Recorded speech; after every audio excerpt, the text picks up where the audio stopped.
writing in the book. Our protagonist says, I need to stay calm all the time since the slightest trace of fear is enough for you to be swallowed by the darkness. Or at least that's what he learned in the last 2 years. During this time, he's only been doing one thing, trying to survive. Someone knocks on the door and says, Lin, it's time, go hang the light outside, and get ready to open the store. At this moment, he receives a mission from the system, hang the lamp outside. Reward, skull coin, experience, and pure human blood. It's the first time he sees this system, but he doesn't have time to pay attention to it. He has to obey the boss's orders instantly. When he opens the door, a giant Frankenstein-style figure appears. He greets, Professor, you're back already. But he's already thinking, I'm going to die. That's what he always imagined when he appeared here 2 years ago. But now he's gotten used to all this. Frankenstein is carrying somebody's body. Our protagonist says it was 2 years ago that he was saved by this professor and learned all medical skills from him. Even though the days are monotonous, the situation isn't that bad. He opens the store door, facing dozens of eyes. The darkness is so intense there that it's impossible to see around. But he feels good. After all, surviving in that world is already considered a miracle. He lights the candle and spills a drop of blood. The reaction drives away all the souls nearby, and with that, the facade is lit up. He then receives the rewards from the system and is impressed that even though this mission was simple, he received such good rewards. Immediately, an old toothless woman carrying a head appears in front of him. Good morning, young man. Do you have any useless junk to give to this old woman? He receives a mission, deliver something useless to the old woman. He looks back and says, I do, hold on. He knows it's the butcher, and he always needs to get rid of her as quickly as possible. He hands her 2 red spiky objects that are trembling. She thanks the young boy, and he receives the rewards from the system. Then she says, you have a good heart. Here, take this, it's your reward, and hands him the eyes from her face. The system says he can accept or refuse, but if he refuses, he will lose 50 points of favorability with her. He hesitates for a second but says, thank you very much, I'll take it. Eyeless, she thanks him and leaves. Another mission is complete. Phew. He returns to the store. He knows across the street there's a butcher shop and a meat shop, and the eyes she gave him belong to the owners of these places. There's an extremely important rule in this world, never offend the walkers of the darkness. He takes advantage of the professor being busy and checks the system. All his stats are simple, and the description says he's a fragile yet intelligent young human man who has lived in this world for 2 years. But you never know when he'll die. Lin recognizes that this system is quite similar to a game's. Maybe as he completes missions, he gains attributes and skills. At least that will increase his chances of surviving there. At that moment, Professor Frankenstein opens the door and tells Lin, I'm going out for a while. I'll be back in 2 days. Take care of the store and don't let anyone steal anything from this place. His name is Bloodsaw, and in the combat information, the system just says, don't provoke him. Lin, a little scared, says, got it. Is there anything else I should keep in mind? Bloodsaw tells him, if they have money, take the money. If not, take something of equal value. And if they don't have money and aren't willing to pay, use this, handing him Bloodsaw's blade. The system warns that it's extremely sharp and easily cuts through flesh and soul, but the more you use it, the more it craves things. Lin just thanks before leaving. Bloodsaw adds, don't forget to feed the little baby after closing the shop. He hasn't eaten for a long time. He receives the same mission from the system. Bloodsaw warns, no matter what you hear outside, never leave the range of the soul lamp. If someone asks for your help, ignore them. Close the door and windows at night, and no matter who calls for you, stay quiet. If someone comes in, kill them all. Got it, Lin says. These 2 days are going to be torture. Sitting at the table with the blade, he's just waiting for the time. As soon as the clock strikes, someone knocks on the door. Excuse me, is the owner there? He approaches the door and looks through the peephole, seeing a little girl holding a doll. The system gives him a mission, help take care of the injured doll. In the system's attribute window, it warns of a wandering soul from the valley looking for her mother. With the doll as her ally, whoever dares to steal her doll will end in her belly. With tears in her eyes, the girl pleads, please, my doll is hurt, can you save her? Lin looks at the soul lamp and sees that the reaction isn't very intense, meaning the girl isn't that dangerous. In this case, he opens the door and asks her to come in. Thanks to the soul lamp, nobody can enter unless he invites them, or if the person is very powerful. To keep his job there, he needs to treat customers well. Besides, the souls and spirits in this place aren't necessarily bloodthirsty. They just want to live their lives. With that said, it's good never to ask about their taboos and lives. The girl tells him, my doll lost her arm, and no matter how hard I search, I can't find it. She's my favorite. If it keeps going like this, she'll die. Can you save her, big brother? Already opening a giant mouth, He swallows nervously. Of course, but the system warns that he lost 5 points of sanity when examining the doll's arm. The system says the bite pattern matches the mouth of the girl, and the blood on the girl's clothes belongs to the doll. He's impressed that the system can assist with diagnosis so much. Then he asks, "Little girl, did you eat anything recently?" The girl says no, she hasn't eaten anything for many days and is very hungry. So hungry that last night she dreamed she was eating many delicious things, meat, hair, ears, everything she loves, and it was delicious. Already opening her monster mouth, her doll repeats, "Yes, everything was delicious." Lin's sanity drops another 10 points. Lin tells her, "I suspect that when you dreamed, you ended up eating your doll's arm." She stands there, fingers intertwined, feeling a bit embarrassed, but the doll says, "My mommy loves me." Lin asks, "Did you feel any discomfort in your belly?" She replies that she feels a little itching in her belly, like something wants to come out. He says it's probably the case, so the arm isn't being digested. She prefers surgery or physical work. The girl awkwardly says she wants surgery, but how will it be? The doll also says she wants surgery. He pulls Bloodsaw's blade from the table and says, "It's simple. I'll cut your abdomen, open your stomach, remove the arm, and then sew it back together." The girl seems scared. "And what about physical therapy?" "This one's even simpler. The price will be even lower. So I want this one," the girl says. Putting on gloves, he asks, "Alright then, from below or from above?" The little girl is startled. He tells her to relax, assuring her that either way, it won't hurt her. She's trembling and hesitates to respond. He asks, "Are you ready?" Scared, she asks, "How about we finish here? I don't want any medical treatment." But Lin signals no. "My professor said that once a customer comes in, they have to be attended to, or else they have to leave something here before they go." The trembling girl says, "Alright, do it from above." She sits in the chair. He tells her to open her mouth as wide as possible. Lin smells a terrible odor coming from her. He puts a metal circle in her mouth to prevent her from biting and pushes the arm inside her stomach.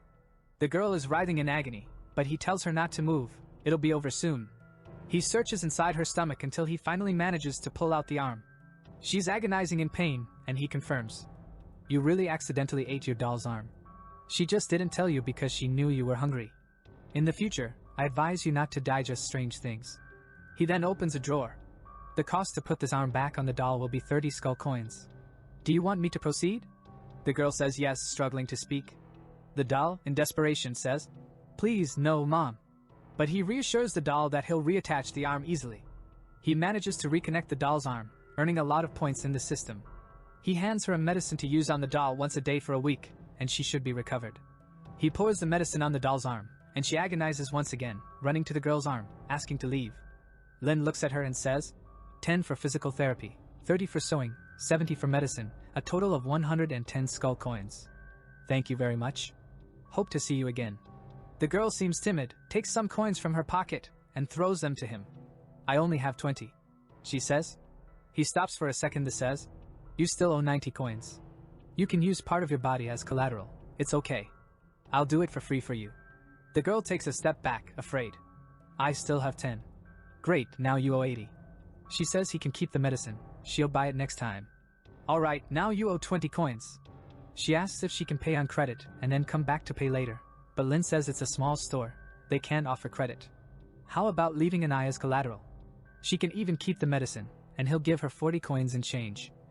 Covering her eyes, she asks, "Can I pay with something else?" He asks, "Like what?" She lowers her head, looking a bit embarrassed. "With my body," she says. Lin is taken aback, wondering what she's thinking. He stands up, staring at her. She asks, "Can it be?" But he replies, "I don't accept your body. I just want your right eye. Relax. When you earn the money, you can buy it back." She cries and says, "Alright." The doll says, "No, Mom, don't do it." But the eye has already been taken out and stored in a jar. He then receives a lot of items and money from the system. He looks back. "All done. Please come again to Sanguine Blood's pharmacy. I'll be happy to serve you once more."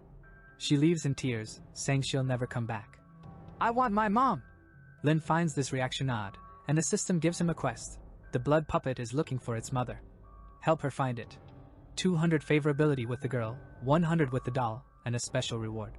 He ponders a bit, staring at some hair, some ears on a plate. Those are some of the items he's been receiving from the system. He's sure that little girl has done much scarier things. Oh well, doesn't matter. He'll talk about it with her next time. Lin notices that he's been earning a lot of skull coins, which is the currency of this world. It's a shame he hasn't been able to leave the store in the past 2 years. Looking outside, seeing the crowd of eyes, he thinks, having money isn't a problem, right? Maybe in the future, I'll have a chance to use it. At that moment, a pig without an eye enters the store. He's the owner of the butcher shop in the Valley of Wandering Souls. He's your friendly neighbor and is very happy to share a prey he just caught with you, or share you with others. Lin looks at the pig, noticing that the lamp is turning very red. Welcome to Sanguine Blood's pharmacy. Is there anything I can help you with? He thinks that thanks to the action of the soul lamp, monsters usually don't attack him, especially because if they do, he can use the power of the soul to suppress them. However, this doesn't work properly with those extremely corrupted ones. In the end, it's a ruleless world. The pig passes through the door and enters the shop. Damn, that old lady! She tore out one of my eyes just because of junk. Next time I see her, I'll... He interrupts himself as he sits at the table. Where's Bloodsaw? Bring him now! I need a new eye, and I'll pay with prey I just caught. Lin responds. My teacher went out to take care of some things. If you need anything, just talk to me. He receives the mission from the system. Help the pig monster find a new eye. The pig stares at Lin. Oh, it's you. The system warns that the crisis has increased to 89%. They are silently staring at each other. Then the pig says, Okay then, you do it. He picks up some items, organizes them, and says, We have human eyes, pig eyes, eyes of dead bat specters, and puppet doll eyes. Each one has its price. Which one do you want? The pig looks at them all, thinks for a moment, looks at Lin, and says, I think your eye is the best.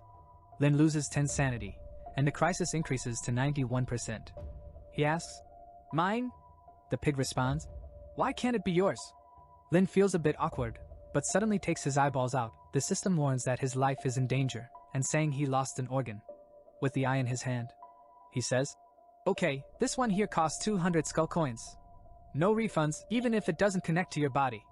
The pig is startled, disbelieving. Impossible, absolutely impossible. When that old lady pulled out my eyeball, I was agonizing in pain, but he, a mere human, didn't even hesitate to remove his own eye. With that, the crisis drops to 50%. He stands there, staring at the pig with the eye in his hand. The pig thinks, I understand. He's not human. He was transformed by one of those creations from Bloodsaw. Lin approaches with the eye. The pig says, I don't want yours. I want my own eyeball. If you don't have it, forget it. The crisis drops to 45%. Lin puts his eye back and says, Your eye is with me. The pig is surprised. He shows to him and asks, It's this one here? The pig asks, Where did you get it? Lin tells him that this morning, he found a kind-hearted lady who gave him this toy. The pig looks confused. The butcher, she's a monster capable of removing my head, and she gave my eye to a pharmacy apprentice for what reason? Minus 30 sanity for the pig. Lin just looks at him, while the crisis has already reduced to 20%. The pig asks, She gave it to you, and you're just going to give it back to me? Lin says, I'm not giving it back to you, I'm selling it to you. The market value is 200 skull coins. The pig understands and agree. Okay, I'll buy it then. The crisis is now at 10%, and Lin asks, Do you want to do this here or on the operating table? The pig says he wants to do it here, thinking no one has the courage to lay on that operating table. Lin tells him to rest his head on the table and stay still. If it hurts, he can scream. The pig jokes, Scream in pain? Lin then pulls out the blade and heats it on the candle. The pig trembles, wondering why he's heating a knife to reattach an eyeball. Lin approaches and says, You have some blood clots and some stones in your eye. But it's alright, I'll clean them for you. Don't worry about the price. It's a complimentary service. The pig seems reluctant, and his sanity drops minus 10. Lin proceeds with the operation, gaining more experience with the system. After a while, Lin says, Phew, the cleaning is done. Lin finds it odd that the system gave him blade experience instead of surgical skill experience, but now it's time to put the eye back. Lin warns the pig not to move too much, or he might put it in the wrong direction. Lin looks at the pig, almost fainting. Oh, I forgot about anesthesia again. I also forgot when I was reattaching the doll's arm. Well, it doesn't matter. The pig sees him approaching. What's that for? Oh, you woke up again. It's a kind of super glue. It'll prevent your eyeball from falling out again when combined with a healing potion. I guarantee a 95% success rate. The pig tells him to stop stalling and just do it. Lin says, Alright, but be patient. I'll fix you up quickly. Lin then reinserts the eye, saying, Believe me, I'm a professional with a hammer in hand. The pig's sanity drops by 20. The pig asks what he's doing with the hammer. Lin tells him to calm down and stay still. This is the last step of the procedure. If he moves, they'll have to start over, and Lin will have to increase the cost. Lin gives him a couple of strikes with the hammer. The pig is screaming, but Lin says he can't stop now. He has a responsibility as his doctor. Every patient who comes in here has to leave in perfect condition. Lin delivers another hammer blow, but Lin stops looking stressed. The pig asks what is the problem.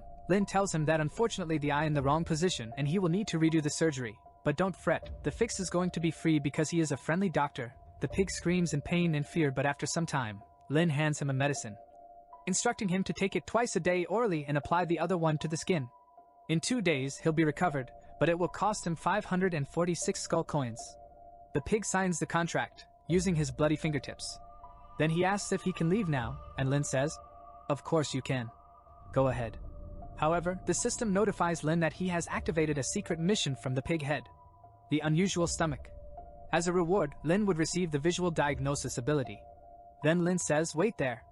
The pig asks, "What's the problem?" Lin calmly explains, "I just noticed a problem and I need to tell you. If I don't, I can't call myself a doctor anymore." The pig sits in the chair saying, "Okay, I believe you for now, but if it's a trick, I won't spare you." He asks to see his pulse, and then gains experience in diagnosis. The pig grows impatient, asking what the problem is. Lin takes a moment and then says, "It's a serious matter." The pig trembles. After staring at each other for a moment, Lin says, "It's an ectopic pregnancy." The pig grabs Lin by the collar, saying he's a man, not a woman. Lin calmly replies, "That's why I'm saying it's an ectopic pregnancy. It would be even more problematic if you had a uterus. We'd have to perform an even more difficult gender surgery." The pig throws him into the chair, frustrated. Lin asks what he's thinking. The pig replies, "I'm thinking about how I'm going to cut your hand off."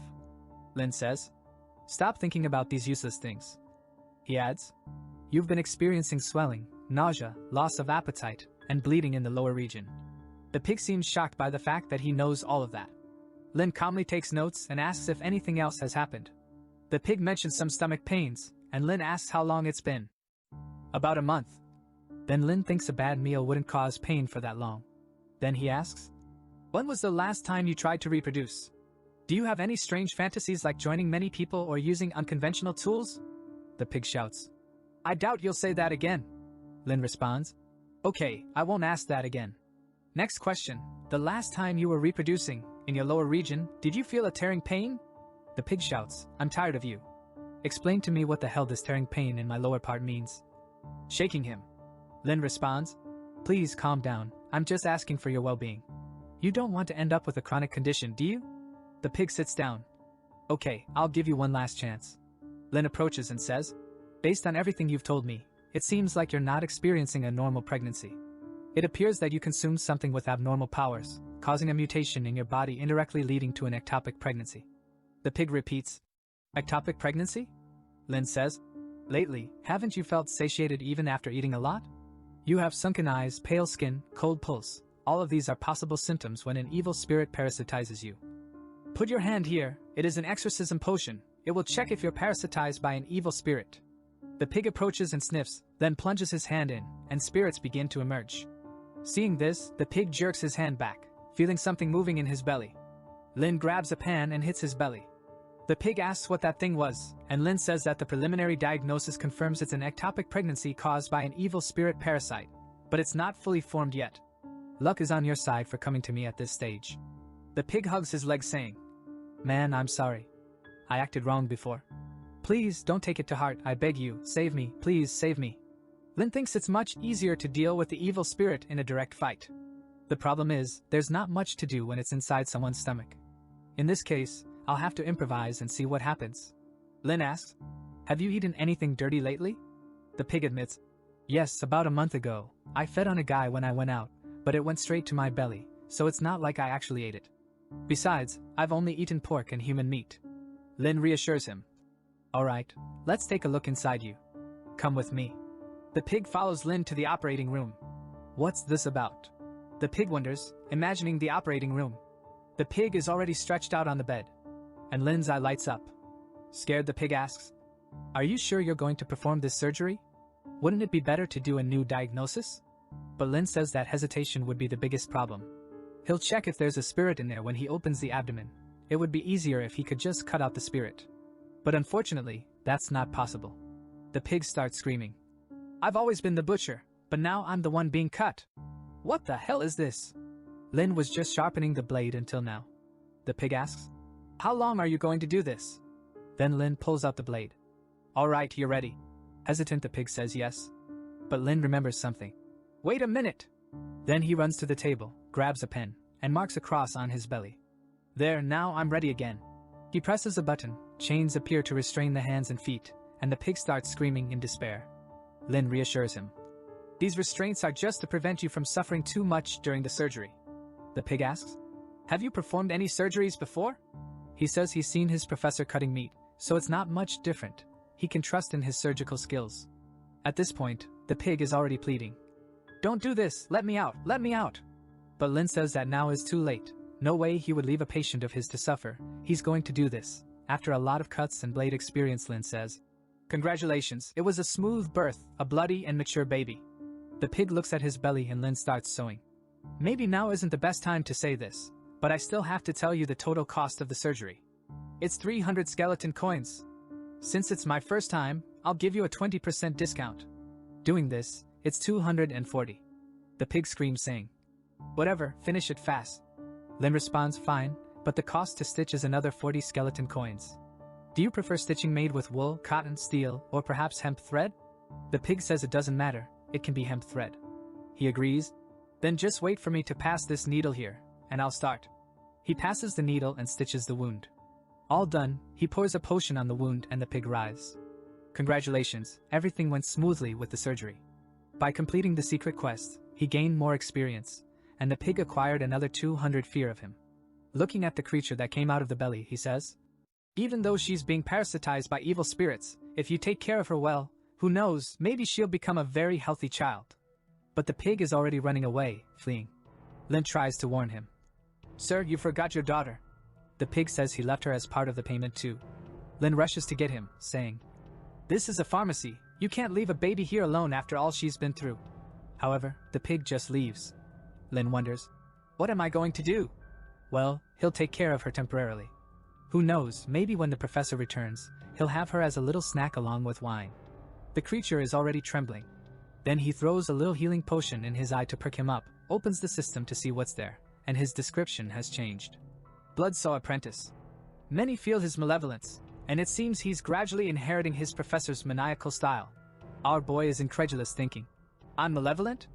I've always been such a kind person. After that, he uses his points. I have 4 upgrade points, let's put them into Constitution, because my priority is to stay alive. Then he feels his body getting stronger. But suddenly the monster that was born was already being eaten by another one, and Lin saves it. Thinking to himself, almost forgot about this. What am I going to do with you now? He takes a look and sees in the system, deformed infant spirit, female gender, level 2. Then the system gives a secret mission. The evil spirit inside it is corrupting its appearance, and the longer it takes, the more terrible it will become. He has 4 options. He can turn her into lamp oil, feed her to the creatures in the garden, preserve her as a specimen, or wait for the pig to come pick her up. Our guy thinks the first 3 are too cruel. The only thing written in the reward is, waiting for analysis. Which is a bit confusing, but it must be a very generous reward. He sits in his chair and receives 10 points of morality for being a good person. That's when he remembers. Oops, I forgot to feed the creatures in the back. He puts her in the jar and says, you stay here, I'll take care of something. And goes to the back of the store. Phew, thank goodness the system mentioned this, otherwise, I wouldn't have remembered. He takes off the lid, already sweating a bit, pours something inside, and loses 10 affection for whatever is there. But at least he fed it. Our guy is wondering what is the little creature inside there. My professor never mentioned it, and I've been here for 2 years. It's better not to ask than to ask and become food for this thing. When he returns to the shop, the creature is gigantic. His sanity is already decreasing just by looking at it. Minus 30 sanity. But Lin is more worried that she became so ugly that the pig won't even recognize her as his daughter. Now what am I going to do? He's already tied her to the bed. You know what? I'll do him a big favor and give her a makeover. Otherwise, she'll scare everyone on the street. He grabs a tentacle to take a closer look, and it stops moving, putting 10 more fear in the child. Poor thing. He tells her to relax. He's just going to work on her appearance. Another 10 fear added, but he's all happy there, mistreating the creature until someone knocks on the door. When he opens it, there's a burnt mummy standing there. Welcome to our store. The system shows a 99% burn evil spirit carrying a great malice against anything that's beautiful. The creature cries out, I want to change my face. The system activates the burn ghost face change quest, rewarding 50 skeleton coins. Our guy says, Alright, take a seat. Wait a little while, I have another surgery to finish. Coincidentally, it's also a plastic surgery. Do you want to sit here and watch? Let me show you my excellent medical skills. No need to be nervous. Although I have no experience with plastic surgery, when I used to sculpt clay, they turned out quite beautiful. Changing a face is quite similar. It's like working with bread dough. The important thing is the elasticity and resilience, not too dry, not too wet. I need to apply the right amount of force to fix the faces. The mummy gains 10 fear. Lin starts, he slaps it, rolls it, tosses it up, and pulls it to the side. The mummy is shocked, losing 20 sanity points. He grabs the head, places it on the table, and stares at it. There's something wrong here. This store doesn't seem normal. The mummy asks what he's doing. Well, this child here is very ugly, and as a doctor, I just want to give her a prettier face. The mummy comments on his unique technique, thinking he won't fix it this way. Then he accidentally squeezes too hard, realizing he's crushing her head with each movement. Oops, sorry, I squeezed too hard. He sees the creepy smile of the human, losing 20 sanity. The mummy thinks, I knew Bloodsaw left someone to take care of his shop. I just didn't imagine it was someone crazier than him. Does this mean I'll become this horrible thing, like those creatures in the back? He hears a sound and wonders if Bloodsaw is coming, losing 40 sanity. But our guy appears, apologizing for being late and sharpening the blade. What's wrong? He asks, but scared the mummy ran. The system says the quest failed, but he gained 400 fear from the creature. Congrats for getting his first client with extreme fear, earning 100 coins for it. Our guy wonders why the creature is so afraid of him. He was polite and smiled the whole time. Strange guy, but whatever. Let's take care of this child first. After some time, he finally succeeds. Lin is happy with the results, saying he had great manual skills before traveling this world. I just didn't expect to use those skills here. But then he notices there's still a third eye in the middle of her forehead. Whoa, a third eye! Venom came out of it! He warns her not to show that eye in the middle of her forehead, or he'll have to use the blade again. Although the poor thing is crying, her fear has decreased, but the crisis with the creature has dropped by 321 points. He even gained a lot of experience for fixing her, and he receives some hair that seems to be good for defense. The description says it causes suffocation when close to a neck. The little girl cuddles a stuffed animal, and our guy wonders if he did something wrong. As he looks outside, he realizes it's time to close. He checks the time using the soul lamp. The weaker the light, the later it is. When it goes out, it's nighttime. As he goes to remove the lamp, a hooded figure appears, claiming to be a demon hunter. The system warns him. You'll die, a powerful hunter who walks alone in the world of darkness. Don't try to understand, he's very dangerous. Our guy stares, wondering if he's human. It's the first time he's seen one in 2 years. The strange thing is, judging by the lamp's reaction, the guy seems ridiculously powerful. The hooded figure says, I need treatment, some combat and recovery potions. The system activates the mission. 500 coins just to treat his injuries. The problem is, the mission fails if our guy gets killed by the guy. Come in, sir, our guy says, thinking. What bad timing. The guy sits down, saying he didn't expect to find someone of his race in this dark world. Then the system activates the connection with the same race. If he loses this link, he'll be killed. Nice to meet you. What's the problem you need to treat? Our guy says. At least he's a human. They're usually easier to understand. The guy stands up, showing his arm with a purple thing on it. It's not good, it's beating on its own, the hunter says. The system finishes the preliminary diagnosis. His arm is being corroded by black butterfly venom. Lin tells him that and he responds. Oh man, so you recognized it. I underestimated you, the guy says. Some red dress ghost set me up and used this nasty thing on my arm. Lucky for her, I wasn't in good health. Once this is better, I'll look for her. I'll help you, our guy says, thinking. How am I going to treat this guy? He won't leave otherwise.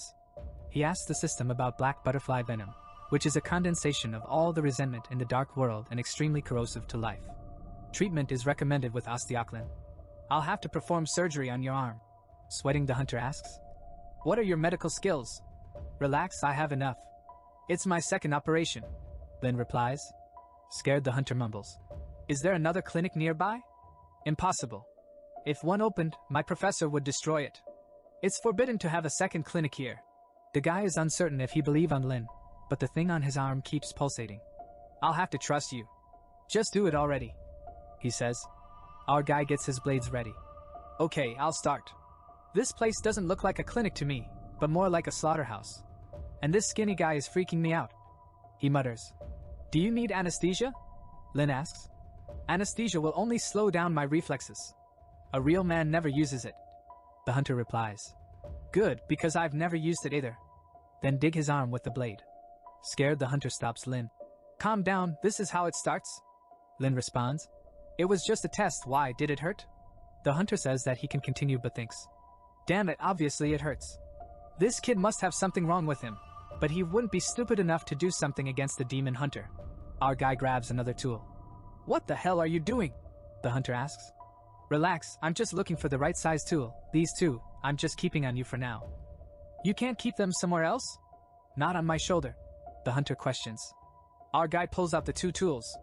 I was just testing to see if they're sharp enough. You have to know, it hurts a lot if they're not sharp. He explains. But relax, the part that hurts is when the knife goes in. It will be fine when I pull the whole thing out, so don't worry. I'm just making sure I'm using the right tool. The demon hunter thinks. This guy wants to sound all professional, but I feel like he's trying to hurt me. Then mutters, turning away. Get on with it. If you keep stalling, I'll kill you. He threatens. Okay, don't worry, our guy says, bringing a flaming furnace and heating all the tools. What are you doing? The demon hunter asks, losing a bit of sanity. I'm just disinfecting the blades. Black butterfly venom is too cruel. To prevent it from entering any other tissue in your body, it needs to be melted. That's why the blades are at a high temperature. Lin explains. But have you ever done this before? The demon hunter asks. Our boy says he's done it to remove pig hair. Shocked, the hunter says. Forget it, let's just get started. Lin pulls out a meat board. Why does it look like you're preparing for a meal? The demon hunter asks, getting nervous. Chill, it's all part of the procedure. It's just to catch the blood in some parts of your arm during the operation. Our guy tranquilizes him. Damn it, if there wasn't anywhere else within at least 100 meters, I'd get out of this hell. Use the blade already, the demon hunter demands. Lin, with a maniacal look, says, Okay, let's start. And begins his attacks, gaining blade experience, while the demon hunter cries out in pain, feeling like he's being torn apart and his heart is being burned. But Lin is there all calm with the flaming blades. Hey, if it hurts, you can ask for anesthesia, it's okay, our guy says. The guy, with tears in his eyes, says, Huh, you've already started? I didn't even realize. I don't feel anything, Lin says. Really? So can you please maybe not break my table? You're squeezing so hard, you're destroying it. I'm just too strong, I can't even touch it lightly. I'll compensate you later and pay for it. Just cut already, the guy insists. The attacks began, cutting through all the flesh. Wait, please stop, the guy pleads, but it's too late. I thought you'd stop, but you didn't. Damn it, he exclaims, literally banging his head against the wood. What are you talking about? If I go slow, you're not satisfied. If I cut fast, you complain. Now that I'm halfway through, you're asking me to stop. But this isn't surgery, it's torture. Why are you cutting so thin? Just rip it out. It's like you're making noodles, what do you want? Hurry up and finish, he demands. That's it. Why didn't you make it clearer? You want me to finish with a single cut? Lin asks. What do you mean by a single cut? The hunter wonders. It's a quick cut, but if I hit an artery you might die. I'd rather not do it that way, as I'm a doctor and my patients are like children to me. I can't allow them to die with a simple treatment, Lin explains. Of course, you can always opt for anesthesia, he adds. Just cut already, then I'll never come back to this place, the guy says. But tell him. Don't worry. When I'm done, I guarantee you'll come back later. The poor guy is lying there, drooling. Our guy made a mountain of stuff from his arm. He looks at his back. Did the devil do this? He mutters, picking up the stones. Our guy pours some 75% alcohol on the wound. Phew, the wound's clean, he says. Hey, please just let me go now, please, the guy pleads. Hold on a second, there's a very important part that hasn't been done yet. I don't want to know, the guy protests, but our guy shows him the bone with a little heart drawn on it. The guy is shocked. What did you do to me? He asks angrily. Did you like it that much? Our guy replies innocently. The hunter starts cursing at him and tries to attack, but our guy dodges. Hey, I'm still trying to save you, you know. Acting shamelessly like this, I will not allow you to kill me first. I won't let a patient leave in the middle of treatment. Our guy says firmly. The demon hunter can't believe it. He pulls out his blade. Stop playing with me. Finish this already, he demands. A shot is fired into the air, and the next scene shows the poor guy already tied up. Why did you tie me up? He asks. It's just that I think you won't be able to handle the pain, and then you'll want to hurt me again. I don't mind dying, but if you hit me, how am I supposed to finish my surgery? Our guy explains. If I were afraid of pain, you'd be dead by now. This is unnecessary, not to mention that you think a few pieces of metal can hold me. You're very naive, the guy retorts. But then Lin was sanding his bones. God, what are you doing? The guy cries. Please help me. Our guy reassures him.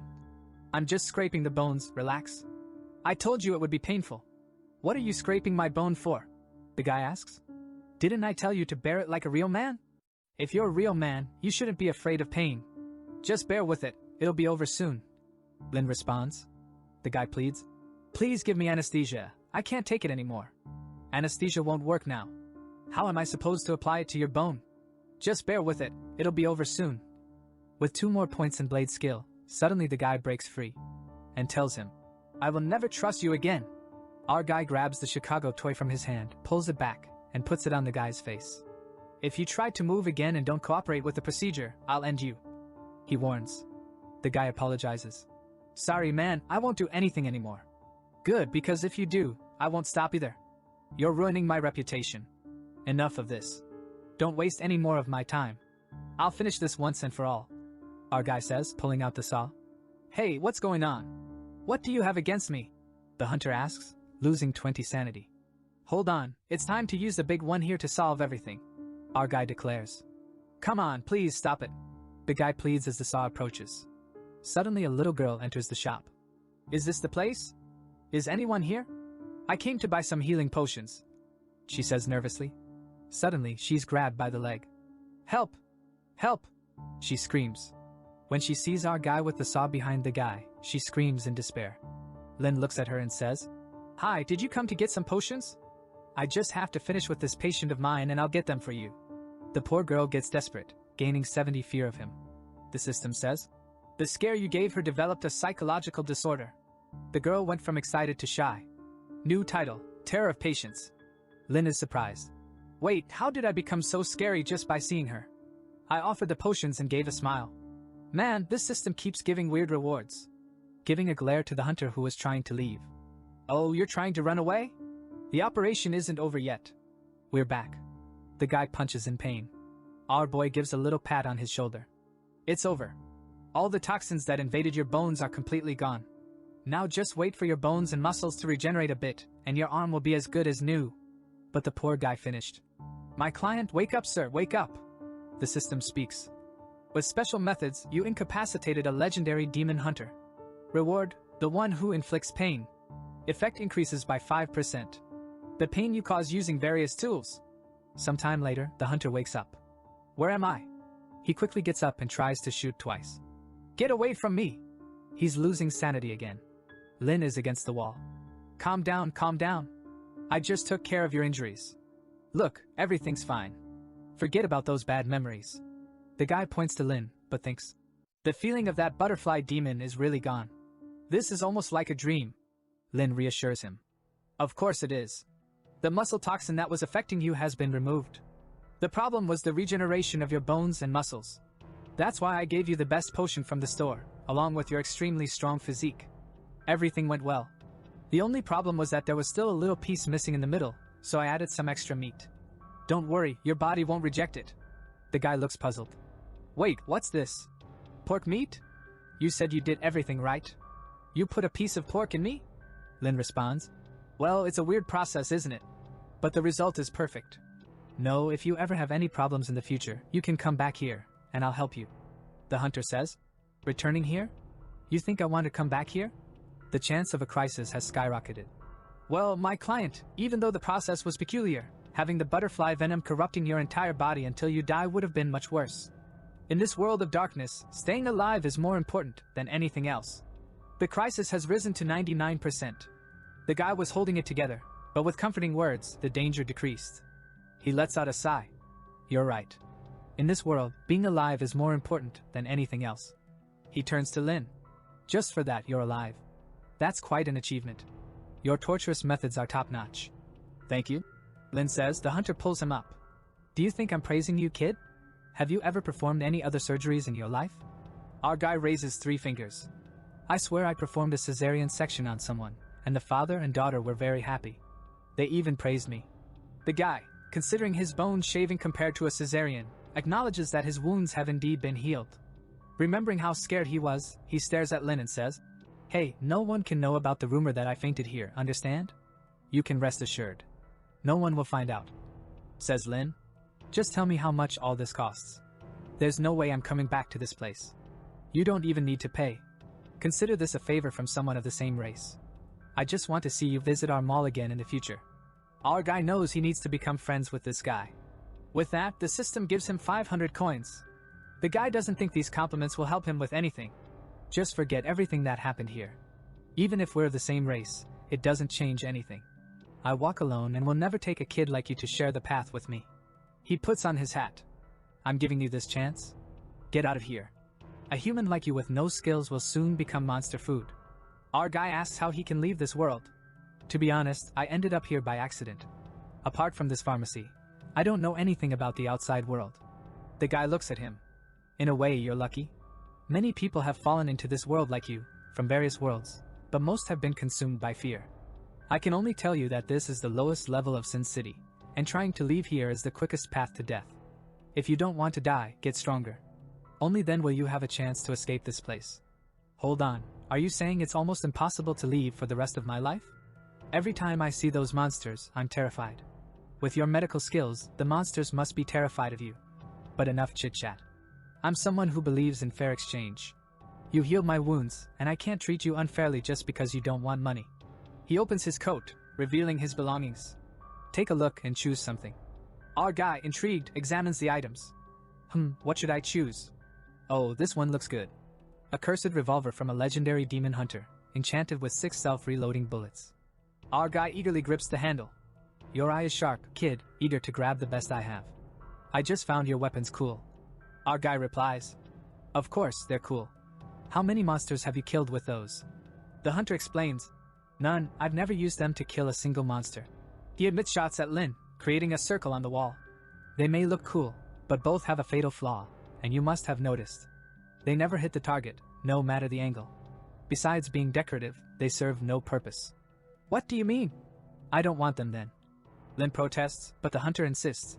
As a man of justice and integrity, once you've chosen them, you can't refuse them, or it would be disrespectful on my part. You have a chance. Take them or I will do something. Our guy considers, then decides to take them, thinking he'll dispose of them later. Good choice. Just know that due to their curse, you can't voluntarily get rid of them. They can only be transferred through a fair exchange. Luckily, your intense desire attracted them, as curses like to find someone to pass on to. It's not easy. You're clearly trying to pull a fast one on me. This surgery was a lot of work, and I owe you this big favor. As an extra reward, I'll remind you tonight, no matter what you hear or how terrified you get, don't go outside and don't open that door. Seems like something extraordinary happened here. Lin asks, Is it a monster or what? But the man disappears into the shadows. I think it's better if you don't know. If you manage to stay alive until tomorrow, maybe we'll meet again. Lin reflects on how his teacher said the same thing before going out. Tonight, he needs to be much more careful. There's half an hour until darkness. No visitors should come during this time. He stares at the little creature on the ground, already level 7. This child keeps leveling up. Soon, it'll be difficult to deal with. Then he uses the Chicago toy, barely missing the target. The fear in the eyes is evident. It really doesn't hit. Hard to believe. He continues shooting, instilling fear in the creature. The lamp starts to dim. Our protagonist rushes to the door, closes it, and breathes a sigh of relief. Now, with the lamp disabled, the real test begins because it means anyone, even without permission, can enter his house of their own accord. The system activates the mission. Sleepless night, survive until dawn. Offering 500 coins and a special reward in his room. Our protagonist is already under the covers, armed and ready to face whatever comes. Phew, nothing so far. I just want to survive this night. It's midnight, and someone is already knocking on the door. Open up, it's me, Bloodsaw. There's a malevolent spirit following me. Help me. Wait, the professor is back? Our protagonist approaches the door cautiously. Then he suddenly attacks the door. You didn't even confirm and already slashed at me. The outsider protests. If I were outside, my professor wouldn't hesitate to do the same. Besides, he wouldn't come back at this hour. As they argue, he hears a noise outside. Our protagonist leans in to listen, but suddenly, hands grab him, causing him to lose sanity. He struggles as the hands grip him tightly, but he manages to break free by using the hair from the malevolent spirit. As the hands retreat, he wonders if they're alive or dead but decides it's better to be safe and delivers the final blows. You killed the deceiver of flesh and gained 100 experience points. Phew, I managed to survive, but the monster knocked on the door right at midnight. Who knows what this night still holds?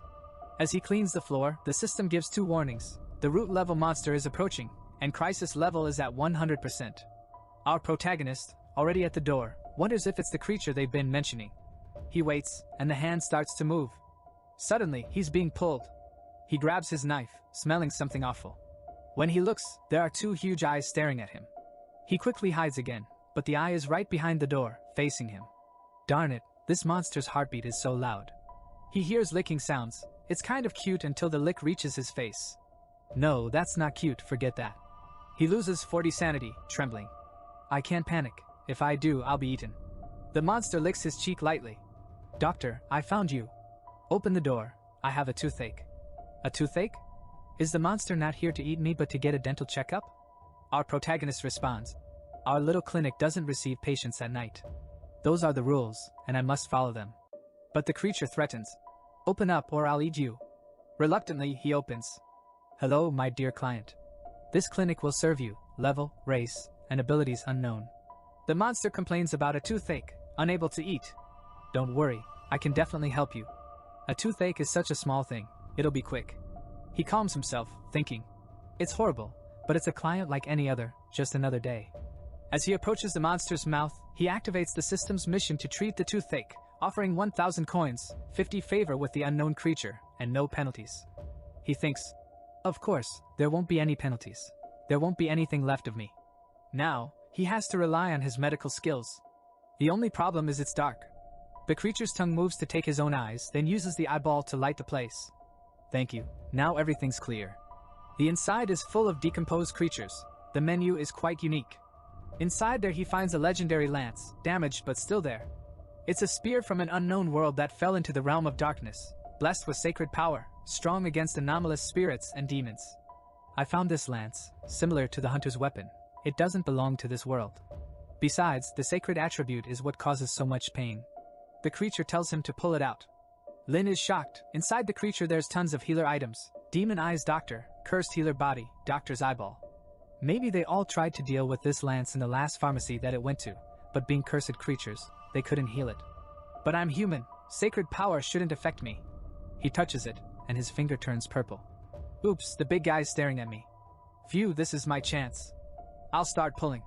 The creature sends tentacles inside to help, and he manages to pull it out successfully, gaining 20 favorability. However, it still hurts a lot, Lin thinks. I'm in deep trouble here, and if I don't calm down, I'll be eaten. Don't worry, I'll cure you. He reassures, ignoring the terrifying appearance. He rushes to his shop, grabs several tubes, and returns to apply medicine to the root of the tooth, explaining that it's the residual power of the lance causing the pain. The problem is that there's too much blood. He thinks, how am I going to get into this? Suddenly, he sees a tentacle. Patient, you need this tentacle because I need it to alleviate your pain. He cuts it without waiting for a response. The creature approaches, asking what he's doing, but he's already there with the syringe. Turn on the light, why are you staring at me? He taps the eye. Let's go, up. He tries to enter the tooth, but it's too narrow. I need to go deeper. Where are the other tools? He finds a drill and starts inserting it into the tooth, the creature writhing in pain. You'll have to endure a little longer. He reassures it as he drills. Finally, the pain subsides. I was about to eat you. But now the creature is in a good mood. The pain is gone. Don't think about that, the medicine has started working. Now we just need to clean your teeth and fix everything up. He asks for a bucket, and the creature brings it. He cleans the tooth and asks for steel to repair it, but he doesn't have enough material. The creature offers to fetch it, eats him and runs. In the next scene, they are facing a door. The problem is that Lin recognized that the door is made of iron, not steel. The creature opens its mouth, shoots a laser that opens everything inside. It reveals a steel marionette with extremely strong combat capabilities. Lin calmly exits the mouth and sees the marionette, recalling that one of these caused a mess in the shop, and his boss fought for 10 hours to force it out. The creature sticks out its tongue, already crushing the marionette, then jumps, delivering a crushing blow. Lin is like, "Wow, I can't even know the level of either of these, but the difference in power is huge." The creature asks if it's enough, otherwise it will continue. Lin says it's enough and asks for help to fix it, turning on the tools. Perfect, the teeth are sharp. The creature holding Lin says it's great, very happy. Our guy is sweating, but he gained 11 skull points and earned 50 favorability. Today our cool little doctor is ready to care for more patients with a lot of affection, love, and attention. And do you remember that in the last video, it ended with him fixing Big Mouth's teeth? With that, she said she wouldn't eat him, and he thanked her and even gained 40 trust points. At this moment, he offers her an oral care service. She wants to know what that is, and he explains that it's just a long-term service to ensure the health of the teeth. The big monster is a bit confused, but he offers a free trial to let her see what it's like. He immediately jumps into her mouth, activating the cleaning mission. He goes in and starts removing lots of corpse remains and everything that's extra in her mouth. He manages to collect a bunch of human remains. Meanwhile, he's got a black bucket on the floor, and she asks, "What is that, sir?" He says it's a black slime. It will sterilize her entire mouth and leave a very refreshing breath. She's like, okay, amazing, and already opens her big mouth wide. Our guy gained another 20 favorability points. Then he hops right in and starts scrubbing everything, and she's pretty happy. I thought there was going to be some trick to this thing. He tells her to hold the bucket there to help out, and just keeps cleaning. Another 20 favorability points. He asks, "How are you feeling?" She's all happy there with her shining teeth. Another 50 favorability points, and she's already loving it. He then says, "Are you satisfied with this service?" The monster says that she is. "How about you become a lifetime member of our clinic?" She agrees. He says, "Okay, what's your name so I can create your record? Next time you come, you'll receive a special gift and a membership card." The creature doesn't know what a name means. He explains, "It's what other creatures call you." She says, "Nameless." He asks, "Do you want me to give you a name? How about Xiao Xiao?" The creature accepts the name. She gives him a few licks as a thank you, and he gains the title, Root Namer. You are the first human in the history of this world to give a root creature a name. With that, he gains some more affinities and the ability to remove curses. She takes him back home and goes off all happy. Our boy is shaking and falls behind the door. Phew, good thing I have a strong mindset, or I wouldn't have been able to survive the night. Back in the store, he opens the system. He has 8 points to spend, and now, in the introduction, it says that he is someone who has already caused fear and pain in a poor demon hunter. Our protagonist knows what to do with the attributes. Strength and agility aren't going to be useful for now. He won't get strong enough to fight against these creatures. Intelligence is also not very important since he can analyze situations with the system. With that, he invests more in constitution. The important thing is to stay alive. Then, he checks out the skill he received, Limited Curse Removal. Cleanses a curse for 24 hours. It can only be used on one target at a time and has a 12-hour cooldown. Our guy, wait, if I use this curse remover on the pistol, it's basically going to become a legendary weapon. Curse removal, boom. You've removed the curse from the pistol. Cooldown 12 hours. Let's check out my power. He fires some shots at the bottle but misses everything. Lying system, where is it? The curse is still here. The system says it's because your proficiency with weapons is 0.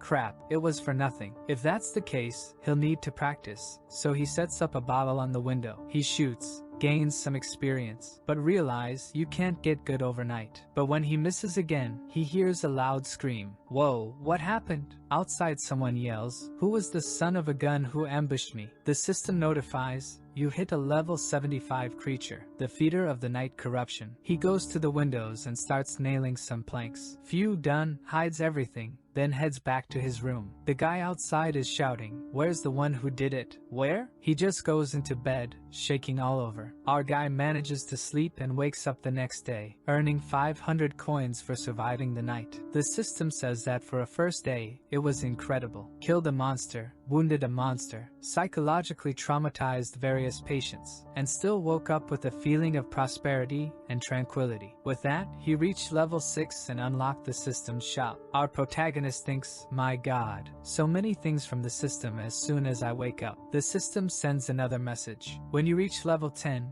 you'll be able to change professions. Keep an eye out. At this point, our guy sees some tentacles coming out of his bed, so he instantly starts shooting. Even gains proficiency, but it was just a little girl. All cute, but with those evil tentacles, having been scared, his fear of that creature increases by 20. He thinks, no wonder I felt someone climbing over my body. I'm curious about how much this creature grew overnight. The thing is already at level 10. The system then tells him that since he reached 1321 fear points and 200 taming points, he's earned a mission, the growth of the child's spirit. He can now influence the development of this creature. Our guy is like, man, do I have to take care of this and develop it too? Why can't it just develop on its own? However, realizing that fear was the reason it didn't attack him, our protagonist figures that he needs to instill as much fear as possible so it doesn't want to kill him. Poor thing, it's all cute there in his hand. But let's start. He begins to stretch her out.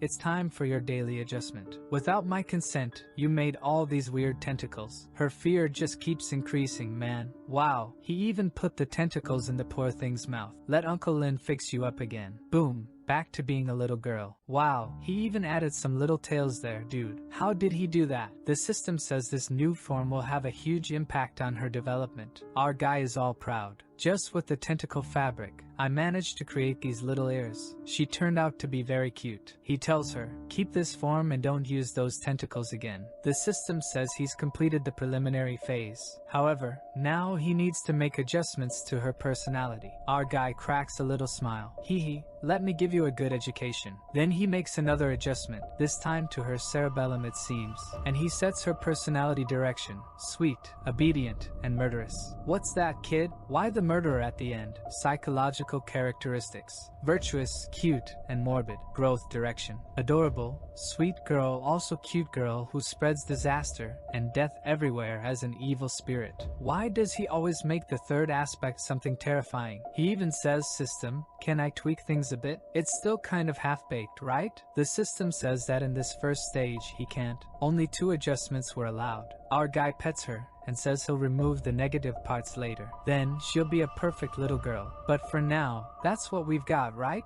Time to open the shop. The little girl goes to sleep after all that process. He practices his aim, cleans up the place, and puts the candle outside. He sits in the chair to open the system shop, already thinking the system's things are going to be amazing. The guy wants to buy clothes for the girl, maybe a 9-tailed fox and a big shield. In the system, he has slime mucus, a charm that attracts money, baby diapers, a growth elixir, magical meat blocks, and a succubus's enchanting perfume. Our guy doesn't seem to like it. What the heck is this system? Refresh this.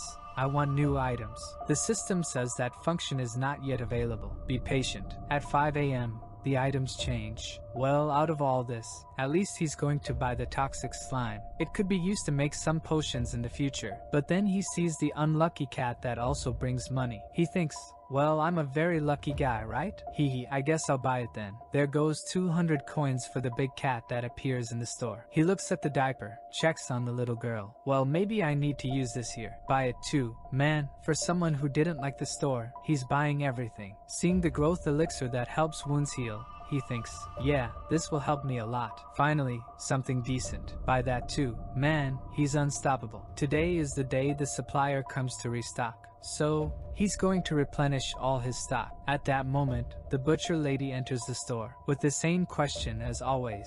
Young man, do you have something useless to give to this old lady? The system assigns the mission, and he brings out a bag of things he received yesterday. The old lady even asks, boy, do you have all this to give to me? He says, yes ma'am. I can put it in the cart for you. She thanks him. Once again, he completes the mission. However, the butcher lady senses the aura of a root-level creature inside the bag and is quite impressed. He tells her that yesterday he had to deal with a root-level creature, and this was inside her mouth. The butcher lady, boy, you dealt with a root-level monster and took something out of her mouth? Aren't you afraid of dying? I thought this human guy was ordinary. Didn't expect him to be so crazy. Lin asks her, Afraid of what? I was just serving the customers of our store. No matter who comes in, I treat everyone equally. The old lady says he's very brave. Last night, 3 abyssal root level creatures were here, along with the demon hunter. The old lady advises him not to get in touch with any of them, and she's impressed with our guy. She tells him that in the 3 nearby villages, all the people were killed by those monsters.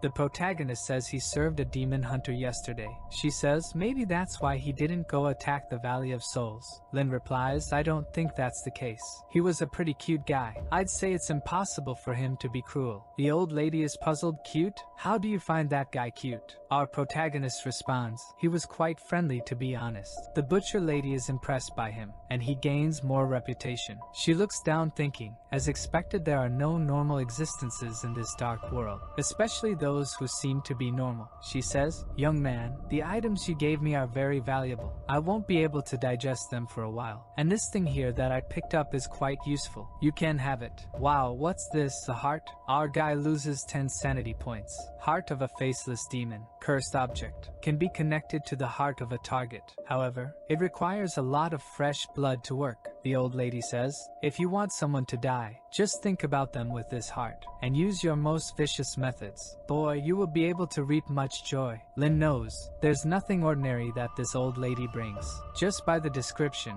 I know it's a lethal weapon. She then leaves. At this time, the carriage salesman arrives, and he exchanges some items. He enters the store, throws the bag on the floor, and someone immediately knocks on the door. When he goes to see who it is, man, he gets scared. It's a girl with a juicy big heart, and he says, welcome to our store. She says she's impressed. The boss's business is going this well. The system says, bloodthirsty spirit. She will suck you dry little by little. I personally would take that risk. A conglomerate of evil things walking in this world of darkness. Never be drawn to her wonderful figure, or what awaits you is a nightmare. Lin asks, may I know what's making you uncomfortable? Or what treatment do you need? She says there's nothing uncomfortable. She moved nearby and came to visit the neighbors. He's not going to refuse the visit, right? Oh, welcome, of course. There are some rare creatures that don't have a level, and against them, the soul lamp is useless. He tells her to sit there, and she thanks him. The guy knows, if she really has ill intentions, he's done anyways. So it's better just to try making a friendship. The system gives a mission. Survive for 30 minutes. Keep your sanity above 0, and her malice towards you cannot reach 100%.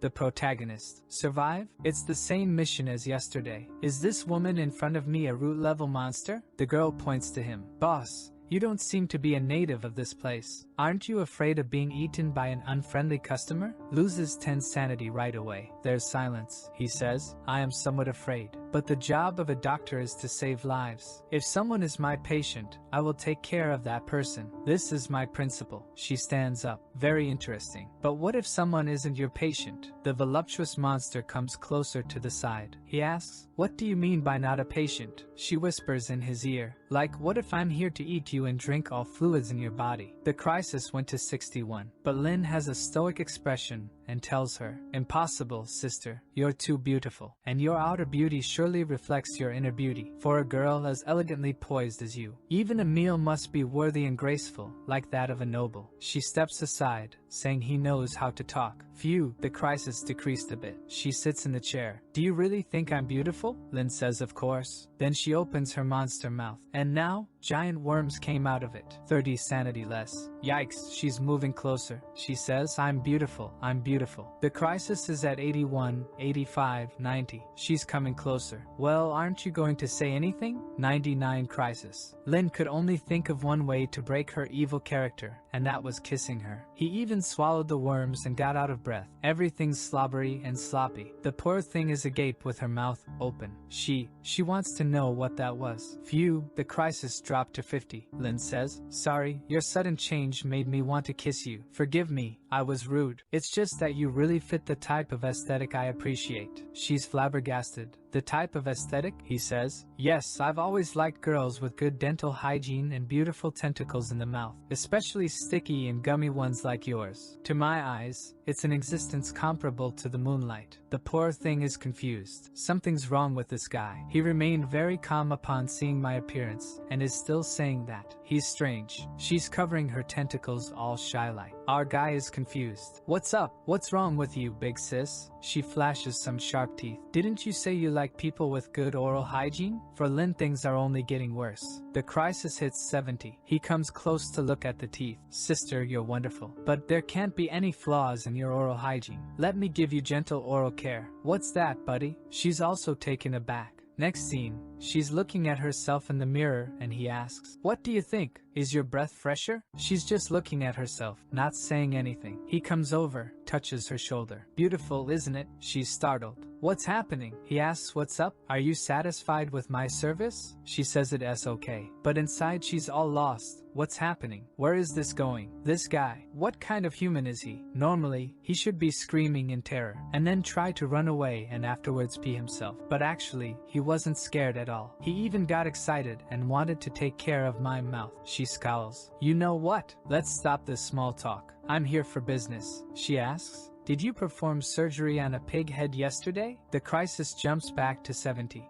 Yes, I did." "What's the problem?" He immediately thinks, "Oh no, disaster. She's not here for revenge, is she?" She says, "You operated on him and took a child out of his belly, right?" Our guy remembers that weird thing. "May I ask who you are?" She says she's the mother of the child, turning into a monstrous thing again. She's already grabbing our guy. He tells her, "Hey, calm down, beautiful girl. I just want to know why you were interested in that demon pig. And even if you were, what is your relation with his child? The pig even told me that it all started a month ago." The monstrous woman says, "Unfortunately, that little ghost was a part of me that fell off." He looks, "Lady, why are you here then?" She says, "Of course, I'm here to take back my child. She must have turned into a monstrous creature, hasn't she? I'm dying to see. Murder, malice, resentment. My child possesses all these qualities that I have. Surely she will become an incredible calamity and bring nightmares to everyone. Oh dear, how do I explain this, right?" 91 crisis. Thinking, "Oh crap, if she sees the current state of that child, she's going to kill me." All cute. "Miss, wait a moment. Are you sure this child is yours? For you to take her,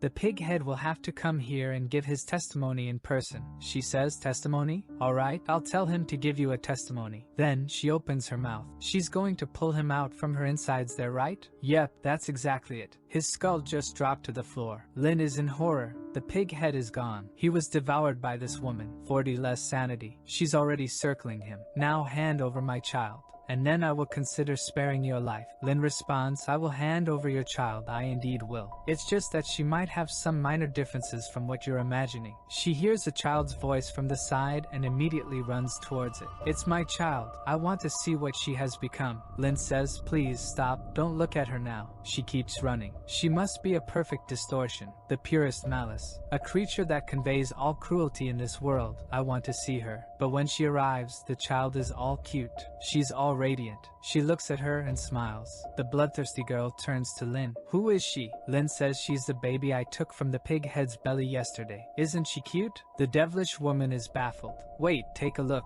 Impossible. I don't believe it. This can't be my daughter." She pulls the tentacle out of her head and throws it on the ground, which starts wrapping around the child's leg, and the girl gets all scared. But the tentacle kinda starts becoming part of her body, and then she knows, it's my daughter. How did my daughter turn out like this? The protagonist is also pretending to be dumbfounded. Wow, what happened to her? The system notifies that he had completed the child raising part 1, and her worldview was adjusted according to his intentions. However, the current creature completely contradicts the mother's expectations, shaking her mental state. At this moment, she has a taming level of 351 and a malice level of 591. Our guy finds it interesting. What are these new levels? He makes a face, signals for attention. She stands up in shock, turns left, she follows. Hee hee, good girl. It seems the taming level helps a lot. The only problem is that for the patient, this might not be very good. I need to find a way to satisfy her. The protagonist picks the little girl up. Hee hee, miss.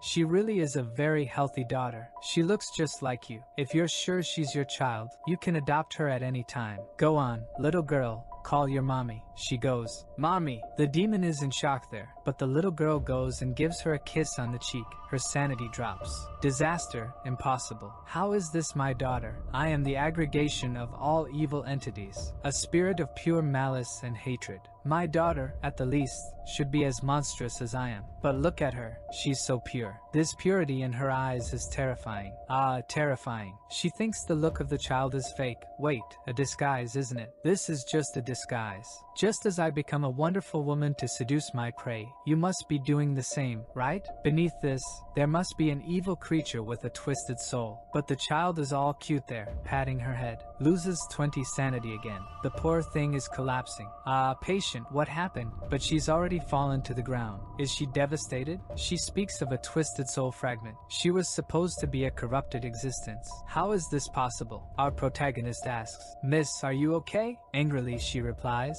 It was you, wasn't it? What did you do? The crisis instantly went to 91. The creature unleashed a devilish fury. But our protagonist is no fool. Places the adorable little child right in front of her. She stops face to face and gets a little lick. The poor thing is baffled. You, child, don't come closer. But he's just holding her there, man. She gets closer, and the crisis drops. Ah, the blonde red ghost wants to flee the store. The system gives a mission. Make the malevolent mother accept that the child is her daughter, while eliminating all her hostility towards you. My God. But the system loves to give me some strange missions. But eliminating her hostility depends only on this child. He says to her, take a look at this beautiful little girl. She's so healthy. I think you should be happy. The monster replies, let me ask you something. If your child was born as a creature, would you be happy? He responds, shouldn't I be happy? She thinks, ah, damn doubt, I almost forgot. He's a pervert that got excited even with a monster like me. Of course,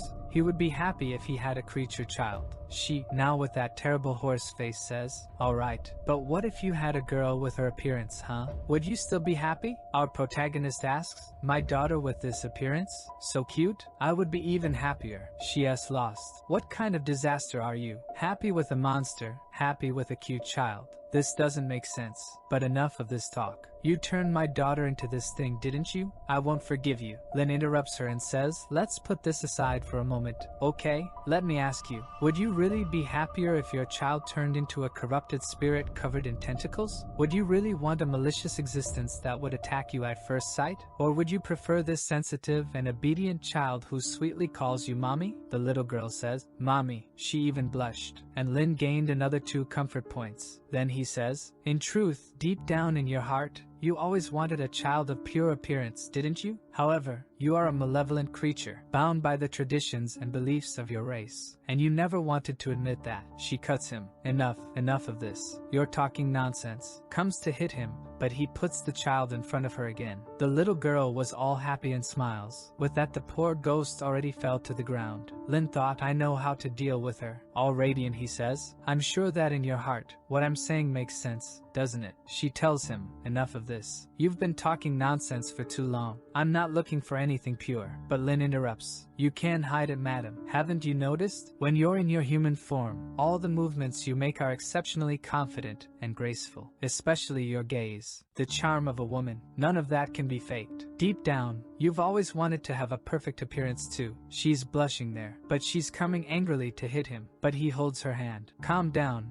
Let me speak. I heard you saying that you use this scary appearance to attract prey, don't you? However, in this dark world, humans are scarce. I must be one of the few who fell in love with this stunning human beauty of yours. It becomes clear that both of your forms attract me greatly. But let's not talk about that. If in a world with so few humans you assumed this form, it means it was not for the purpose of attracting prey, but rather, a search within for beauty. The monster is speechless, and the crisis goes down to 41. Madam, even though you are an evil spirit, I believe that your search for beauty is not something wrong. You call yourself an evil person, but to me, in my eyes, you are beautiful. Not just in appearance, but you also radiate femininity from the inside out. A wonderful charm that is more human than I am. The crisis is already at 20, but you got carried away, didn't you? Look at the little girl. That's why the spirit that came out of you is so cute and lovely. Doesn't this prove the whole beauty inside of you? The guy lied through his teeth. She was born this way because she is the embodiment of your true soul. Now he's thinking, I just need to capitalize on this. The crisis goes to 0,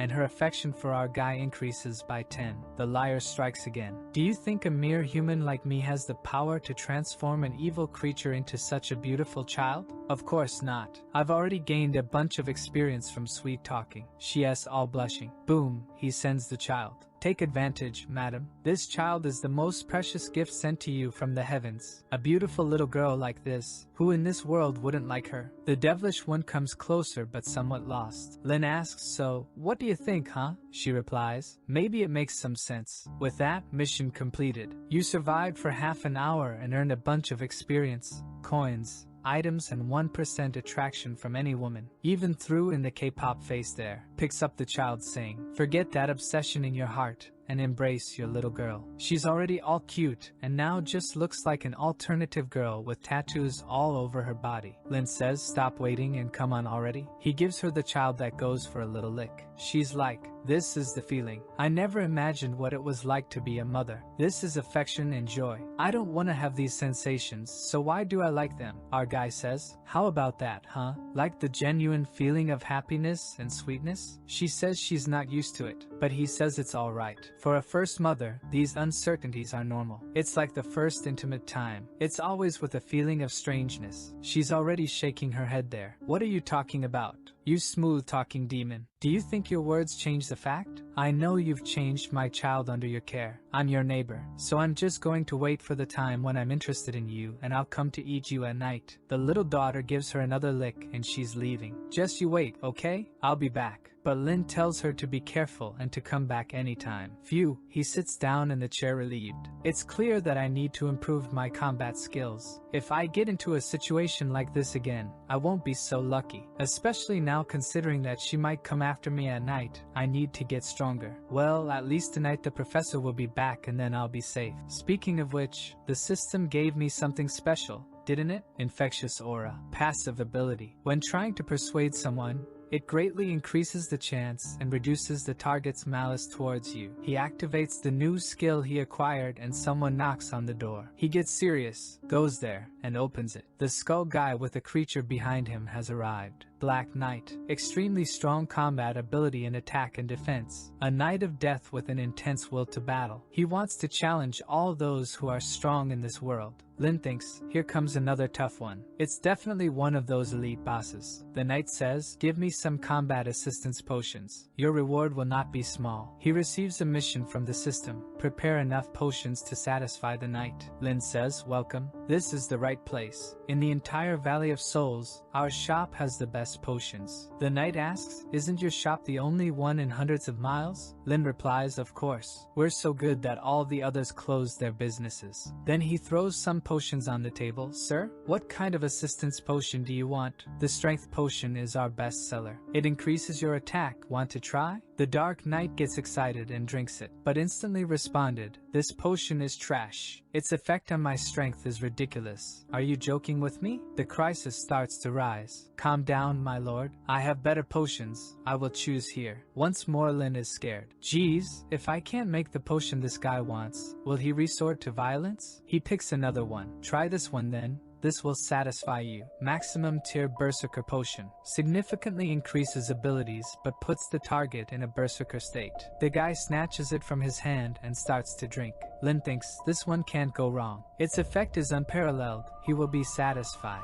But bang. He slams it on the table again. What a trash effect. This type of potion is only good for weak creatures. For me, it's almost insignificant. Lin tells him, calm down, sir, I'll get another one here. Just give me a moment. 20% crisis. Take this one. Trash. 30% crisis. This one here. Trash. 40% crisis. This is the best I have. Wow, this one's inspired. 60% crisis. The knight is clenching his fists. Your shop can't make a decent potion, huh? You're wasting my time. Eh? The crisis already went up to 91. Lim realizes the guy is about to attack him. The madman already reached for his sword. 97, 98, Lim says. Just a moment, sir. Our shop has a potion that I'm sure will satisfy you. Just give me a little time. The potion needs to be made on the spot. The Dark Knight inquires about it. The protagonist says, if you're not satisfied, you can cut me. Ah, okay then. then stares at him saying, I'll give you half an hour to make it. If I'm not satisfied, I'm going to cut you. Lin will make a critical attack potion. It makes the person deal much more critical attacks. However, it has some negligible strange side effects.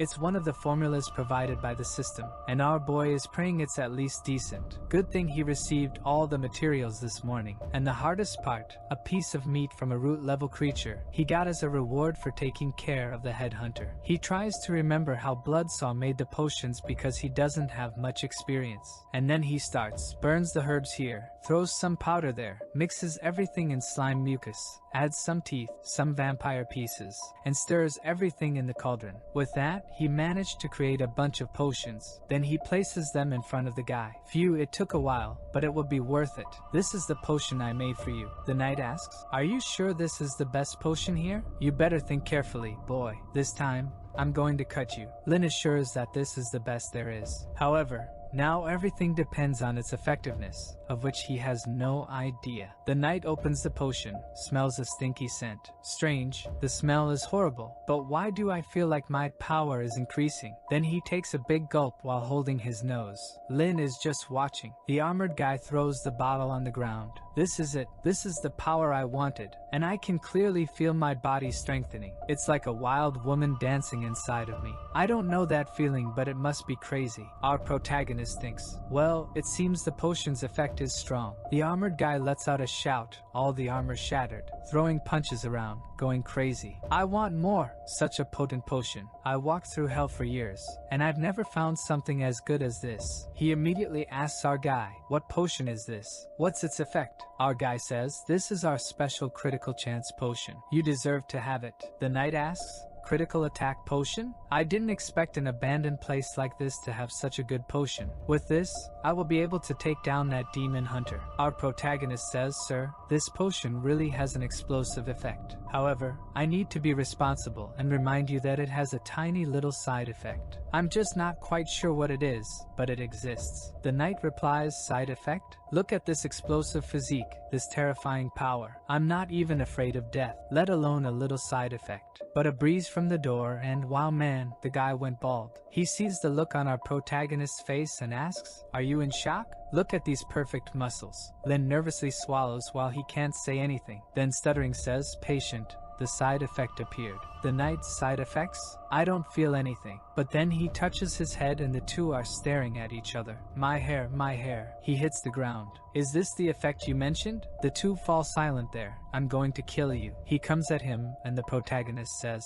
you said you're not even afraid of death. What's the problem with going bald? You became the strongest bald guy. It's a small price for power, isn't it? Just a tiny one. The guy seems to be in a dilemma there. He thinks, well, I'm a warrior seeking strength. Going bald is not a problem, but my long hair matched my Black Knight vibe. But it doesn't matter. The potion's effect is incredible. I feel almost twice as strong. It's very good. He goes to the mirror there, striking that ZYZZ pose. So what if I'm bald? The important thing is true strength. When he looks in the mirror, his bald head looks like a shining lamp. Then he says, hey, I don't mind being bald. But why do I look like a lamp? The protagonist, I guess these special effects make you more unique, right? The knight now covering his head asks, how many of these potions do you have? Lin says, well, including the one I gave you, I have 10 more. The guy immediately shouts, I'll take them all. The protagonist replies, are you sure you can handle the effects? The knight grabs him, points to his head and says, give me everything, no dawdling or I'll kill you. Next scene, then he's already leaving the shop with his shiny bald head. Our guy, goodbye, come back anytime. Then we see the Black Knight wandering around the ruined world. He jumps off his horse, there you are. I thought you were going to run, face to face with the demon hunter. Who says, I thought you were afraid to face me. But perfect, I've been waiting for you for a long time, Black Knight. The knight draws his sword. Today either you or I will die. The hunter replies, you were no match for me decades ago, and it's still the same. But the knight pulls out the potion. It's still uncertain who will emerge victorious. Boom, he's already exuding a purple aura. The hunter recognizes the powerful effect and says, even with all possible medicine, the gap between us won't close. At that moment he sees something strange. It seems like there's something shining on his head. How odd. There's even a sound effect. Wait, it shines again. What's that? Then the hunter says, apparently, Black Knight, you have a very powerful secret trap, don't you? But the knight replies, I don't use hidden things like you idiot. However, his head is reflecting and shining so much that the hunter is sure that it is some sort of secret blinding effect. Energy bomb? A sacred scroll. I got it. A magical reflection crystal. The knight yells, get out of here. It's none of those. I told you, man, I'm not carrying anything. The hunter replies, my god, but the shine is blinding. The knight then reveals, this is the small price to defeat you. I became bald, but stronger. Then suddenly jumps to strike with his sword. According to that human, my critical hit is maximized. Today I will bury you. The hunter thinks, darn, he's too bright. I can't see his movements. But he skillfully manages to escape, and the knight strikes the ground with his sword. Next scene, someone knocks on the store's door. When Lin opens it, it's the hunter all battered. Lin asks, just one day, how are you already so injured again? He enters, stop talking nonsense, just take care of me, I'll pay you double. The system issues the mission, and the guy collapses in the chair saying, I encountered an old subordinate of mine who was never a match for me, and today, for some strange reason, he was extremely strong. Every attack of his was a critical hit.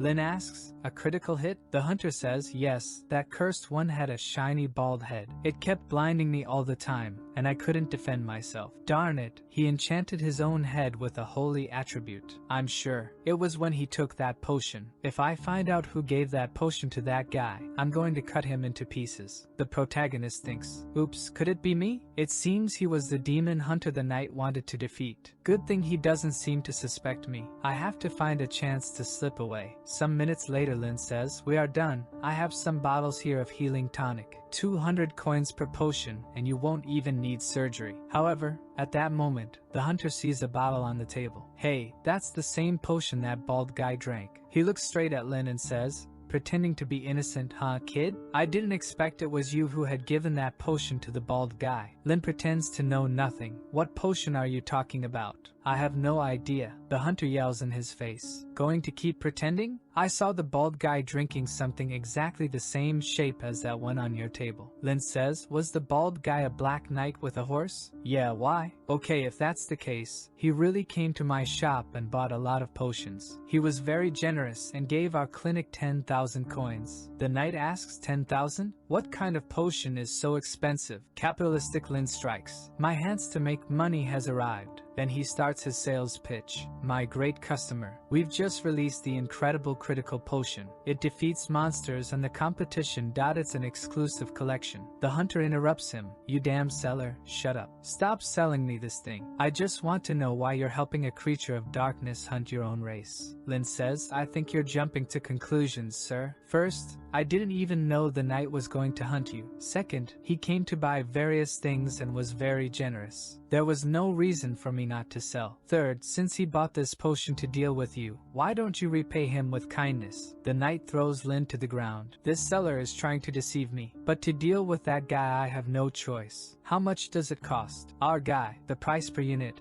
is 2,000 skull coins. However, considering our friendship, I'll give you a 20% discount. 1,600, almost a bankruptcy price for my shop. Suddenly the knight draws his weapon to Lin's head saying, I can also kill you here and take over your little shop. It's not impossible, right? Lin replies, but we share the same blood. We're of the same race. What are you doing? Our relationship, it's better than relatives, man. Our friendship, it runs through my blood. Just because of that I gave you these 20% off. Then you come and say you're going to kill me? That hurts my heart, you know. Then Lin grabs his hand to pretend that he is being abused. Let go of my hand, kid. He lets go. Phew, what a disaster. How many potions did that old guy buy? I want several too. Money is not a problem for me. Hurry up and prepare them. Then he looks at everything and brings 10 critical potions, plus the potion I used to heal your arm. A total of 16,900 coins. Let's round it up to 17, right? You can pay with 17 black skulls. The hunter threw the money and left. Dude,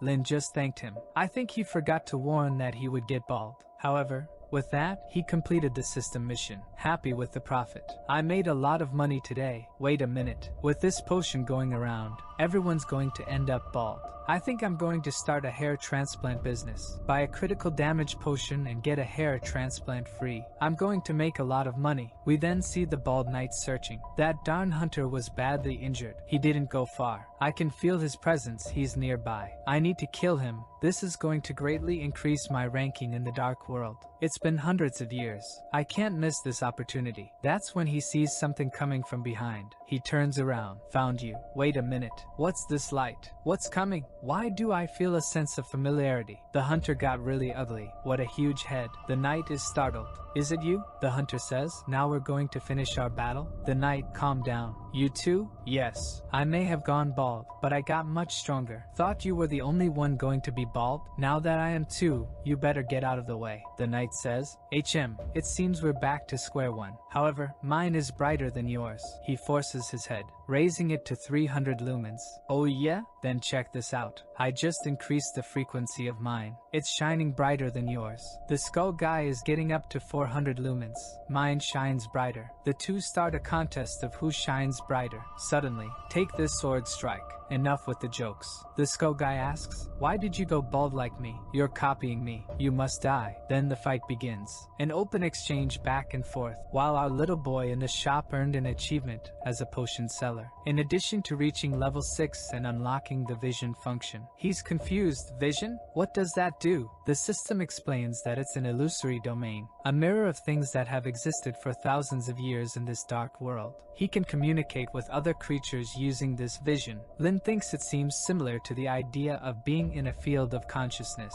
The system then says that each time he enters, it will cost 500 skull coins. Wow, that's expensive. But what can you do? I made so much today, so let's take a look. Clicks on the little eye there and is transported, appearing in the middle of a green nothingness. He asks, is this the so-called vision system? The system explains yes, and that there is the 11th abyss of the world. This is vision zone number 900, and in this zone, the Supreme Being prohibits any kind of conflict. Our guy looks at the big eye there and thinks, is that the so-called Supreme God who observes everything? At that moment, he asks the system, do you have anything to do with this so-called Supreme God? Because I feel something familiar when I see you. The system says, no relation at all, and gives him 1,000 coins. Peculiar. The system forms a rune on his arm and says he can check the information, but be careful so that no creature there discovers his true location. He then transfers 1,000 gold coins from his profile to his profile within this world. And in this place, everyone has an attribute window. His panel shows Lin, human race from another world, with no identity, with 1,000 coins and a medium danger ranking. Around him, there seem to be only some ghosts. At that moment, he receives a message. Blood. And that message warns that a battle is happening in Ghost Alley. A hunter versus a black knight. Whoever wants to watch has to pay 20 coins. He asks, how does this work? Can you really get information like this? He pays the 20 coins, gets transported. Wow, am I in Ghost Alley? The visuals are so immersive, but really, I'm hearing the sound of a fight happening. He looked around and went to see who was fighting. Is it the hunter and the black knight? They're fighting again. A message alerts that it's the black knight ranked 171 against the hunter ranked 143. In the chat, everyone is talking about the fight. Some guy wrote, damn, I want to see the hits, but I just keep looking at those bald heads. Lin is confused. What's this?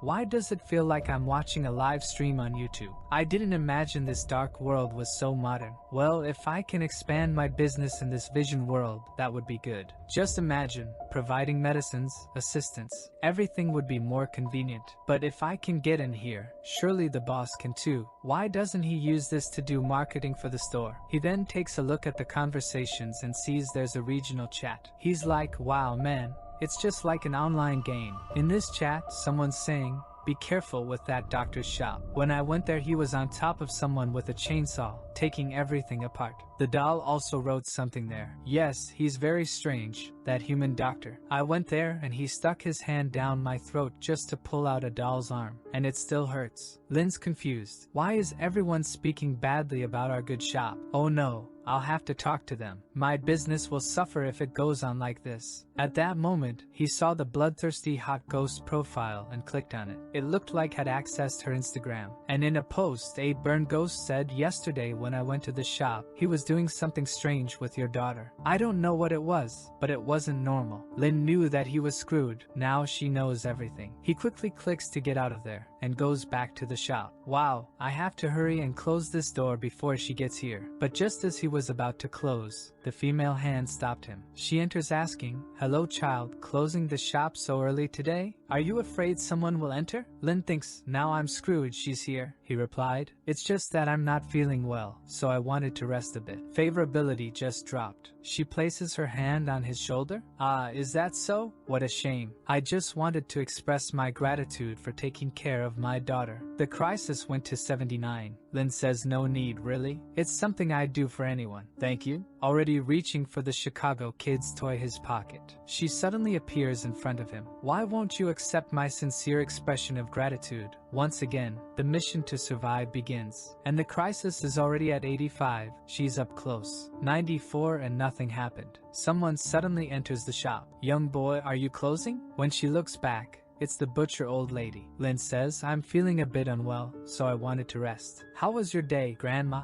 The butcher lady says. "I'm old. Not many people care for my stories. But what you gave me today is something very interesting." Lin replied, "Don't worry. I have something new here for you." Then he picked up the hunter's and the skeleton's hair. "Look, all that I've gathered." The old lady questioned, "When I was coming here, I saw the two bald guys fighting. Did you shave their heads?" Lin responded, "Yes. Both of them are good customers." The old lady is amazed. "I didn't expect someone so peculiar to appear in our ghost alley. Everyone here seems to be related to you, young man. It's very inspiring." Lin says it is his great pleasure to help everyone. If she wants, she can come in and rest. The old lady thanks him as she enters. Lin thinks, "I was lucky that the old lady showed up, otherwise this woman might have killed me." Moreover, he completed the mission to escape the woman's malice and received a curse diagnosis. The old lady then asks Lin who this woman is. He says she's a client and neighbor who just arrived, a very friendly and beautiful girl. The blood witch tells him, "Since you have another person here, I won't bother you. I'm going to cook something really delicious tonight, and I want you to come to my house. It's number 45. You won't refuse," showing him what he likes the most. His sanity takes the usual dive, and he receives two possible missions, one to refuse and one to accept, both of which he has to survive. "See you next time." Phew, finally she's gone. "Don't come back, woman." The old lady tells him to be more careful, not to provoke spirits like her, or they'll torment him forever. Lin thanks the old lady. "If it weren't for you, I'd have been dragged off, right?" She says he deserves it to be protected. Without him here,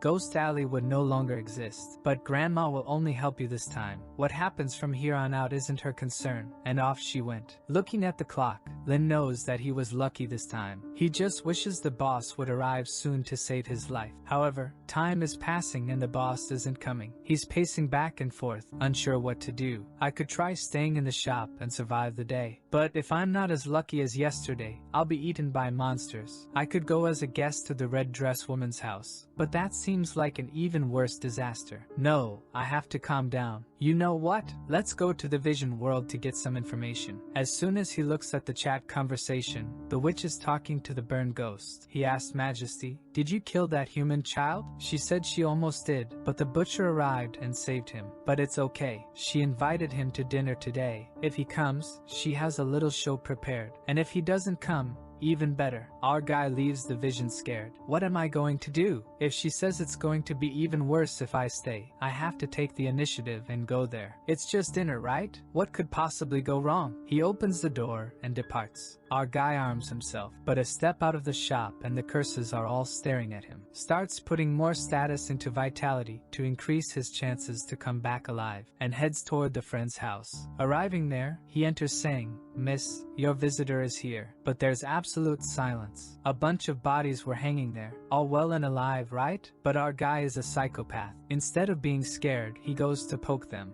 These aren't as pretty as me, poor guys. He continues walking through the house until he finds the dinner table. But where's the witch? He wanders about while we see that he's being watched through some kind of mirror. The witch says, "Everyone, the doctor has arrived. It's time for him to meet us." On the dark YouTube chat, the Blood Doll is saying that it's not good to kill Lin. After all, if Bloodsaw comes back, he'll seek revenge. However, the burned ghost says he has to pay for everything he's been doing in Ghost Alley. A skeleton asks if she's going to kill him. The queen says it would be too easy to kill him like that. Before he dies, she wants to see terror on his face, to return 100-fold everything he did to her daughter. She snaps her fingers and orders the creatures in her house. Let's just see how he's going to die. While Lin is there, already sleepy, waiting for the girl. At that moment, a bunch of chains descends next to him with all the bodies. Lin asks to himself, the creatures are moving? What a crazy hallucination. Surely a bunch of walking bodies didn't just fall here, right? When he looks to the side again, they're all coming. Oh crap, it's not an illusion. He stands up, closes his eyes.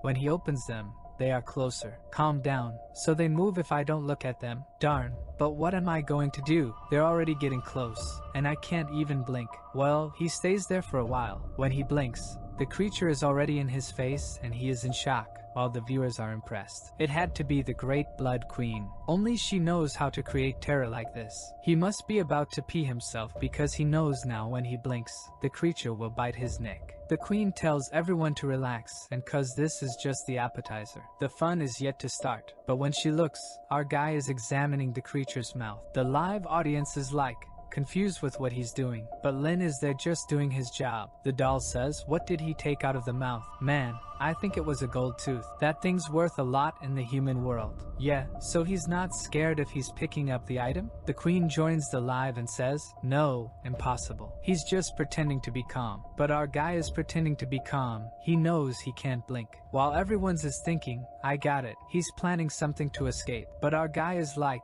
these mummies seem very strong. Then he pulls out his work tools, and everyone's clueless about what he's going to do. He went with the blade and stabbed right into. What's this, man? The Blood Queen felt that pain in her own dark hole. While Lin is fixing everyone the same way, man, what's this? The burned mummy is like, is he really doing this? Seriously? He goes behind another one there. Take that too. The chat's like, something strange with this guy, because it seems like he got more excited after the mummies appeared. Our guy is now staring down the mummies. So, who's next? The queen's getting mad. She's going to lift this curse and orders everyone to attack him. Another comes to bite him, man. But now our guy's confident. One goes down, then another. He's cutting everyone up. The worst part is that he's always making the same cut, right there. The queen's now screwed. She's getting embarrassed live. Everyone's like, damn, this guy is incredible, isn't he? Apparently, he's not afraid at all. They see Lin heading for the door. Whoa, is he trying to escape? But he was so aggressive. Now he's scared. No, wait, what's that sound? Wait, I've heard that sound somewhere before. Our guy's running like a maniac. It's time to meet the baby, pulling out the electric saw, finishing all the poor mummies. The only thing is that our guy's sanity is going down the drain with these actions. The chat's all kind of confused, and the ghost says the queen will have to use some more cruel methods. This guy's worse than his boss. Lin gets the notification that the blood doll is at maximum fear of him, and his popularity is just increasing. He finds it odd, huh? What's happening? So many names I know, but none of them are here. How strange. Then he pulls something from his coat, puts it in the cup, and drinks calmly. This wine here is really good. The doll's telling the queen that it's better to release this human. But the queen says it was just the beginning. Now she's going to show something much more merciless. She pulls a lever, and Lin feels something. When he looks back, there's a painting staring at him. He finds it odd, huh? Why is there a human painting in this place? He approaches, and the eye starts moving. He gets a shock when someone places a hand on his shoulder. He turns around and, wow, what's this? She's ugly. But Lin is very calm. He doesn't care about anything anymore. In the conversation, everyone says if they had gone through that, they would have peed themselves. The queen's there. So scared you can't even move, right? Go on. Start screaming and begging for forgiveness. I want to see your face begging. But Lin says, hi cutie, how are you? Everyone in the chat is shocked. what's happening? He pulls her close saying, I know she called you here just to be part of this horror show. But don't worry about that. Just come sit here with me and have a good meal. But she comes behind to cast a curse on him. Man. When Lin realizes that, he gives her a slap in the face. The people in the chat are all puzzled. While Lin is warming up his arm, the poor girl's head flies away. He goes to the floor, picks up her head, looks at it affectionately. Don't scare people like that. How about you be a quiet little girl? She's scared. She's a curse, a ghost. Why can he touch her? Lin says he's a pharmacist and a doctor. He deals with evil spirits all the time. And so he's always under the effect of a potion that allows him to touch spirits. Otherwise, how would he operate on people, right? The ghost is like, okay, cool then. But he comes closer and says, it's a pleasure meeting you. My name is Lin. Can I get to know you better? The burned ghost in the chat says there's some wrong development happening. Am I the only one noticing something strange going on there? While the blood witch, damn, I had forgotten this guy was like this. The more terrifying, the more he likes. The ghost is freaking out. Impossible. How can he stand my scary face? Yelling, she even opens her head there to show him her gray matter. Now he's going to be scared for sure. Lin stares at it.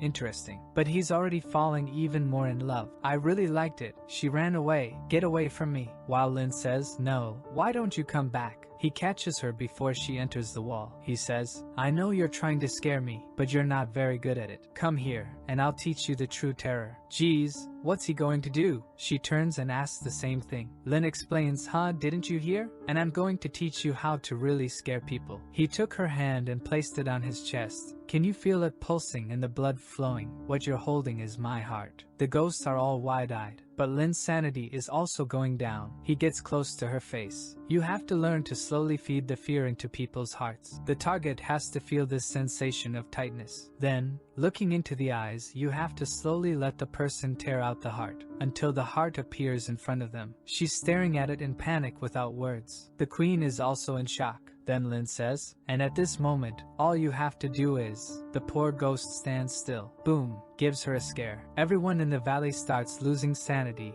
and going crazy. And in the house, the ghost lets out a scream. Everyone no longer wants to watch, turns it off. This is getting scary. Queen, stop it. Then Lin says, I was just playing with you. This here is just the heart of a faceless demon, not mine. But what did you think?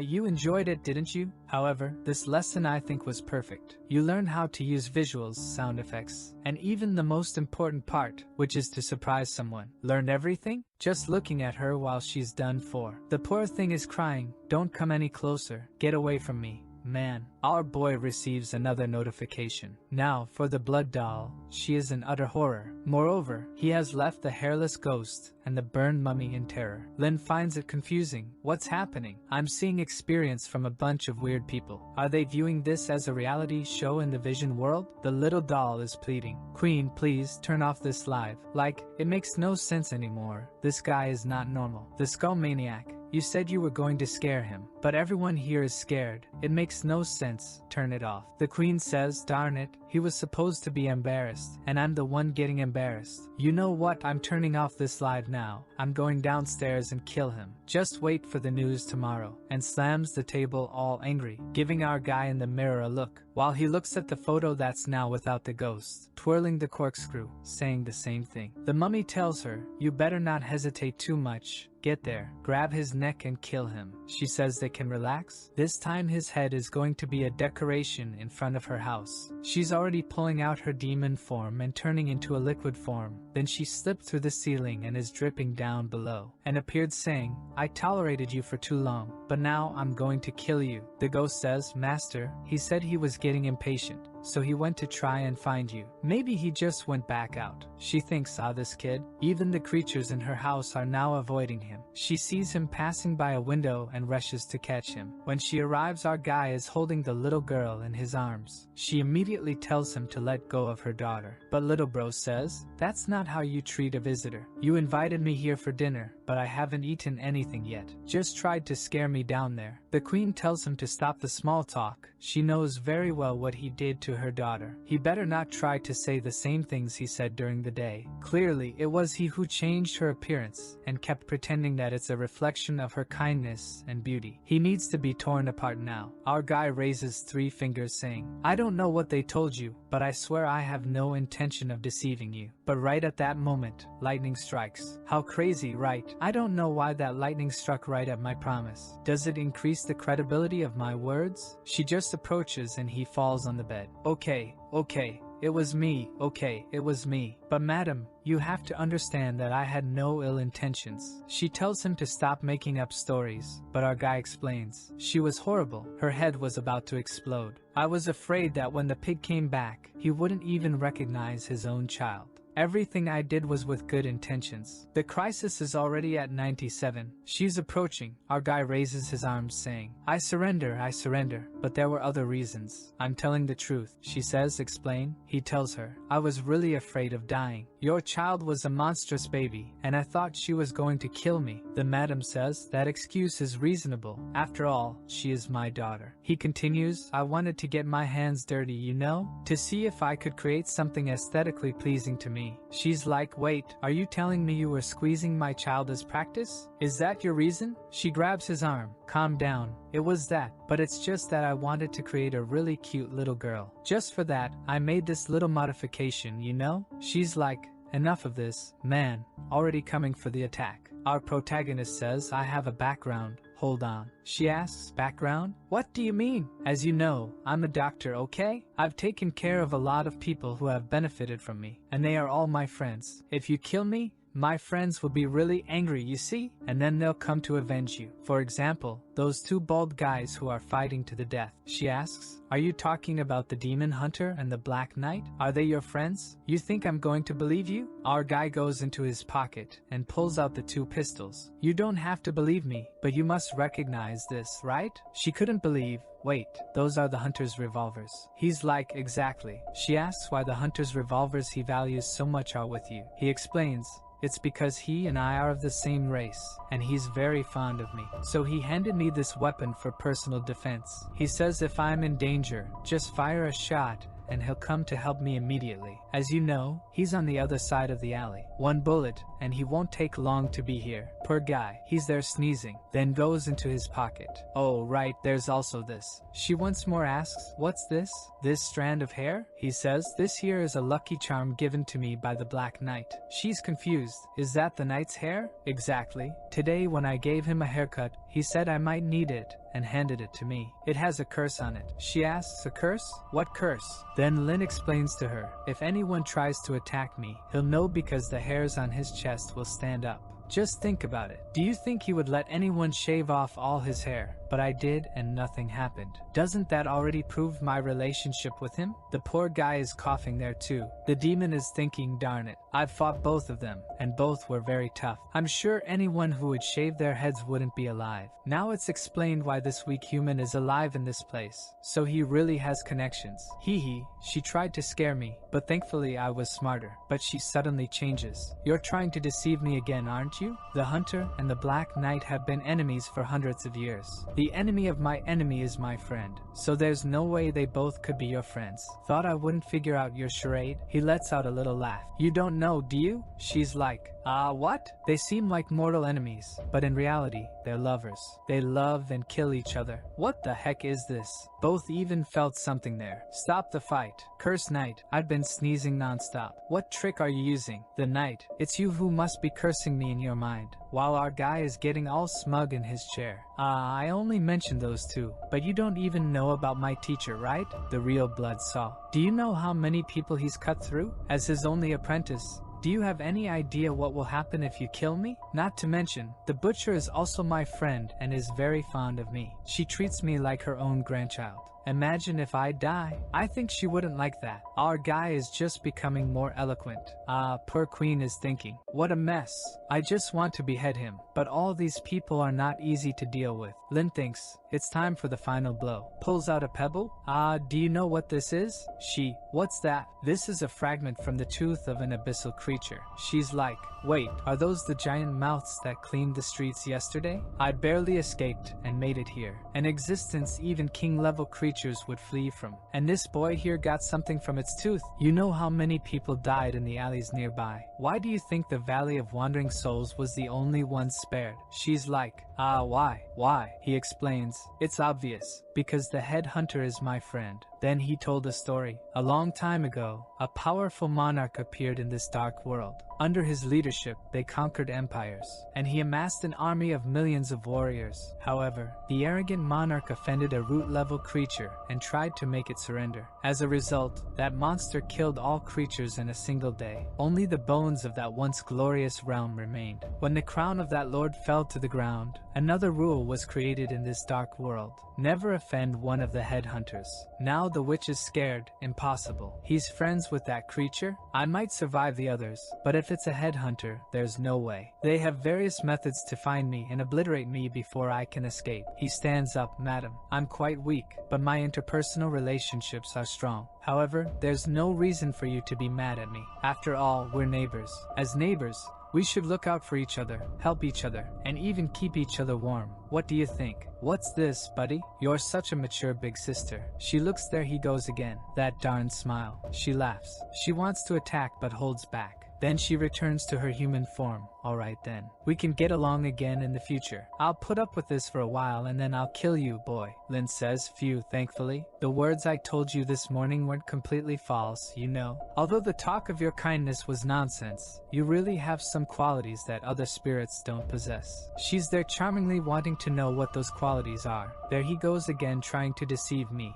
Silly. Our guy approaches. Your beauty and your care. I can see it. This room here is all tidy, isn't it? Your entire house is a mess. But look how cute you've made everything here. She shakes her head. No, I just did this casually. But Lin says, I can see it. The chairs, the tables, everything here has a refreshing feel to it. It's not something an evil spirit could do, especially this beautiful flower. It's impossible for a non-toxic flower to survive in this dark world. She blushes all over. It's nothing like that. Hey guys, our crazy doctor is back. Do you remember that in the last chapter he ended up at the house of the little red witch? And Lin is unstoppable, he says to her. I remember you saying you didn't like her being cute, right? So, explain this to me. Why is she wearing this hand-sewn wool outfit? Can I know? The witch says, no, it wasn't me. But our protagonist says, you don't need to explain anything else, okay? Just admit that you love seeing your cute little daughter. There's nothing wrong with that.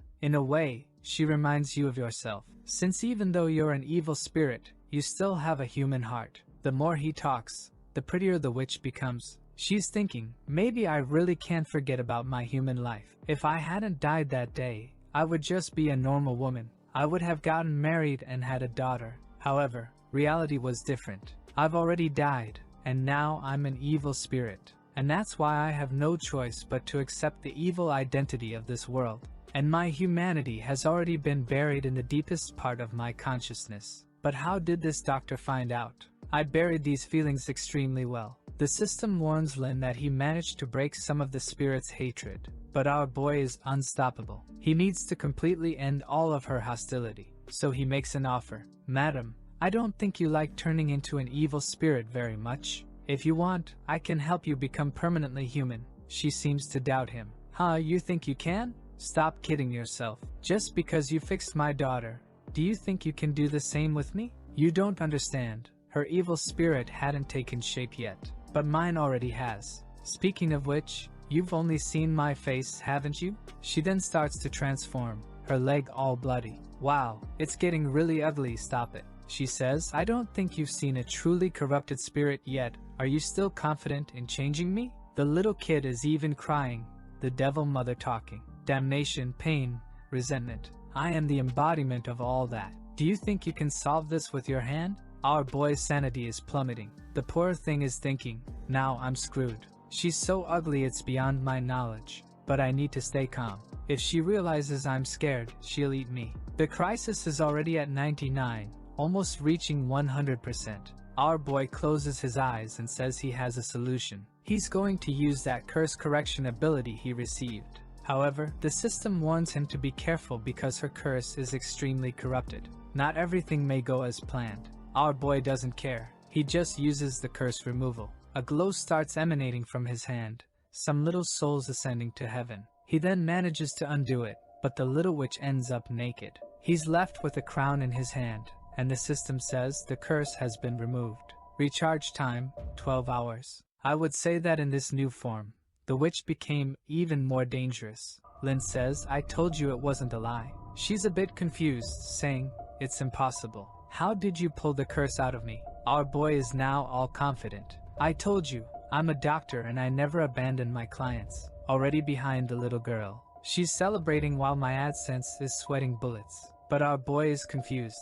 It seems she's gone crazier without the curse. A little later, our hero is with the child, waiting for the mother to return from the room. It's been a while, and he's even received something from the system. But when she comes, sorry for making you wait. However, she comes back extremely dangerous with all this charm and says, sorry, it took me a little while to change clothes. Our protagonist blushes. He's even wondering, is this someone else? She even apologizes to him, saying she did excessive things. Lin says it's okay, they're neighbors now, helping each other is what matters. But she's looking to the side blushing, saying she didn't expect him to actually remove it all like that. The favorability is skyrocketing, and he warns her, I removed the curse, but not permanently. In 24 hours, you'll return to your original appearance. She says, only 24 hours? He says, yes, but if you always come to visit me, it will be permanent. She already has a smile on her face. Really, can I come to your shop every day then? +20 favorability. He gives a thumbs up saying, of course, I'll even give you a 20% discount. Slyly thinking, not only did I solve the crisis, but I gained a lifelong customer. However, she's all excited asking, a discount? Do I have to pay anything? Our boy says unfortunately, it consumes a lot of his energy, and since their shop is a small place, it's just a small fee, nothing major. She's there saying, okay, so what's the price then? Lin is confused. Why are you talking so much about money? You were very powerful. You must have money at least. She says that actually she doesn't. She never cared much about it. Usually what she likes is to consume the person. She comes blushing, staring at our boy who says, it doesn't matter if you don't have money. You can pay with other things, body parts, herbs, curses, I accept. She then makes the best offer. She approaches asking, is this okay? Our boy takes a step back, now blushing, and she's already pulling down the strap of her dress. She throws herself and looks at the sly smile. But he says, madam, please respect yourself. She says, earlier you called me baby. Why not call me that again? Our boy is there trying to stop her. Our shop doesn't accept these kinds of payments. She asks, but didn't you say you would accept anything as long as it was valuable enough? Or do you believe I'm not worth that? Lin is lost. What do I do? I'm just an innocent teenager. She's too powerful for me. She has over 100 years of experience. He's just looking. No, I'm losing my chance to make money, and this will drain my energy. But she's already in his ear, hesitating. He closes his eyes. I can't, and pushes her away. But the witch asks, what's wrong? Have you never been intimate with a friend? Our hero says nothing. She insists, not even a kiss? Not even held a hand? The system says, you feel extremely humiliated. She then says she will teach him step by step like a little teacher. Man, I don't know what happened, but he's sitting on the bed and the system sent the achievement. Congratulations on receiving the achievement. An incredible first time. He really tamed the little monster blonde. He doesn't forgive at all. Her favorability towards him increased by 50 more. He gained 400 experience. She even has to put her stockings back on, telling him that he better wait because next night she will come back again. He takes care of her. She takes care of him. Wow, this doctor pays too much attention to his patients. She even squeezes his shoulder and says every time he removes the curse, she will teach him a new powerful technique. Our boy runs off. For completing the whole mission, he receives a blood demon cloak. It allows him to become like an evil spirit, invisible and apparently untouchable. However, he has to be careful, because using that, he also can't attack anyone. Our boy curses the system. What are you talking about completing the mission successfully? I'm turning into a pervert. I'm spreading fear everywhere and still accepting payment from a woman with her body. Not only did you put me in a dangerous situation, but I was also seduced. Finished in the chair, he's still thinking. Thank God I put all the points into resistance. Otherwise I wouldn't have been able to withstand all that hit force. Truly a wicked girl. I will definitely continue putting points into Constitution. Our boy is getting ready for the visit, sneaky guy. But it's at this moment that he notices something. It's been 3 days and the professor hasn't returned. Did something happen? He then enters the vision world, spending 500 coins, and checks the YouTuber's chat. The blood doll is asking, Queen, how did things go? That human apprentice of blood saw. How was his death? Tell me. The queen says yes, he received his punishment. The doll asks, how was it? Did he suffer a lot? She says yes, he was powerful. But after striking him with great force several times, in the end he was finished. The burnt mummy asks, what do you mean he was powerful? What happened? She says everything went fine, she ate him. It just happened in a different way. Our boy is there. Damn it, this woman is so open-minded. She's telling everyone. Worse still, it's in this chat here. The whole city will see. Forget it, I'll focus on my business. He enters the regional channel, but there's no information there either. So he goes to the global channel to see if he can find anything. Since there was no information, he creates a post asking if anyone saw the chainsaw maniac. But to create the post, it costs 1,000 coins. That's expensive. Looking above all, he thinks it's a concept very similar to Earth's video games. Could the person controlling this place also be a human? At that moment, a pentagram appears. Someone is trying to contact him. So we saw a kind of gargoyle in the territory world. The place that serves as a bridge to connect dark worlds with others. However, sacrifices must be offered. Lin gets excited. Wait, connect with other worlds? With the right sacrifice, can I go back to my world? But when he tries to use it, the system says, you don't have sufficient permissions to use this function. He realizes he'll have to level up to unlock that. But at least now he has the trading area. And he decides to go take a look. Several shops selling spells, powers, weapons, and one with a skull, selling high-level stuff suitable for humans. Another one also sells organs and limbs to connect to other people. And even one there that sells some friends who can knock you out all night. Our hero feels like it really resembles a video game. Was the creator of this world a kid addicted to the internet? The system explains that he can teleport into any shop he wants, and that to open his own shop costs 10,000 gold coins. So he decides to create one with the name Blood Chains Pharmacy. But when he clicks it says, duplicate information. The Blood Chains Pharmacy store already exists. Him. What do you mean? Wait, teleport. And he appears in front of a big door. Does the boss already have a store here? So he opens the door. But the shop requires a password to enter. Since he has no idea, he decides to guess based on what the professor likes. He starts trying some. Single 200 years. The disciple is the cutest. What the hell is this? Obviously, he misses everything. I love you, Lin. He got it right. Upon entering the shop, he sees that the design is basically identical to theirs in the real world. However, it needs a little maintenance. That's when the system says, to enter or exit this shop, it costs 500 skull coins. Our hero is shocked. Wow, 500 just to enter and exit? Where was Sarah getting all that money from? But for now, the shop has 4,000 coins saved. Our guru decides to check the store's history, and sees that his professor was selling a bunch of organs and pieces of monsters. Lin then understands. When the professor arrived with that crew in the bag, he went to the operating room, cut, and took everything to this shop here. The shop in the underworld is just to disguise where his real money comes from, and our guru is even more impressed. The creatures he seems to be killing are very strong by their names, and there are a lot of them, which shows how strong the professor is. Our protagonist then sees a message left a few days ago. Some old friend of his invited him to explore something called the Hanging Tower, and that the professor belonged to the Demon Association for 10 years. Our hero thinks, this is his last location, but it seems he already participated in the association. It shouldn't be a problem, right? So he decides to take advantage. Since he's in this world, it's the perfect chance to make more money than ever. And with the money, he'll give a lift to this shop. He goes to the back to make more of those critical attack potions that make you bald.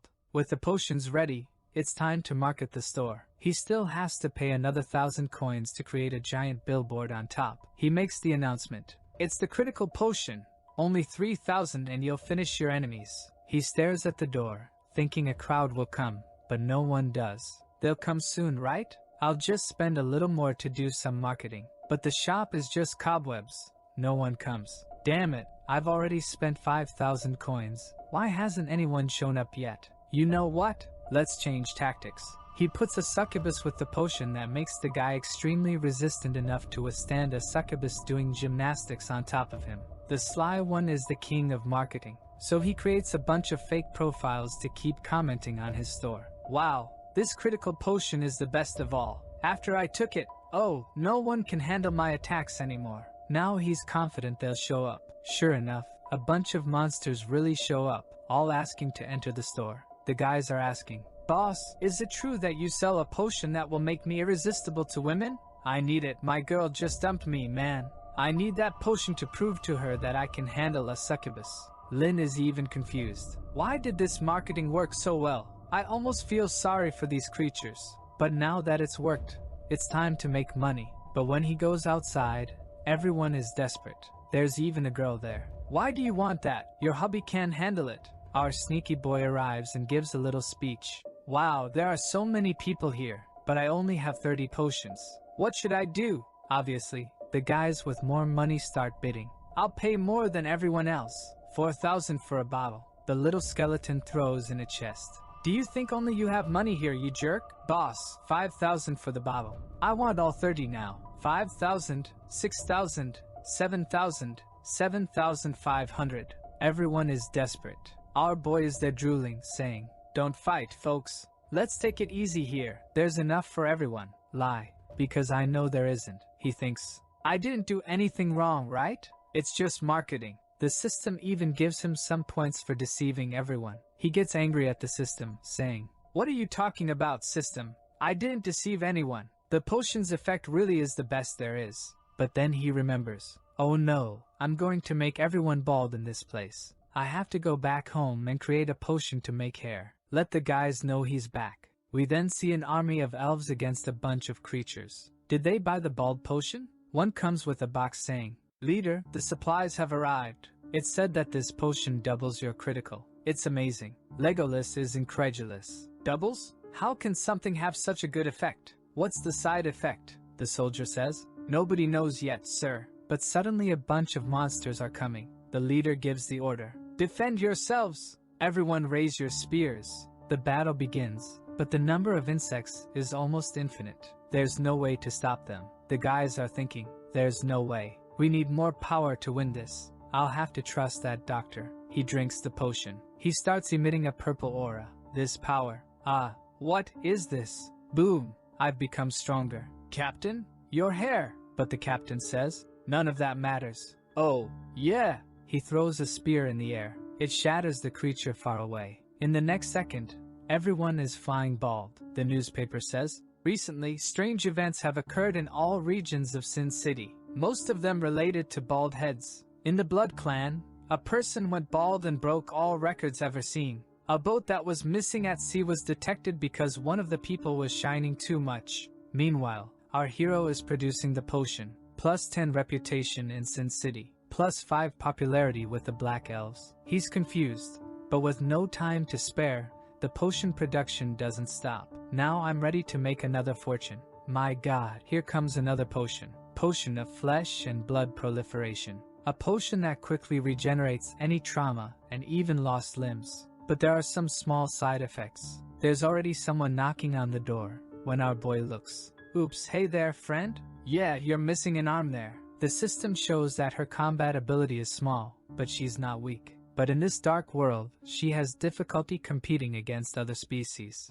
Our protagonist tells her to come in and sit down. She timidly says that her arm was eaten by a monster, and she needs treatment, or she'll die. Can he help her? Our hero receives the mission to rebuild her arm. Lin says he can fix that arm. She doesn't need to worry. However, she asks, "Are you sure? You're not trying to trap me, drug me, tie me up, and then do some naughty things with my body, are you?" Lin gets confused. What do you mean? "Of course not," she says. "Alright then, I'll trust you." And the favorability increases. Our hero finds it strange. It increased? She trusts me just like that. He then says, "Why did you ask me about that?" She says that before being transported to this world, the elders of her world warn that the creatures here are wicked, and many of them have been deceived to be used as toys. "You're not a liar, are you?" Our guy says no, and she believes him. With 10 more trust, she drinks the potion. He's already noticed that she's very easy to deceive, thinking, your elder told you to be careful, so why are you trusting me? He then asks, you said your race is migrating? You don't belong to this world, she says, unfortunately. Something so confidential cannot be disclosed to a stranger. Are you by any chance a strange creature? Our guy says no, I'm a good creature. She says, then I can tell you that we're migrating to the northern mountain of hell. A place with plenty of food and territory for our tribe to thrive. I'm trusting you, you know? If you deceive me, you're screwed. The protagonist says, are you one of the warriors of the tribe? She pulls out her sword, I'm a powerful captain of the goblin clan. The first knight to complete the test, Lord Yu. The direction my sword points is the direction of the future of my nation. We will shine. Lin says, I understand, but now sit down.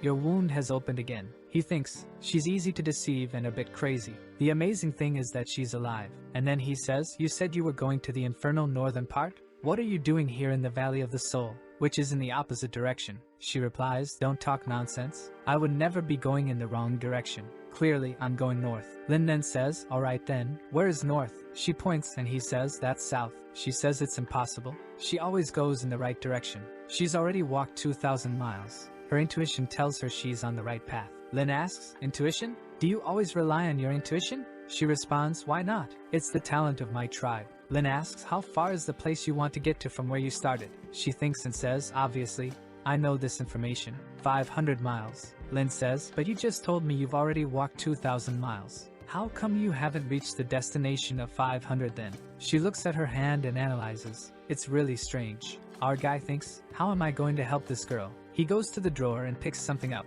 Here you go. I'll sell you this for only 200 coins. You'll never get lost again. She blushes. What is this? He explains, this is called a compass. It's worth 1,000 coins, but for you, my friend, I'll make it 200. She gets all excited, and he gains 60 more trust. However, he loses morality for this. The system congratulates. It's clear that you sell any junk for any price. Our guy touches her shoulder and says, as a friend, I have to warn you about something. She says, what? Lin explains, when someone says they're not a bad person, it doesn't mean they're good. And when they say they're good, it doesn't mean they're not lying to you. Understand? She says, thanks, but I don't even remember anymore. Lin thinks, apparently there's nothing I can say to her. Well, she's been surviving until now. She should be able to keep surviving. He asks, where did that wound come from again? She says it was a bite from a giant. Unfortunately, it's much stronger than me. If I hadn't dodged, I would have been eaten whole. So graceful. Lin says, okay. But he's confused. Why is she talking about it with such pride? He then asks her to take off her armor for the exams. But she says she can't. A knight like her can't be without protection. And for the first time, Lin says he has to use anesthesia. But she says she doesn't need it. It will affect her reaction time, so she'd rather endure a little pain. Our hero asks, are you sure? She says, yes, I'm absolutely sure. He then says, good, you're the second bravest person I've seen. She's already all tied up, tells our guy, you can start having fun now. I'm already a fish on the chopping board. Our hero says, if you want, you can scream, just don't bite your tongue. She replies, I already told you, my pain tolerance is maximized. He then begins, already making a strike on the arm. The poor thing is already screaming and crying. Wow, now I realize how tiny she is. And she's desperate, asking, why does it hurt so much? Why are you using such a sharp and torturous instrument? You want to cause me pain, don't you? Lin says, girl, that was the first strike and I've only just begun. Come on, wouldn't it be better to take anesthesia? She's crying there, pretending to go beyond. No, I can't lose my reaction time. Another blow. Pleading, please stop, it hurts so much. Lin says, but you just told me that your pain resistance is maximized. She says it hurts a lot, even with everything maximized. But our guy isn't going to stop now. She stands up, opening her mouth, saying she's going to bite him. She's tired of him, but he already puts the tube in her mouth, saying, stay still there. It's almost over. Lie, this has barely begun. He gains experience, gives her another cut. She cries desperately. After a while, phew, we're done. The system gives him the points. The poor thing is destroyed there. He removes the thing from her mouth. I told you, man, it was quick. Now we can move on to the next phase. Then he frees her, and the girl gets up saying, wow, it feels like I woke up from a nightmare. Our protagonist says it's a normal reaction. She points to him. You're the first man to make me feel so much pain, and also the first to put such a big thing in my mouth to the point of making me drool. Why she said that, I don't know. Our hero says it was just so she wouldn't bite him, and she wouldn't bite her own tongue. But it's certain that this will generate some misunderstanding in the world. However, she's all shy, saying she was impressed by his generosity, and he gains more favorability. Our Lin is confused. What kind of person suffers so much and increases favorability? He then pulls out a green vial and says, now that we've dealt with any potential infection, we need to start building the next arm. However, before I begin, I need to ask you, do you have enough money? She asks. Is it an expensive process? Lin feels so sorry for her that he decides to even offer a fair price. She then replies that of course she has all the money, and she starts searching in her bra, pulling out a bunch of coins. However, Lin notices something. Her black skull coins are painted as if they were normal coins, so she doesn't know the value of those. With a handful in her hand, she asks, is this enough? He says, of course, it's more than enough. Already thinking that now he'll have to give his best, he gets up saying he'll fetch the best potion of all. He's going to use the new potion that we don't even know the side effects of yet. He warns her that it's a new potion, so he's not sure if it will work. However, with a foolish look, she already takes it, opens it, drinks it, looks at him, and says, my resistance is indeed very high. Potions don't work very well on me. Our hero asks, then why did you come to my shop? She says, to try my luck, right? What if you have, I don't know, a metallic arm for me, you know? Our guy looks at the potion. Damn, it was the perfect opportunity to test this. Had to be someone with immunity, but the system gave it to me. It has to work. It doesn't make sense. If this potion worked even on those with immunity, the price would be much higher. He turns to her, trust me, I'll make it work. If it doesn't, I won't charge you anything. She replies, okay then, what do you want to do? And instead of drinking it, he pours it on her arm. The bandages fall off, and her arm begins to reconstitute itself. Our hero is excited, but she still seems, it seems like the effect was kind of, well, strange. Installing a metal arm now, that's when she starts to notice that it's working. She's surprised, doctor, it's really working. It's kind of incredible, isn't it? Lin thinks, wow, the recovery is better than I expected. And apparently, no side effects, it's perfect. She says she's impressed. He's really a very capable man. He tells her, hold on, don't fall in love just yet because we don't know the side effects. But he gains another 50 favorability. He then asks, what did you feel when you drank it? She says she felt kind of numb. Anything else? She says, it's quite comfortable, but it also felt like something else grew.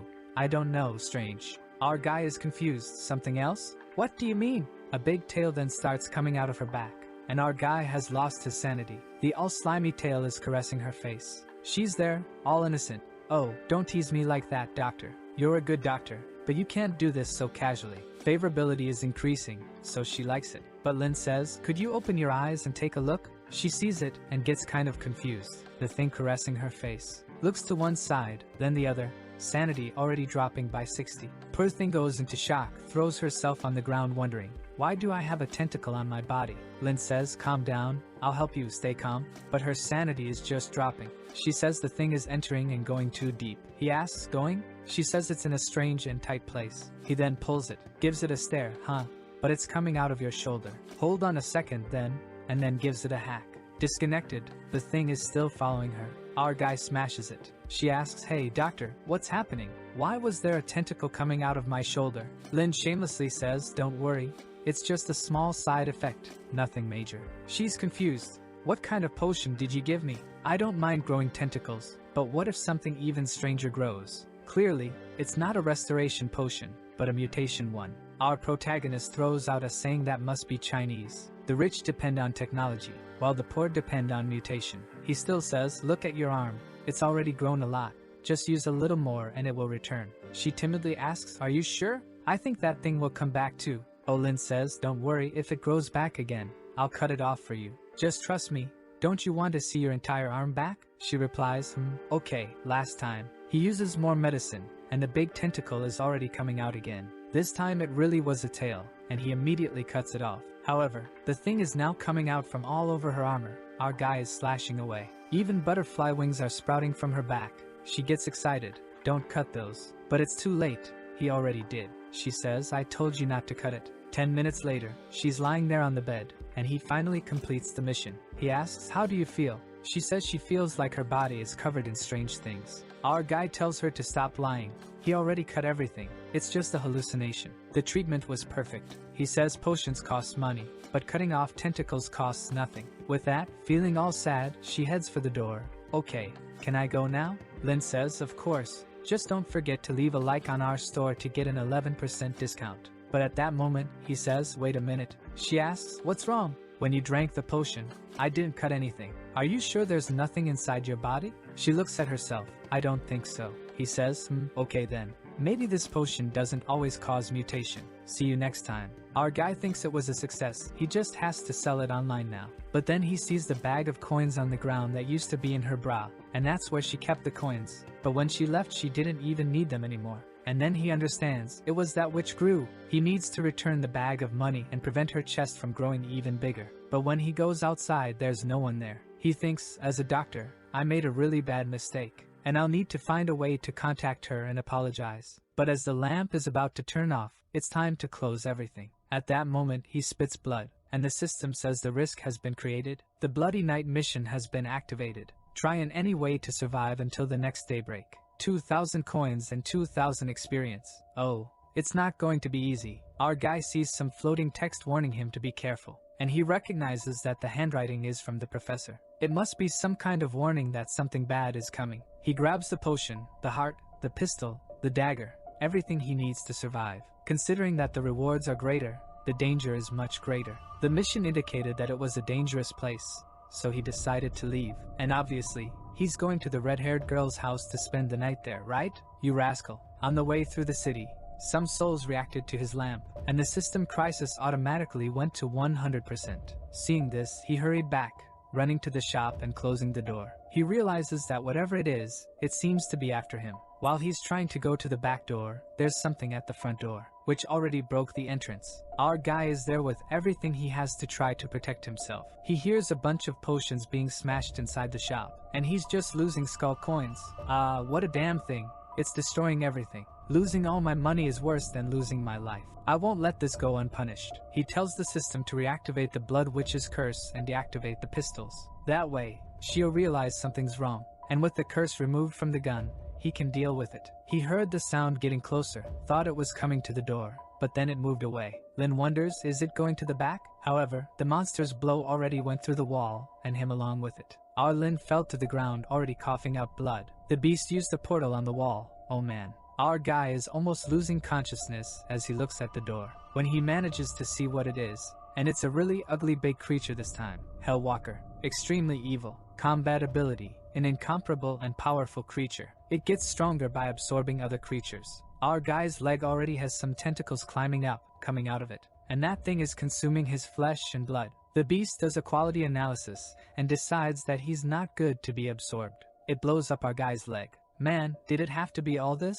Oh poor thing, he's finished. The monster still feels that he lost the ability to move and needs to be finished off now. Our hero is lost, heart pounding. He fires a shot that went into the eye and pierced. The big guy is going crazy. He takes advantage to put on the blood cape that turns him into an untouchable evil spirit. While the beast is going crazy, undergoing a transformation, he's just running away and hiding. He throws himself into the barrels there, all beaten up. Damn it, I should have imagined that a beast of this level would easily find my location. These days have been so easy that I even forgot that you can die at any time in this world. Our guy feels something strange in his leg. Some kind of mutation is about to happen. He tries to stop it, but can't. The system warns. Side effect. Proliferation beginning. Your body will undergo a level 1 mutation. Some tentacles start to come out. It has advanced to level 2 mutation. More flesh and blood tentacles and even an eye on the back of the neck. The beast is still going crazy, thrashing around, until our guy is coming in hiding.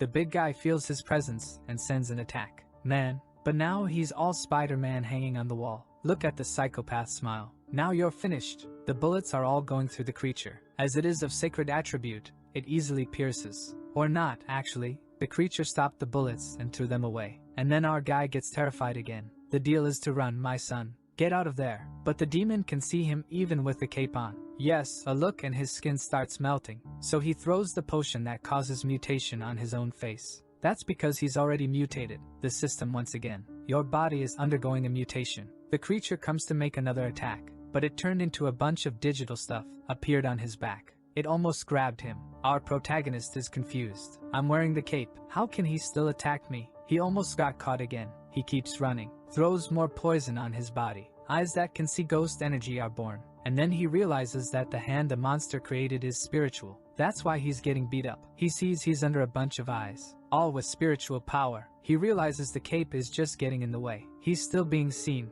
but can't hit. He jumps down into the store again. He throws the cape, starts hunting for potions. But the hand is coming. Lin sent some explosions there. It's a potion against evil spirits. The big hand is already there. He's passing him the blade. Our maniac starts to smile. The anti-spirit potion worked. Look at the little hand trying to escape. He takes advantage to try. He's going to finish him off. Well, but the creature grabbed his spine. Our guy then thinks, was this the monster that bit the girl's arm? As soon as he sees that the monster is 100% back, he understands. Probably he's resistant to the potion too. If that's the case, what is he going to do? Can't hide? Can't run away? Can't kill? The potions don't work. The creature is pulling his spine. Let go, man. Our guy says he still has a chance. Turns around, throws himself on the ground. But man, he broke your spine. And now, however, he took advantage to cut off the arm. It's the enemy of biology, with a broken spine walking, breaking walls, running. That's because he's got that cursed heart inside him.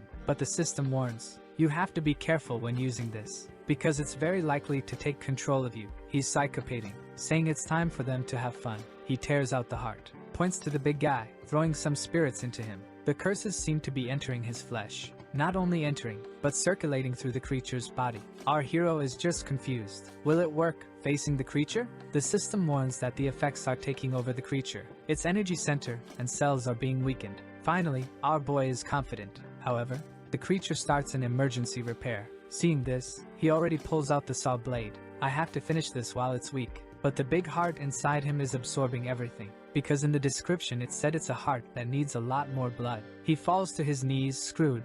One more potion, one more gulp, saying I need to survive at least, regardless of what I will become. He let out a yell. There's something coming out of his eye. The system still warns. You have reached a level 3 mutation. Your physique and willpower cannot fully control this mutation. Current mutation, snake brain. You control 31% of it. Our boy says it's the only way, and sends the snake to eat the heart. However, when he's finally ready to return to combat, the big guy is back too, already giving him a stare down. The system warns that the creature has returned to spiritual form. Our boy tries to flee again. Once this creature reaches 100%, there's no way he'll get out alive. But look who he sees coming from afar. Will she save our boy? But she's also a bit beaten up, carrying a head. She arrives at our protagonist and asks, "You're quite unique today, aren't you, sweetheart? Are you trying to do some kind of different performance?" Our guy says, "Yes, exactly. But why didn't you come sooner? Didn't you realize your curse came back?" She covers his mouth and says, "Calm down. Missing me so much from yesterday?"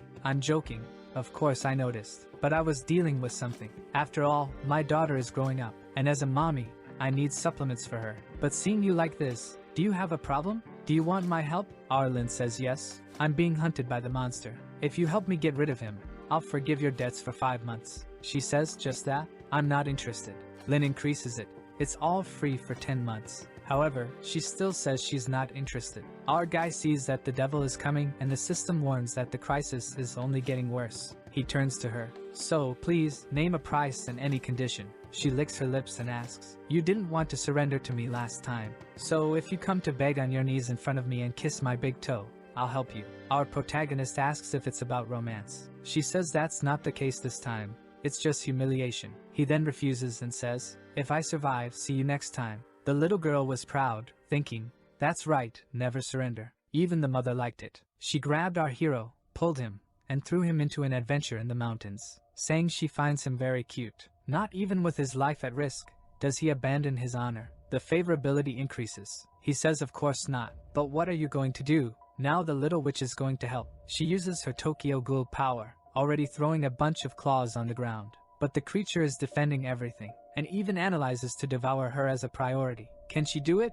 Even though she transformed too. Our protagonist warns her to be careful. He has a kind of hand that can pierce anything and hurts even the soul. From afar, he climbs up and watches the fight. They're both so fast you can't see anything, just the creature being cut. He's impressed, saying she's wonderful in combat. He didn't know she was like this.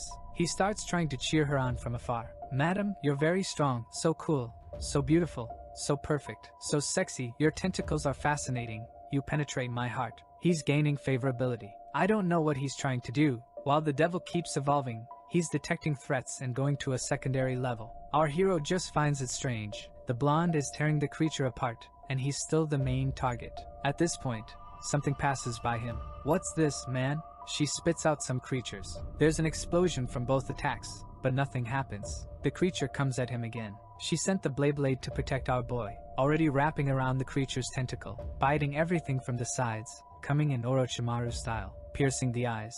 Our boy, seeing a bunch of eye remnants on the ground, thinks, finally it's settled, but the eyes start flying. The blonde is already piercing everything again. Man, she did everything, huh? Lin is already angry. What a disaster. How persistent is this creature? Pulling out the Chicago toys, shooting at everyone. He even gains experience for hitting the bullets, but the thing doesn't end. He's running away and taking potions. Another big claw comes at him. Now he's using the tools with the tentacles. He's going crazy, and the little creature in his arms too, going to take a big bite. Another attack from her. However, the creature is very stubborn. But finally, inside the eye, she finds a little demon praying. She says if she kills that thing there, the creature loses control. But he opens his eye right on time, and they're electrocuted. Second-degree analysis complete, initiating countermeasures. She's still going for it anyway, stretching her neck up there. However, she got caught halfway. The two down there are worried, asking what happened. Something falls beside them. It's a tentacle with her face. Lin asks, "What are those hands on your body?" She explains that the creature was analyzing her combat power, adapting, and now it's devouring and assimilating. Our hero is trying to free her there, but he can't. The big eye is already using the power there that used to be in her hair, and the crisis that had subsided because of her is rising again. In an instant, it's back to 99%. The eye takes another look and then jumps at our protagonist. But he uses his mutation to protect himself, tries to attack, but the creature dodges. He steps aside, but already spitting blood. For someone who underwent so much mutation, spitting blood is nothing. But now he's screwed. He didn't expect the Blood Witch to lose the fight. He doesn't know what he's going to do. He stands there, trying to think of a solution. At that moment, he opens that trapdoor back there and says, "Hey, I don't know who's there, and I know you hate me because I only feed you with lousy medicine. However, it's the perfect time for you to get angry. Come here and defend our shop." The system says the creature has a good impression of him. A small tentacle starts to rise. Not small, gigantic with a big mouth. The system says it's a demonic baby. If this is a baby, how big does it get when it grows up? Everything about it is a question mark. You can't know anything, but the monster is giving him friendly licks, and the system warns that the creature likes him. Our hero then points and says, "I need your help dealing with that thing. My friend was eaten." The creature is standing there doing nothing. He offers, "I'll give you 2 months of great potions." His favorability increased by 0.0001, and the creature seems to be finishing devouring the thick witch there. Our protagonist goes after the basement creature. The damn thing thinks it's Jack Sparrow on the ship. However, the monster jumps trying to escape. "Son," Lin says, "come back now. I need to rescue my friend. I'll give you 3 months of potion." The creature returns, already giving him a lick. Our hero compliments, however, the system says the creature doesn't like that. Another attack coming towards them. The devil starts analyzing the basement creature to adapt to it too. Man, the creature draws some blue lines there that wrap around the creature and crush it. Our boy already warns, no way. He knows there's no chance. He's running towards a ball there with an eye with a portal. He already takes out his blood cape, touches the thing, and goes into something. Is it inside the creature? He's looking for something. He finds a hand buried and pulls. It really was the thick friend, and they're inside the creature. But a piece of the brain is missing. Man, a lot of pieces are missing. There's just a little bit left of her. Is our boy going to try to heal her with a potion? My boy, he's going to have to throw her into the potion pool. The creature again targets her to attack. Our Lin uses one of those cursed hairs from the butcher to wrap around the creature's tongue that's outside, and she pulls them both. However, the big eye is there again. "We're going to die here, son. Someone has to save our boy, because he's starting some kind of soul devouring. He's being buried in flesh as he tries to get out. Is he going to die?" He's thinking, "This world is like this. Even though I've given my best, in the end, I'll be swallowed. It's never been easy to survive. At least I've been lucky so far to meet good people." He broke another potion and threw all the liquid into his mouth. The level 3 mutation began. Even the witch's pupils shrank. She couldn't recognize. The creature once again tries to activate its target analysis to see what's happening. However, it's saying the mutation is too abnormal, and the analysis is failing. The target's efficiency exceeds the analysis capacity, but the system is also telling the protagonist, mutation out of control spreading. A gigantic tentacle emerges from the already large creature, full of corrupted heads. The witch is being carried. She falls to the ground and looks around wondering what it is. Wow, a bunch of crazy Lin's heads. The big devil eye is finally torn apart. Something falls out of it. We see Lin's face. The sanity of the monster and his own has dropped. The creature decides to initiate a biological extermination. It even summons a dragon, spitting fire at our hero's head. But he has a lot of heads now. I don't know if it will work. Now it's clear. The creature looks like a hellish dragon. Our hero is a bunch of tentacles with his face. But there's some mutation happening inside the creature too. The witch is confused, not understanding what's happening. All she can perceive is that Lin is becoming corrupted, turning into a fleshy thing. But the big eye is still trying to make analyses. But now it's finally breaking down. The system says there's a creature trying to engulf it, but it's undergoing a special level 9 mutation. Then a flash of light happens right in the middle of the eye. Special alert, mutant unit appears. Molecular reorganization system. Outside, the witch is trying to communicate with him, but he's just mumbling, sending out some are. She gets scared. Huh, this voice of Lin now, why is it so similar to my evil voice? She imagines that some part of her merged with him when she was being swallowed. There's a piece of meat there with eyes all twisted, forming a huge eye, the system warning that the whole body has failed. Body loss has reached 88%. The eye is even larger and more twisted, and the witch feels that the puppet she was controlling somehow is dying. A hand comes out from the top of the big eye. Not even the witch knows what's going on. Then we see a blood moon and a clock tower. Inside it, there's a cauldron with some operations going on. And the guys there are receiving a warning. Flesh Golem Type 3 has 98% of its body damaged. The guys say, Master, we lost contact with Type 3 sent to Blood Peak. These bastards are all from the Demon Association. The Master responds, Are you kidding me? Type 3 is the most advanced of all demon hunters in the Association. Unless it's a root or king level creature, nothing else in this dark world can be its opponent. Looks like these rebels who don't want to return to the Association really are powerful. Luckily, we've already killed many of them strengthened with Blood Peak blood. Is that the Blood Peak there? The guy says. Locate the coordinates of Type 3 and send a predator at the same time. Give our protagonist a break, please. There's no rest in this world. At this point, we see the witch pulling Lin out of the piece of meat. Our boy looks very clean for someone who came out of a thing. She's confused. Why does he look so good? Something strange. But she can't worry about that now. He needs to rest first. However, there's a demonic tongue coming out of his hand. Our hero completed an extremely difficult mission and reached level 10. Now he can start the class change. Sometime later, he wakes up in the ruined bed, but he recognizes right away that it's the thick witch's bed. He wants to know why he's here. Was I swallowed by the creature? She appears. Lin, you're awake? Did you survive too? She comes running, wanting to know how his body is. Are you feeling anything? Is something wrong? He stops her and says, Wait, explain to me what happened. He explains that it's been 2 days. Since he doesn't remember, she'll tell him everything. Later he asks, So is the monster already dead? Did all that evil stuff come out from inside it? She's making a seductive face, saying yes. She's thinking, someone capable of killing something so powerful isn't common. Lin, you're making your big sis more and more interested. All that fighting had its advantages. Lin wonders if it might have been the excessive use of the potion. The level of mutation caused him to enter an unconscious state. However, the mutation was so intense that it destroyed the monster from the inside out. The lingering questions are, how did his body return to normal? Where did that creature come from? And why was it focused on killing him? He asks where the creature's body is, and she says it's at the back of the house. She waited there because there might be some secret. Our boy barely woke up and already wants to go see it. He believes there might be a clue about where his professor ended up. The rest of the creature is outside. Our guru even says, Wow, did I kill this? She says yes. But let's not forget that it was completely mutated, so much so that even she was scared. Our boy already knows.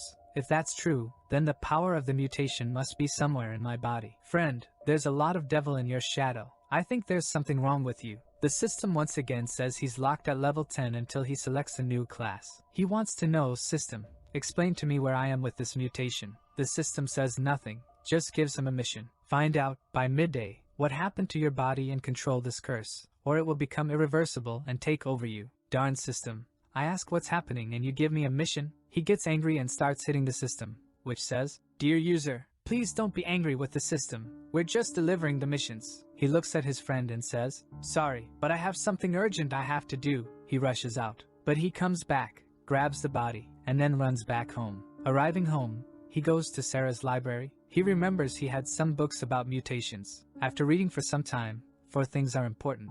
First, his body's mutation is in the incubation process, so it's not complete. Second, the mutation acts on its own. Third, it wasn't him who defeated the creature, but the mutation. Fourth, he only woke up from the coma because of the system. He wasn't supposed to wake up. He remembers that as a reward for the missions, he received a body reorganization. He uses it to try to locate the mutant part. The ability really reorganizes everything. He can see himself entirely. He says he's getting stronger and invincible. Man, the uglier, the stronger, right? The bones reconstitute, the cells reorganize. And in the middle of it all, he tries to find what's mutated. Where does this curse keep so much flesh? Why did he get so big? He sees some poison nearby and decides to try to solve it like this. He takes a swig and falls to the ground. Feel that, you trash. The system warns that the host is losing life. However, it gained resistance to poisoning. He's trying to rip the devil out with hatred. What's the taste, huh, you mutant? This is the most powerful insecticide I created from memories of my world. Better leave my body. But when he looks at his hand, nothing happens. He curses, no reaction. He just runs out. You want to see what I'll do then? He gets upstairs, opens all the poison bottles, throws it all inside. The system warns again. You have suffered various injuries and your skin is melting. The madman is there. And now, huh, are you convinced? I'm telling you, this pain is nothing to me. This is the worst body for you to stay in, you mutant. I'm going to make you suffer. Man, I don't know if our boy realized, but he went crazy after that demon. He's already preparing something unhealthy in the jar. He makes a very dangerous plague potion and a potion to weaken defenses. His plan is simple. He will weaken himself and then drink the demon's poison. A sip in the wine and a sip in the poison. A perfect combination. The system says you are completely poisoned and your current life is rapidly decreasing. His death will occur in 20 minutes. So, he takes a healing potion and then he takes a poison. His plan is to make the virus go crazy. The virus is causing destruction to his main organs. And now you will die in 15 minutes. Our boy looks exhausted, saying that no one could handle this. If it's a battle of endurance, he won't lose. He's already on the timer. 20 minutes later, nothing happens. He takes more poison. Man, you're going to die like this anyway. He throws it on the ground and grabs something to produce something even worse. Are you going to eat that thing? The pot is boiling. Potion produced, another gulp. Wow. It looks like there are heads inside that thing. He's going crazy. Look at that psychopathic face. But there he goes again, just consuming everything from the cauldron, saying, "Come out again, come out." Now he's drooling with his tongue out, eyes all twisted, going crazy. "Come out, come out." Something came out in his hand. The system says, question mark, question mark. It's afraid of you. Our boy was looking at his hand and the thing coming out.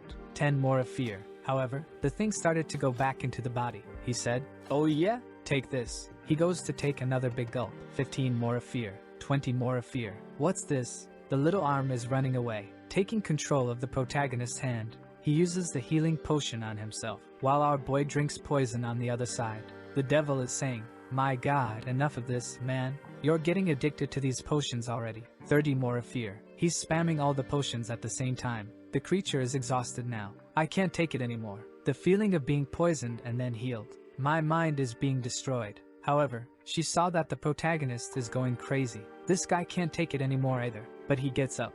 Just one more. Just one more. It's getting good now. The creature's fear keeps increasing. Enough, man. Don't drink more poison. But our hero says, it's just one more medicine. Just one more. Falls to the ground. And now, did he kill the creature? He's crawling to try to grab the healing potion. Got to the pot. Opened it. Poured another one. Man, the creatures in this world are very persistent. When our boy opens his eyes again, he received a bunch of experience, mainly resistance to poison.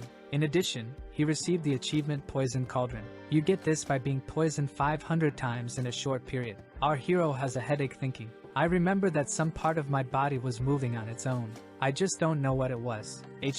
But the little hand talks to him. Phew, I'm saved. The system gives the description of the creature. Deformation that was born inside a human with a combination of a golem, a faceless demon heart, fragments of an evil spirit, parts of a witch and remains of a human. Man, it has everything and then some. Our boy is staring. Already runs to get more poison, but the hand says, enough, for God's sake. I'm going to eat you. Our hero responds, now I know why I couldn't drink the poisons anymore. The big creature there is in a fight, trying to eat him, until something activates. Apparently, the desire to control the creature caused it to freeze, because the devil is saying, are you trying to control me? A trash human like you is the one who needs to be controlled. One hand is fighting the other there. Our boy won't back down, takes a punch to his own hand. Ironically, when he hits his hand, he also loses life. The creature's hand tries to lick him, and he bites its tongue, takes the opportunity to run away with it, into the operating room, going to try to rip it out, grabs the hand to try to immobilize it. The blade is already coming down. Oh damn it, managed to block it with a little blade. The crazy Lin says, I just want to give you a cut, man, then I'll put you in a medicine, to turn you into a wonderful species. The fight goes on and on. Our boy loses his blade, and the hand takes the opportunity to strike him right in the thigh. He managed to hold on. Our boy sees from the outside one of those potions that he throws into the hole of that creature. The devil says, do you think I'll let you drink that? Only in your dreams. But Lin activates the flesh cataclysm, sends a kind of disfigured hand, which pulls the potion back and throws it into the devil's little hand. The hand lost strength. Our boy is, phew, finally. But apparently the poison was more than he could handle. The system warns, you were poisoned a bit. You were poisoned a lot. You were severely poisoned. He's already puking rainbows.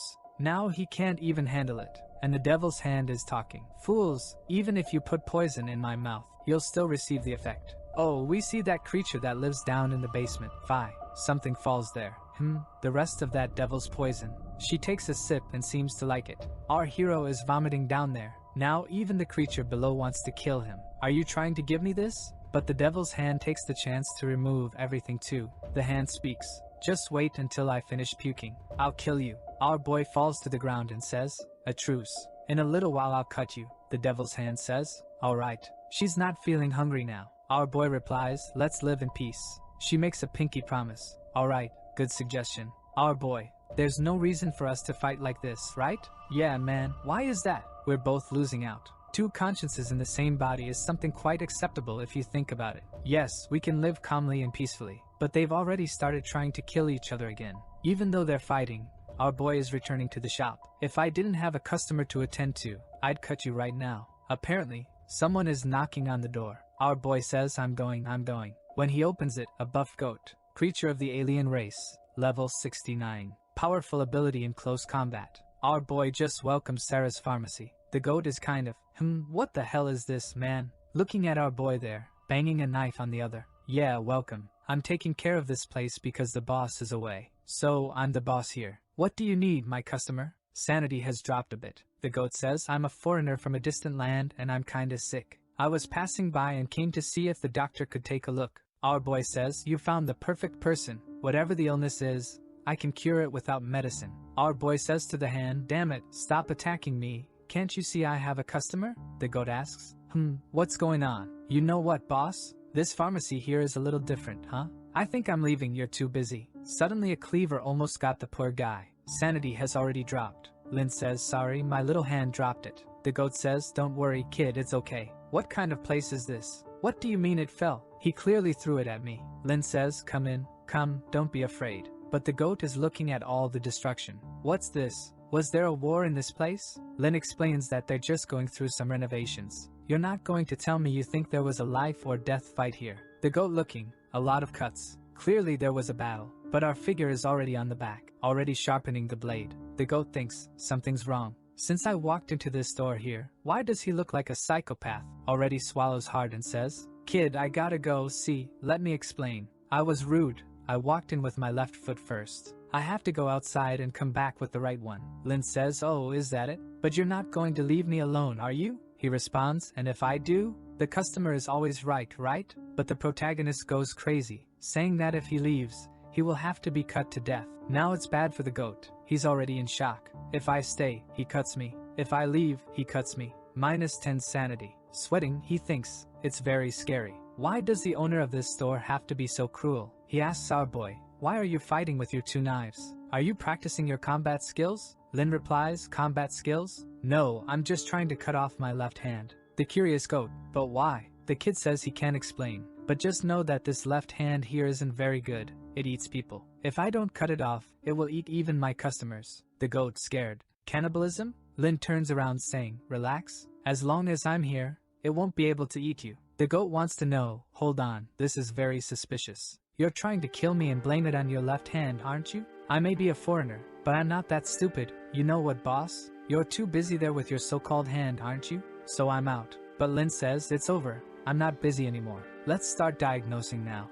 Already throwing a bunch of tools on the floor. The goat asks, what are you looking for? Why are only weapons falling out of this box? The goat tries to sneak to the door. Lin, talking to his own arm, says, you damn, I may not be able to cut you, but I'll call my neighbor, and she'll finish you off. The goat thinks it's for him. Wait, he's warning me again. If that's the case, I'll have to handle this. He's going to try to fight our boy. Approaching, he thinks, I'll come slowly and surprise him. Jumped up, but right then Lin said, now I'll cut you. He quickly hides the blade. Our boy looks. Oops, I found my stethoscope. What's the problem, little goat? The poor guy is trembling all over and says, nothing, let's get started. Listening to the goat's heartbeat while holding his own hand. The goat asks, doctor, is there something wrong with me? Thinking, this doctor, is he imagining how he's going to cut me and roast me, isn't he? But our boy says, your heartbeat is irregular. Have you had any severe fights recently? The goat says maybe, but thinks, damn it, he knows why my heart is racing. Our boy says he's showing signs of poisoning. The goat asks, what do you mean? Lin says, your skin has some dark spots, your lips are purple, and your eyes are sunken. All signs of poisoning. If you're exposed to any kind of fear in this situation, the rapid circulation of the poison can kill you. The goat's in trouble there. Lin asks, have you been attacked by something recently? The goat says it wasn't really an attack. He was in a swamp and ended up dragging his arm near some vines. However, he only used some bandages since it wasn't serious. The system analyzes it, and the protagonist discovers that there's a vine called human-faced vine. However, he already has to defend himself from the hand again. Stop it! Are you trying to secretly attack me? The goat questions. Human-faced vine? What's that? Our boy explains that it's a type of poisonous vegetation. It waits for creatures to pass by before attacking them. The good thing is that its poison takes a long time to incubate, so it's not fatal. Unless you get involved in certain situations. The goat wants to know, what situations? Lin tells him, if you get scared of things and that fear speeds up your heart, everything can get worse. To prevent the blood from spreading, you have to stay very still and calm. The goat says, yeah, I'm very calm here. I'm peaceful. But the hand is almost biting Lin. It's about to swallow. The poor goat's sanity drops by 20. While he fights the hand, he says, if the poison starts to spread, you'll start to smell a fragrance. It will make all the creatures around you want to devour you. Your luck is that our pharmacy is a safe place, and there are no scary creatures around. But there's already something on his mind. He says, wow, if the evil creatures are being attracted, the blood has to be removed. 1 minute late, and you could die. But wait, before removing it, it's good to use a recovery medicine and drink plenty of water. However, the goat has already pulled out the knife to drain all the blood. The goat looks and says, now I've taken it out. Lin says, my dear visitor, why did you want to break free so badly? The angry goat retorts, you shouldn't have started your sentence telling me to take it out. Now stop this wound here. Look how my business is bleeding. But the poor guy took a kick in the middle of,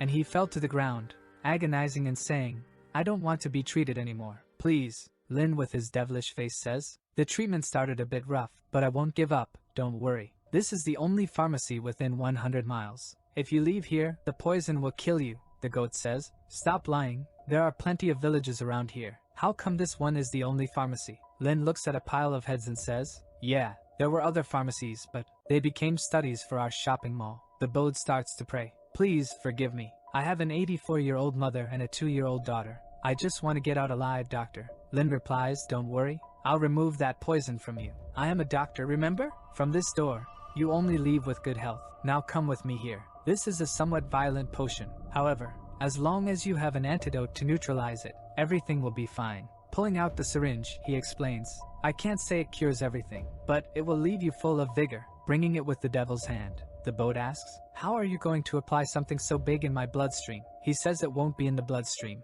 It will be there. Lin, without mercy, removes the boot to put the syringe and already leaves a like on this video. Do you remember in the last chapter our hero was treating the goat? He was about to inject it with a needle.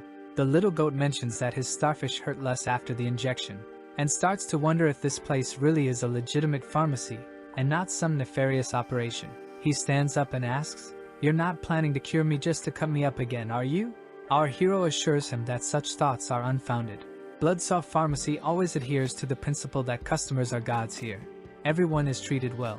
With this, the little goat finally relaxes, and the system awards our hero 5 comfort points. But then it's time to pay, and he asks, what if I don't have the money? Our hero stares, no money? The goat throws a bag of coins, joking that he was just playing. Our hero tells him not to joke about that. I was about to take a piece of you. The goat's blood pressure even rises a bit. However, He thanks our hero, not having expected such effective medicine here. Lin tells him it's a recipe that Bloodsaw has been perfecting for a long time, and they're the only ones in the area who have it.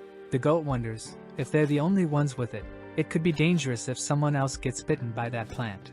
But Lin informs him, my customer, we've done the calculations, your total comes to 2,100 coins, but you've only given me 1,700, so you're short 400. The goat says he still has 300 and goes to look for the other 100. He throws the 300 on the table, searches but can't find the rest, sweating as he admits he doesn't have it. Our hero stares, don't have it? No matter, and throws a leaf on the table to explain. We always accept body parts as payment. Take a look at the values. You can sell the balls, the horns, or as always, the eyes. Lin is sharpening his knives. Speak up, I suggest you sell me your eyeball. It's easy to recover afterward. But the goat asks for patience. I have other things here that can be used, take a look. He throws something on the table, claiming it's rare, something he found recently, not quite sure of its purpose. The system informs the protagonist it's a piece of mithril skull, an extremely durable material used for making biological weapons by the Demon Association. Lin is curious, Demon Association? Where did you get this? The goat says there's a hilly area about 100 kilometers from here. It looked like a battle had taken place, with many bodies around, but he only took this and ran, not daring to stay long. Will you accept this as payment? Our hero says yes, of course. With that, he completes the mission and receives a radioactive cut finger. It causes new body parts to grow on a person who consumes it. With that, the goat leaves in a hurry. Our hero contemplates the notion of biological weapons from the Demon Association. He yells for Little Hand to wake up, who wakes up and bites his head. He stands there, as if he couldn't care less. The hand spits him out, asking, why didn't you hide? Our hero says he had consumed too much poison and his judgment was off, but now he understands. Little Hand doesn't have the guts to eat him. Little Hand opens his mouth and says, I'm going to eat you now. Showing his tongue and teeth, he asks, you're scared, aren't you? Look at the size of my teeth. It's not too late for you to beg for forgiveness. If you're sincere, I might even let you live. Lin is yawning, are you done? If you're going to eat, eat. If not, get that tongue out of my face. Little Hand tells him, you're pretending. I know you're scared and I'm going to eat you, see? Our hero says, you think I didn't notice? I know you're the one who's scared. If when I drink poison you're affected and when you drink I'm affected, I know if you eat my head you'll die too. Little Hand says that's irrelevant. He's just worried because Lin might taste bad. But I'm going to bite you. Lin points, bite here, go ahead, bite. I'm giving you the chance and you don't eat. Why don't you just admit that you're not going to do anything? But the system warns him. You partially managed to deceive the mutant, making him believe that if you die, he dies too. Complete the second phase of the mission, surviving without him discovering that, in fact, nothing happens to him. Now you'll have to deceive even more, dude. Lin is making a mocking face, but inside he's thinking, what the hell is this? If he had bitten my head just now, would I really have died? And he would have been fine? The poor guy's sanity dropped by 10. Mazinia, seeing him trembling, asks, what's wrong with you? Lin says, we really have to make amends. A fight where if one dies, both die doesn't make sense. Mazinia says he's not sure about that, but for now, he'll let him live a little longer. Lin changes the subject, saying they need to know more about this Demon Association, that Bode brought this mithril, and that the association has something against his boss, that yesterday they sent that hellish creature to kill, but he dealt with it. Lin isn't stupid. He knows the association must have realized I dealt with that first creature. That means in a maximum of 2 days some other will appear. Mao tells him, so what? It's not my concern. The protagonist says, of course it is, if I die you'll die too. Especially since you're right in my dominant hand. Mazinia says, I know you're just afraid of dying and want my help. I agree if you accept my conditions. The first is that our protagonist can't eat pesticide anymore. And the second is that Mazinia has to devour things he likes. Our kid agrees. Then they'll take a look at yesterday's body. Our boy wants to find his revolver and Bloodsaw's blade, but decides to help and starts hunting there.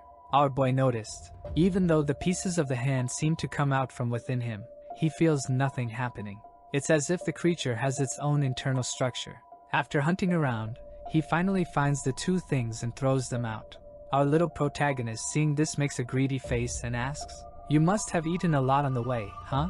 What else do you have there? Show me. Mayazinya grabbed a hand, some eyeball balls. Our kid is impressed with the amount of good stuff.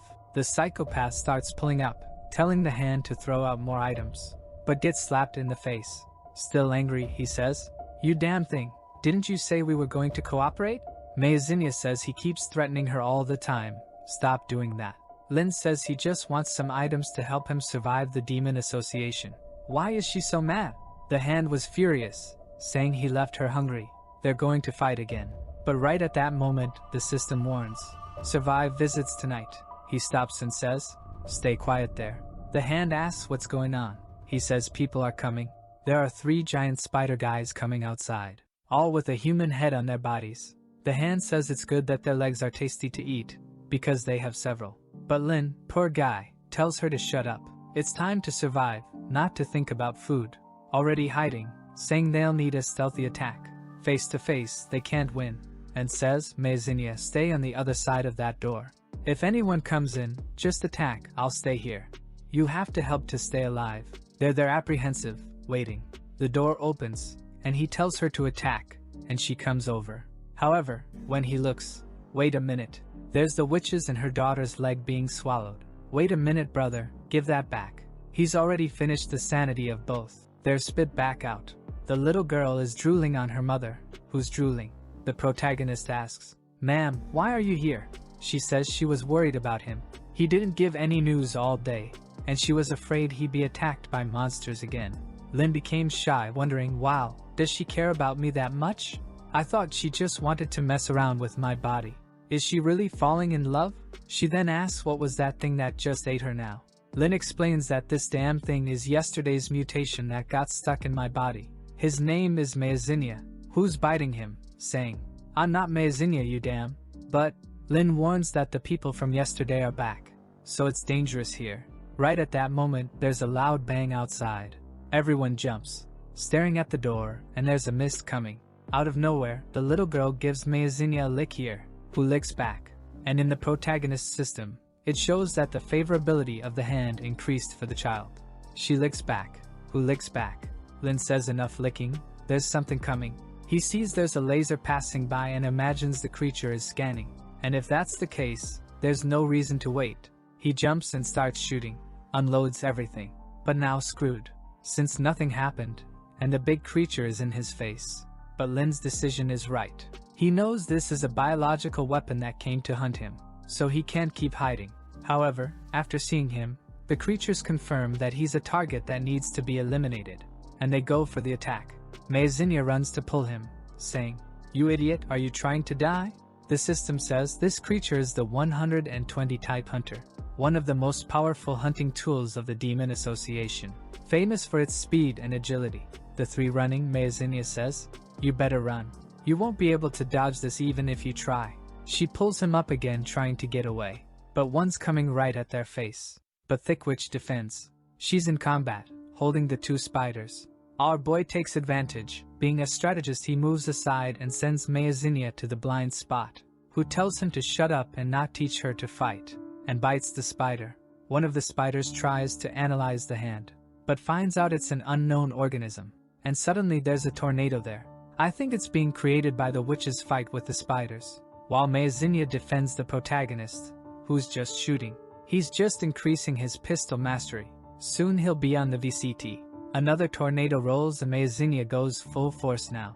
We see some people in the Demon Association who want information about the hunters they sent to the Valley of Souls. The little robot says, "My lord, the signal has been established, and we can take control of the 3 predators at any time." The boss then asks for visual control. He wants to see what's happening in this Valley of Souls.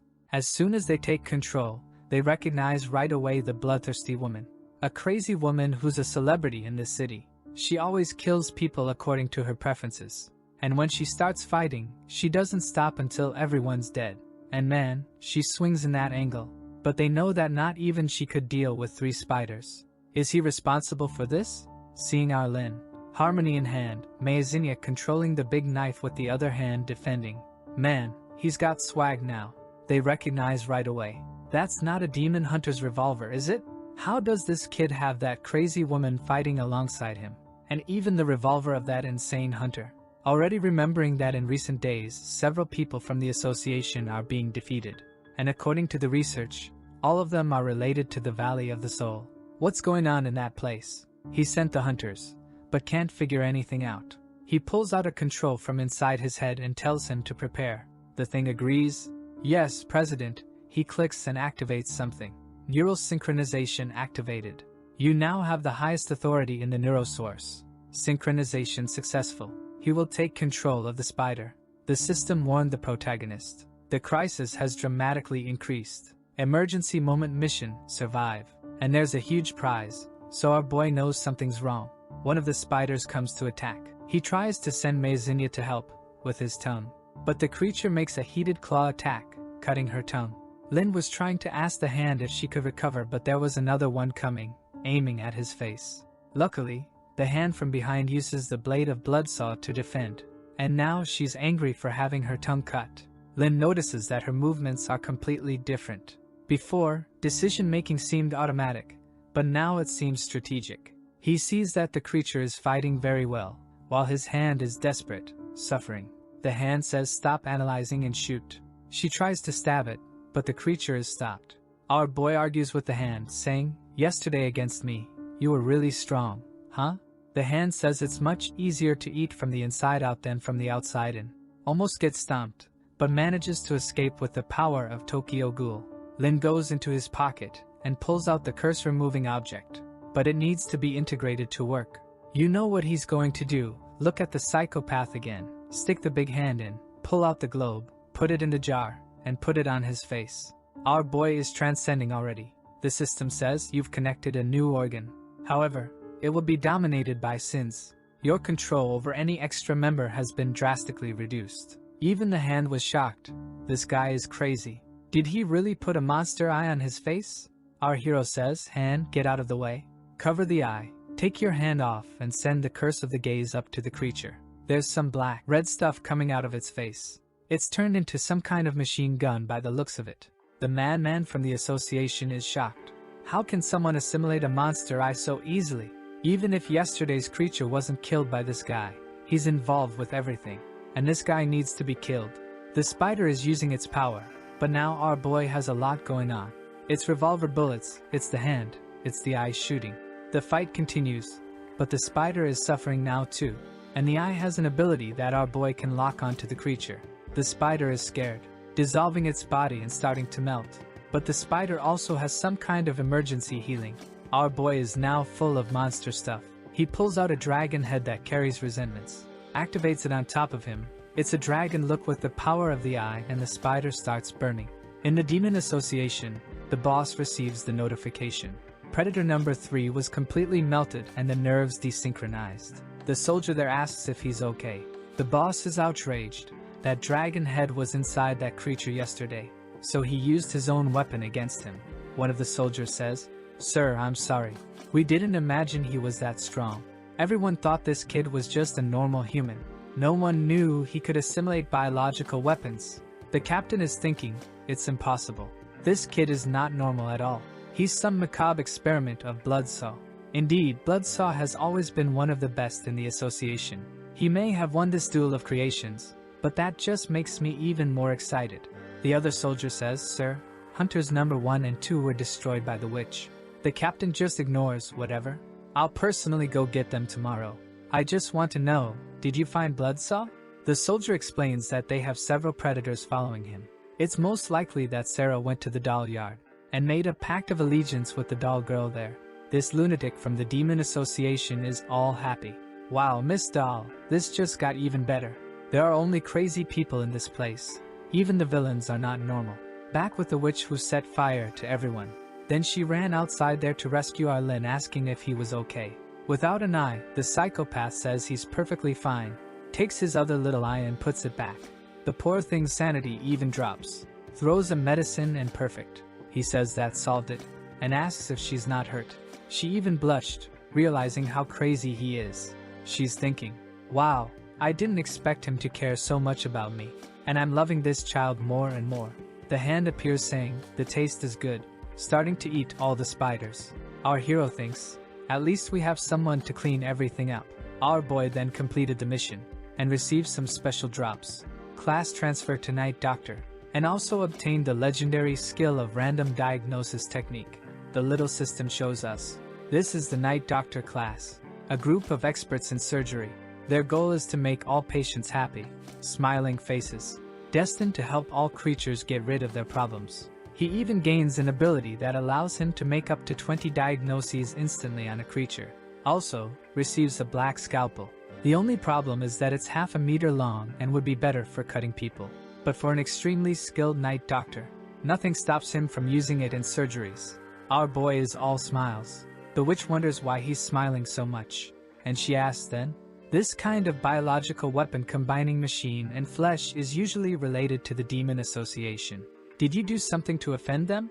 Our boy says he's not sure, but he's sure something big is happening and this won't be the last attack. She's curious. She wants to know how he offended such a big organization like this without leaving the veil of the soul. Could it be the fault of someone he took care of? Lin says it must be something related to his boss. But for now, he doesn't even know where his boss is. He then says that today there shouldn't be any more combat, so she should go back and rest, and she then leaves. But nearby there's a creature with a bunch of eyes observing. Our boy is exhausted and goes to sleep thinking that he's sure whoever was controlling that spider won't leave him alone. He needs to meet with the professor quickly. He enters the vision world where he had sent a message to the professor to know where he was, but the guy didn't respond. But there's an urgent notification there, warning everyone in the Veil of the Soul to be careful. Recently there was an insane battle involving the Blood Witch, the Demon Association, and an unknown person who seems to be the pharmacy doctor. Lin is impressed. Did the news reach here? It was 20 minutes ago. When he opens it, it's all recorded, and a bunch of comments. There are even some female colleagues in the comments saying he's too handsome and want to feel his power. 2 more saying the same thing, seeing how strong he is. She also wants to hook up. Everyone in the chat wants our boy. But our boy doesn't seem very impressed, just finding it strange that the video is on the internet, and that there was someone else on the street at that time. He remembers that they also recorded the fight between the hunter and the Black Knight. It cost 30 coins to watch this video and 3,000 people watched it. Clearly, you can make a lot of profit. He imagines that whoever is behind this must have information on almost everyone. Probably must know something about the professor. He then finds the person who posted it and asks to be transferred to her store. Pays the price and comes face to face with a guy in a red cloak, who asks what he wants. Lin asks, "Are you the one who shares information?" The guy says yes. He is intelligence agent number 24, responsible for area 900. He was the sneaky one observing him from the rooftop. He can give him any information from the area, but the price is not cheap. Our boy ignores it, looks around and says, "This place of yours is kind of deserted, isn't it?" The guy explains that this is an independent room from this place. Every time someone contacts him, they end up in a room where only 2 people can be. But now tell me what you want. Lin says he wants to buy information. First he wants to know exactly where Bloodsaw is. Just observing calmly, the creature says 50 black skull coins. Lin is shocked at the price. What the hell is this? The informant explains that the information about this target was upgraded to level A 1 day ago. He's in a dangerous area to reach and there's another person also wanting information about him. Lin imagines it must be the Demon Association and that his professor is in danger. Lin then asks, "I want to know how to contact a creature from a long distance." The creature says it depends on the type of contact. The price varies from 100 coins to 100,000 black coins. Our boy says he wants to know the cheapest value of all. The creature says the easiest way is to have a horizon mirror. As it allows teleporting between worlds, it's the easiest way to communicate. The protagonist stares, "But is that all?" The creature is, "I answered your question, that's it." He gets angry, "You bastard, everyone knows that if you have a teleport mirror, you teleport." The creature says, "Boy, that's the cheapest information I'll give you." Lin says it's okay then. "Here, 1 black skull coin, give me something decent." The creature then says he should try to hire a messenger. Of course, the speed and guarantee that his message will arrive varies according to who's sending it. The creature then shows him a list of possible messengers. And our boy soon realizes that most of them die very easily. The only one that seems decent and guarantees that the message arrives is the turtle at the end. He seems to be the only one who at least gets the message. The informant says, "Perfect, and I'll make a reservation for you." A probability of accidents is 0%, and the speed is 1 meter per hour. Lin gets confused. Wait, 1 meter per hour? The informant says yes. Are you impressed, sir? We increased its speed tenfold compared to previous years. Our boy thinks, by the time this message arrives, everyone will be dead. Damn, I wasted another 1,000 coins. The protagonist then asks the guy, is there anyone else there, besides the turtle and the guys who are sure to die? But the informant says unfortunately those are the only 4 here. If you're not satisfied, you can come back later to see. Our boy looks like a fool and asks, does the turtle guarantee it'll arrive, but it's terribly slow? Yes. Is the void bat fast, but always dies? Yes. He then says, you know what? Send me one of each. The guy agrees and says it's reserved. Just need to put your address there in the dark world and we'll send it to you. Since it's a biological creature, we can't send it to you here in the vision world. You'll have to put your address. Relax, we won't give it to anyone else, trust us. Our boy only trusts when he's crazy. After all, he had been warned, don't remember by whom, never to give out his address. The informant then says the fee to hire both will be 2,600 coins, okay? As soon as you pay, we'll send them.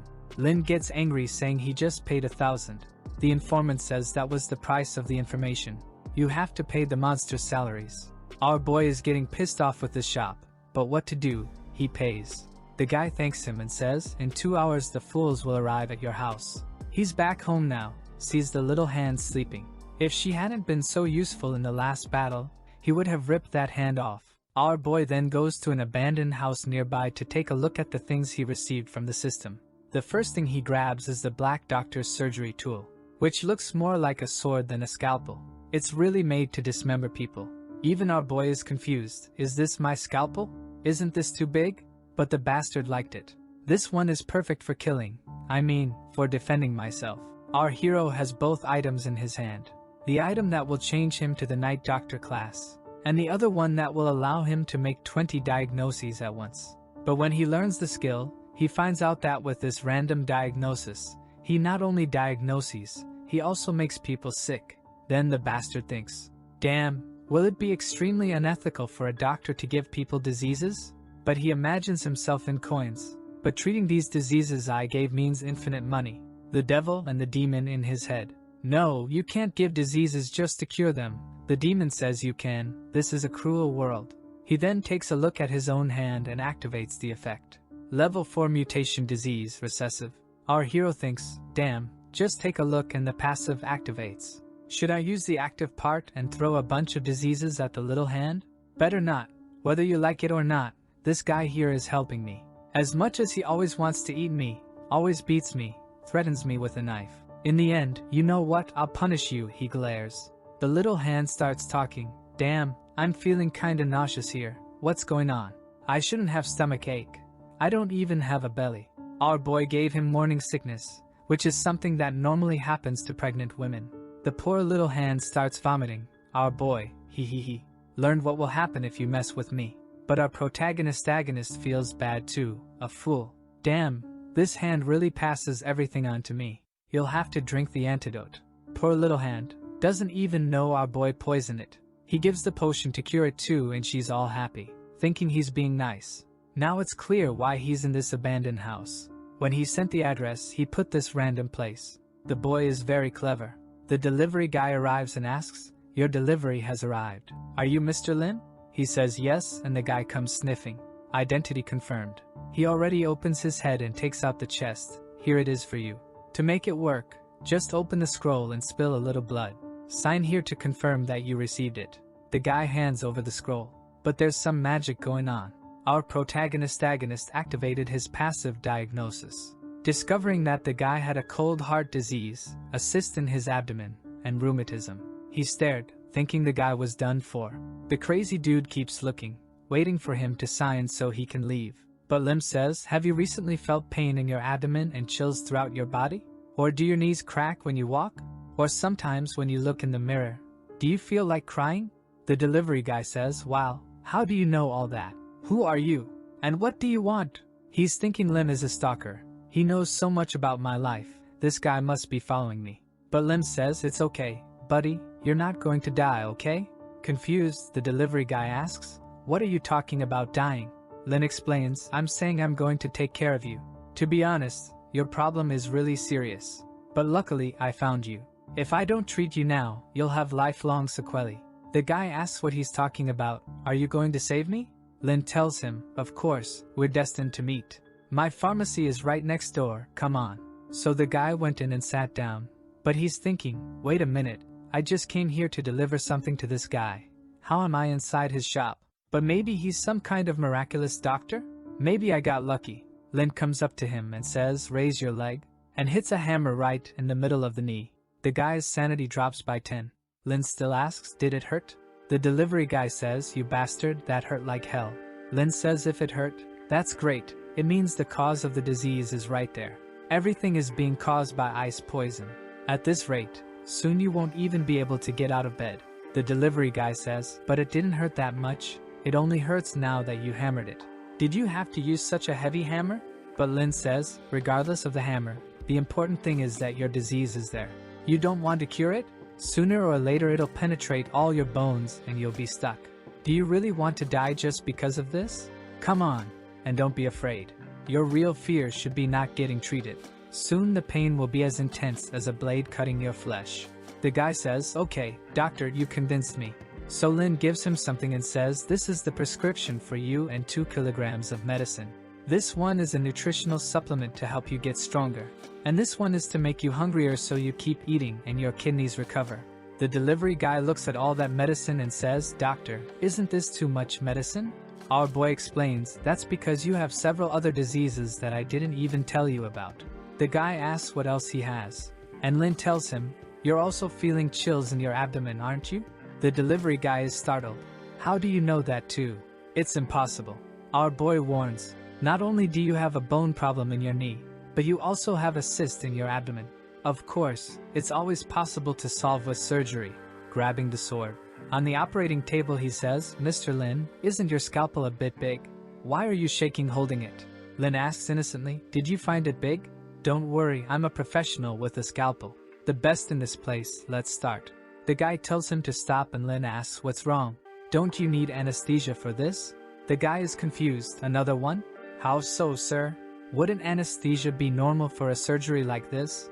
Lin apologizes, I'm joking. I almost forgot, right? I'll anesthetize you. Just a moment. The guy's sanity is just dropping. This guy is crazy. He doesn't use anesthesia? Why does he have such a big scalpel? After searching for a long time, he finds a little pot there. But unfortunately, it's expired, so he says, how about you just endure the surgery? The delivery guy says he can't. That hammer blow on the knee hurt a lot. Surgery without anesthesia? He's going to die. Lin explica que ha outra forma. The guy asks, what form? Another form of anesthesia. He grabs the chair and wham, hits the guy in the face, knocking him out. Now it's just a matter of leaving and sleeping. Take that. With this, he's gaining a lot of experience from the system in abdominal surgery, healing the guy's organs, and sewing him up. Sometime later, the guy comes out of the room all bandaged up. This physical anesthesia isn't very nice, sir. But Lin says the cyst was completely removed. There's still a bit of freezing poison, but with the medicine, everything will heal. Besides, after observing your case, I even prepared this new remedy. The delivery guy thanks him and says, I wish you and your shop all the best. Lin says he's always welcome. But now that everything's settled, can you pay me? It was a total of 3,000 for the whole procedure. He hands over the money and says, can you sign the document for receiving the items? You haven't even signed yet. Lin says he almost forgot, but when he touches the scroll, he manages to diagnose that something there is carrying a disease and gets confused. What happened? Why did my passive activate again? Whose hair is this? Was this delivered by someone else? The delivery guy says, no, I deliver personally. No one else touched it. Our protagonist thinks, it must be the informant's hair, and he's full of disease. How beautiful. I mean, how sad. He takes the paper to sign and passes on the information. Mr. Informant, I received everything according to our contract. But I saw a strand of your hair, and being an amazing doctor, I diagnosed several diseases. It's good for you to visit my pharmacy soon, or you'll die. I'm waiting for you, bring money. Your loyal Dr. Lin. And then he hands back the sheet. The delivery guy takes a look at the paper Lin returned, reads it, and sees that he wants to treat the master. Huh, does he want to take care of the guy just by seeing a hair? You know what? Goodbye. I don't want to get involved in this anymore. I don't want to be diagnosed anymore. So our hero says goodbye and then runs away. Without further ado, he decides to write a letter to Xiao Xiao, the one with the big teeth who made the dental plan. Strangely, he sends a romantic letter, saying he can't sleep, he hasn't seen her in a while, and it's hard for him, he even lost weight, and he asks her to visit. Of course, he's planning something sneaky with her. He puts a drop of blood, and the contract activates. The big dog appears. He summons one more, and the big turtle appears. He asks the animals, "Are you my messengers?" The dog agrees, and the turtle says, "I am." He looks at them with a suspicious look. This isn't going to arrive, is it? He then asks her, "Is it true that you can find any target based on scent?" The turtle takes a century to speak but says yes. "The name I want you to find is Xiao Xiao. Take this letter to her." The turtle takes it in her mouth to carry it on her back. But it takes so long that he takes it out of her mouth and puts it on her back. So she's going at a snail's pace, and Lin thinks, damn, this is too slow. He then looks at the dog and says, "I also have a mission for you. I heard you're the fastest of all." The dog disappears in an instant. Wow, does it have teleportation? That's when he sees the meteorite fragment in the dog's mouth. That's when he understands. The dog traveled to the void and came back in an instant. Our protagonist is all happy. This is a messenger indeed. But then he pets the dog and breaks his skull. "You bastard. You better not die as soon as you leave here, you hear? Deliver this message." But then he had a psychopathic idea. What if I combine the two? He grabs the dog by the scruff of the neck. The turtle he had sent wasn't too far, so he grabs her too. He gives them a few hammer blows, squishing one into the other. Boom, he managed to create the void-jumping turtle. All proud. The impenetrable defense of the turtle with the teleportation ability of the dog. Of course, the weight will affect the distance, but now it's immortal. He goes to the turtle and says, "You have to protect the dog and deliver the letter, got it?" And tells the dog, "You have to teleport the turtle. You two working together will revolutionize the world of messengers. Now go." The animals leave. Our guy sits down now to send the message to Bloodsaw.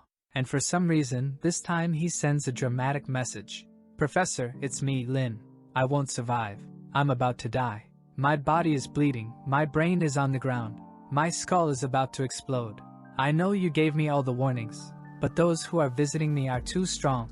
Evil creatures are destroying our shop. Every day they destroy our facade. They beat up your favorite apprentice. If you take too long, I'll be dead. If you arrive and I'm gone, I want you to know that your disciple Lin misses you." He even cried about it. But why did he do that, damn it? The poor guy is thinking. Damn, it got really emotional. Even I couldn't handle my letter. He summons another dog and a turtle, who are about to introduce themselves. "I am the dog from the valley." But he stops, saying it's time to make a joke. He takes a hammer. "Goodbye to you both. Phew, now I think it won't take so long." Then we see the goblins there, colorful and horned, talking to someone. An elf arrives and says, "Brother Tai-chan, I'm very happy you accepted my invitation to come here. A toast to all the brothers." Xiao Xiao is there on the left. And there are also some giant big-headed ones with tentacles. You can't even tell who's who. The goblins are tiny next to the elf, who is tiny next to the giant big head. But they're making some drinks, which everyone seems to be enjoying. Xiao Xiao gives a dazzling smile. Her tooth is too bright. The pale elf says, "It's incredible to see my most beautiful and brightest niece ever." At that moment, the elf feels something. He uses magic and captures the dog and turtle of the protagonist who had arrived to bring the message. He grabs it and says, "This is a messenger from the void. It must be for me. Let me take a look." When he reads it, it's for Xiao Xiao. "Who is this?" The protagonist's friend introduces herself. "I am Xiao Xiao." He asks, "Is this your name now?" She says yes. "My niece, did you choose this name?" The mother also wants to know, "My daughter now has a name?"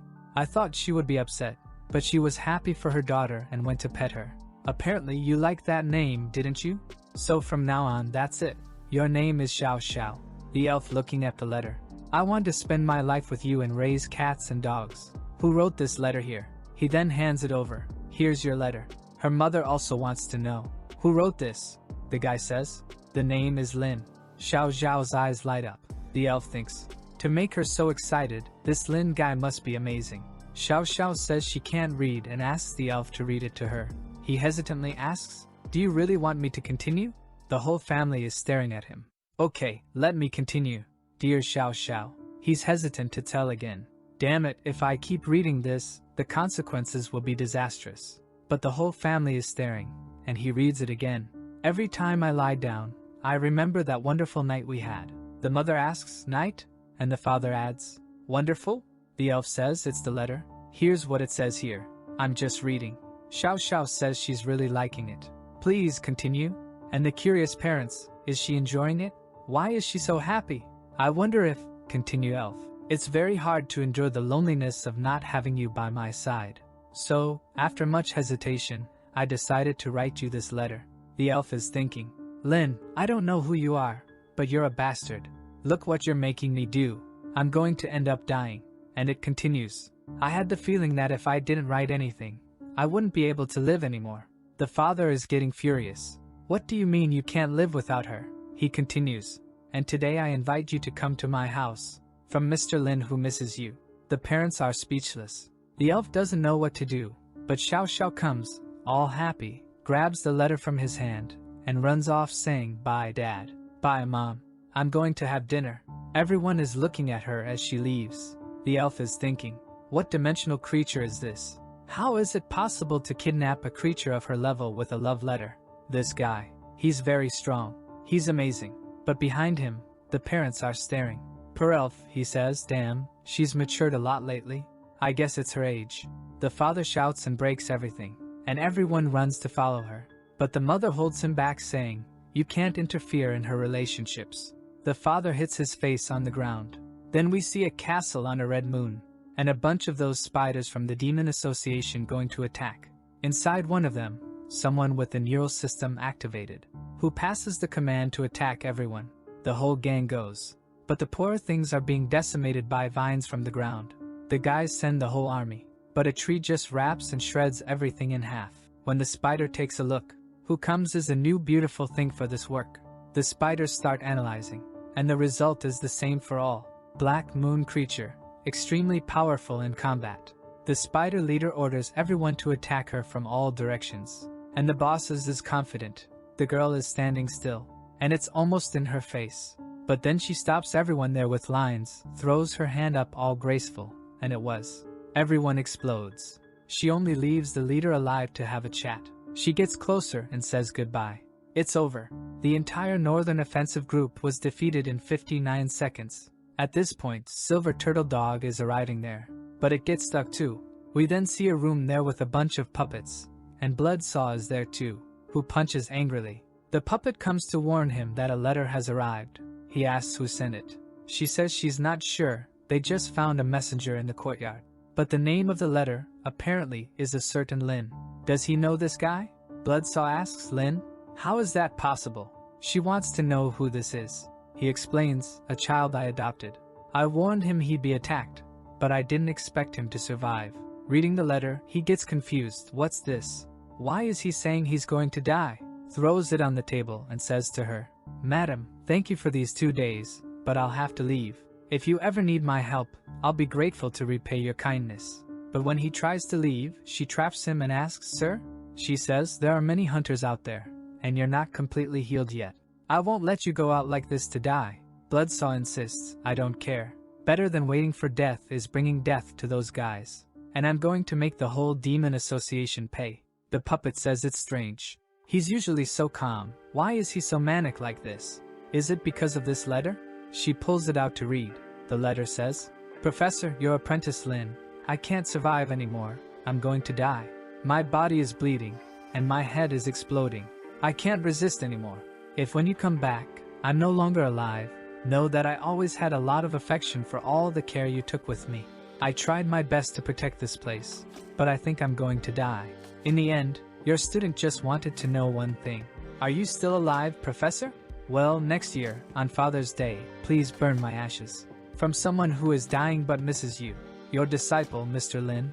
The professor is going crazy, shouting, No, Lin, it's my fault as a teacher. I should have sent you to a safer place. Demon Association, you killed my disciple. But I'm going to kill you all tomorrow. I, Bloodsaw, put my whole life against you. But the marionette holds him. saying she won't let him leave. Stay calm there.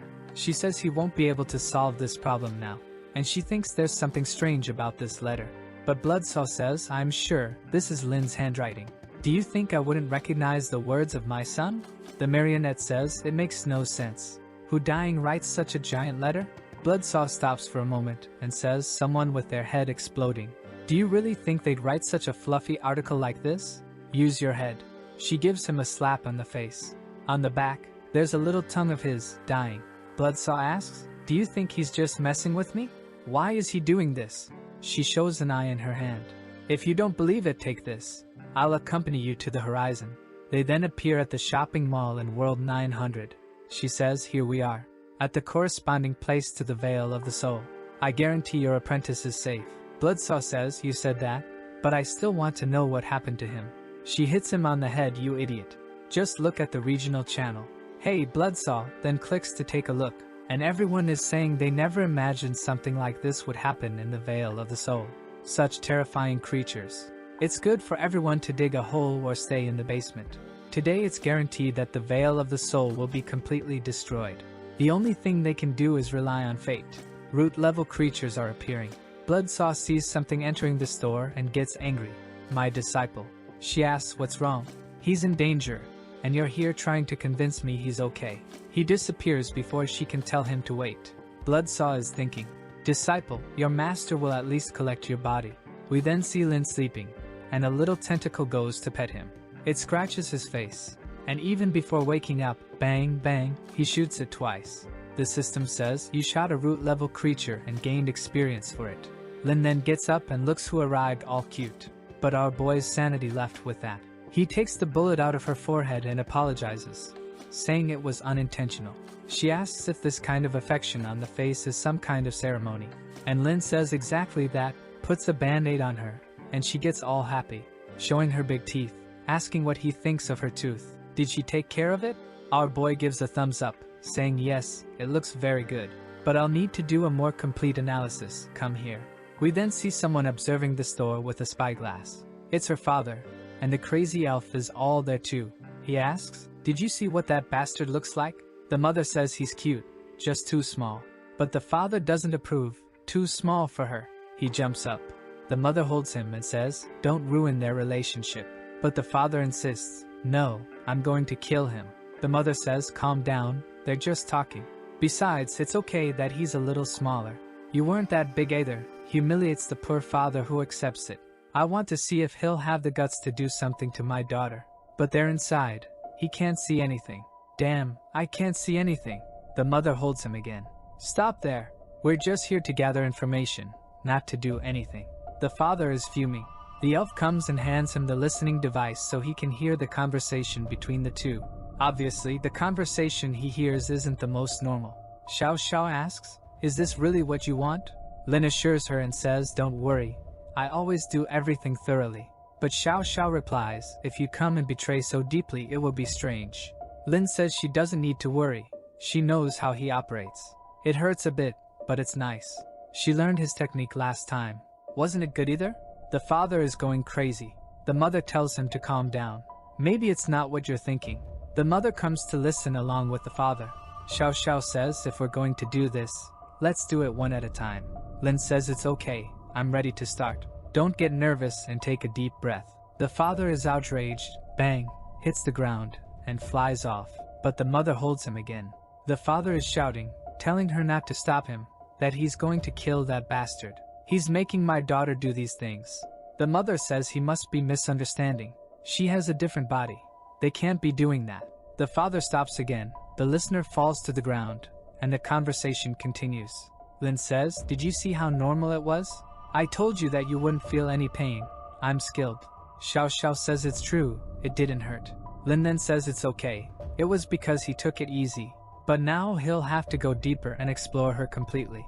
The elf listening thinks, wow, these two know how to have fun. They're with them.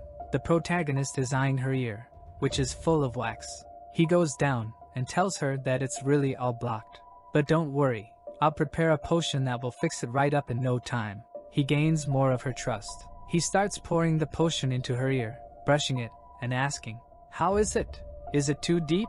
She says no, It's very comfortable actually. Lin says that's perfect. He'll have to go a little deeper, and continues to brush her ear. After a while and a lot of wax removed, he goes out and asks, "Are you hearing better?" She says yes, she's never heard so well. The doctor is incredible. Lin says this is just the beginning. There are many areas I can take care of for you to stay healthy. With this, he gains another 20 of her trust. She's all glowing. And he says it's time to continue. The elf and the goblins are all listening, impressed. He then tells her to open her mouth, but she says to be careful, not to touch that part so casually. He then throws a white cream on her face and says that it will help her skin become more radiant. The elf and the goblins are going crazy, but Lin is calmly cleaning her skin. The father here is almost exploding, while the mother gave up and says, "Our daughter has grown a lot, hasn't she?" Sometime later, the elf is saying, "Boy, it's been 2 hours." As expected, this Lin guy is incredible. In the protagonist system, it appears, the admiration of the Horned Ghost King for you has increased by another 50. For a creature as powerful as that to admire you from the bottom of her heart, you gain another 10 in all attributes. Lin is confused. Where is this guy? The scene then goes to the guy from the Demon Association arriving at the Veil of the Soul. And obviously, he brought another one of those terrifying creatures of his. All confident, he says, "Here we are. I hope that guy called Lin doesn't try to escape. When I capture you, I need to study you. How can someone integrate so many parts into their body? It'll be an honor for your corpse." While Lin was still cleaning her, until an active mission appears. Try to survive as long as possible, or at least try to keep your house intact. Lin gets a scare. What mission is this that guarantees I'm going to die and puts the house as a priority? Good thing I had thought of a countermeasure. Hee, look at the countermeasure there. He asks, Xiao, are you hungry? She says yes and asks, "Where's the dinner you said you were going to prepare?" Lin says, "The order has just arrived. It's definitely one of the biggest banquets. You'll be full." The scene goes to the association leader bringing his monsters. He tells everyone to stop. Look who's in front of him. Our confident guy who says, "Welcome everyone. I've been waiting for you for a long time." The association guy is impressed. "Did you know we were coming? How brave. Why didn't you try to escape?" Lin says he's asking the same question. How dare he come to the Veil of the Soul knowing that he's here? Lin is getting bold. An announcement then appears for everyone in the Veil of the Soul. The level of danger there has been increased to the maximum. An unimaginable amount of high-level creatures have appeared. Click here to watch for 100 coins. Everyone is interested, and they recognize it immediately. It's the Demon Association. You can tell by the creatures. And who's that over there? It's the kid from the pharmacy. But why is he so confident? I think he's overestimating his abilities. He's just an apprentice. What's he going to do alone? What a joke. The one-horned elf is also watching and thinking.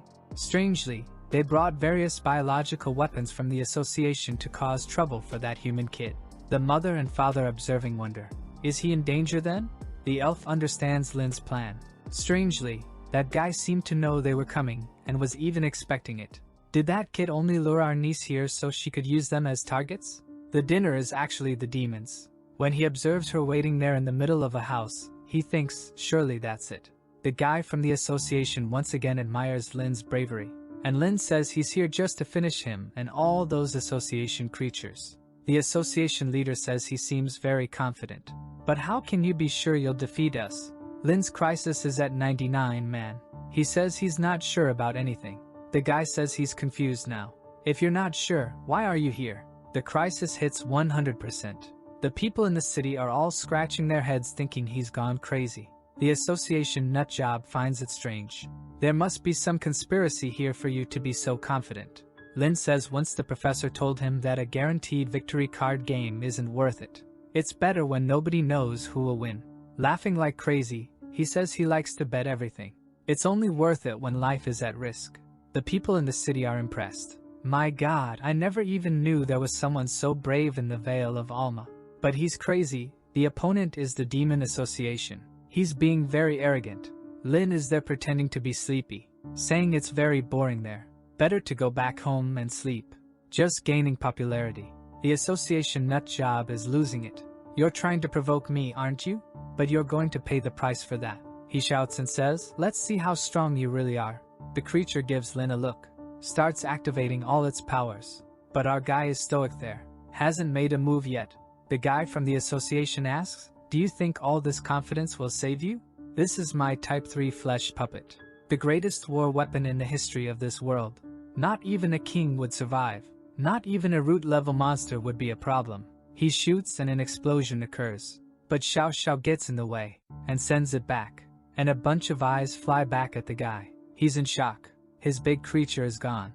Lin still teases him, saying, "Sorry, I didn't hear you right. What did you say there?" Everyone watching the live stream says, "My god, it's the legendary root creature that terrorized several cities. Is she friends with that Lin guy? Is that why the Veil of Alma was spared?" With that, a lot of people in the city are afraid of him, and he keeps gaining a lot of achievements. Xiao Xiao asks the kid if she can eat them all. The kid says, "Of course you can. Nobody's going to steal from you. It's all yours." The association guy is confused. How is this possible? Why is there a root-level monster here? In the protagonist system, it says this guy gained 20 more fear. Lin takes 2 eyes in his hand and says, "Do you think if I hadn't prepared, I'd be here in front of you?" Next scene, Xiao Xiao is devouring all the creatures. The poor ones fall to the ground unable to do anything. The association creatures do an analysis and the chance of victory is 0%. It is recommended to escape immediately. The leader gives the order and everyone runs away. The spiders are all desperate to escape. Lin says, "Now it's all up to you. It's time to eat plenty." She runs towards the poor ones who are tiny compared to her. I didn't know she was so huge. She grabs the spiders with her tentacles. All at once. She swallows everything, and it's over. Saying that the mixture of robot taste with meat is delicious. The people of the valley are scared, not understanding what's happening, and they all come to the same conclusion. Maybe the Veil of Alma was only spared because of Lin. Lin tells Xiao Xiao, "These guys run too fast. Why don't they just stand still so you can eat them?" She pulls him with her tentacle, and he gets scared. She tells him to hold on tight and runs away with Lin. She keeps eating all the spiders on the way. Seeing Lin mounted on her, people want to know what the relationship between these two is. Because clearly, it's something beyond the ordinary. He's definitely the first human in history to ride on the head of a root creature. He is the Root Knight. A legend is born. These demons are all crazy. A guy says it's like an amazing queen asking a peasant to crush her into 4 walls. Lin is struggling to hold on, but the system alerts. You've obtained an epic achievement. Root Knight. The first human in history to ride a root creature as a mount. The protagonist is confused. What's this Root Knight talk? He's just my friend. That doesn't make sense. But just then, one of the big spiders was coming to get him. But he quickly draws the hunter's revolver and shoots them. Xiao Xiao takes advantage, grabs one in her hand, and eats it. Lin says this is the perfect combination. I immobilize them, and you eat.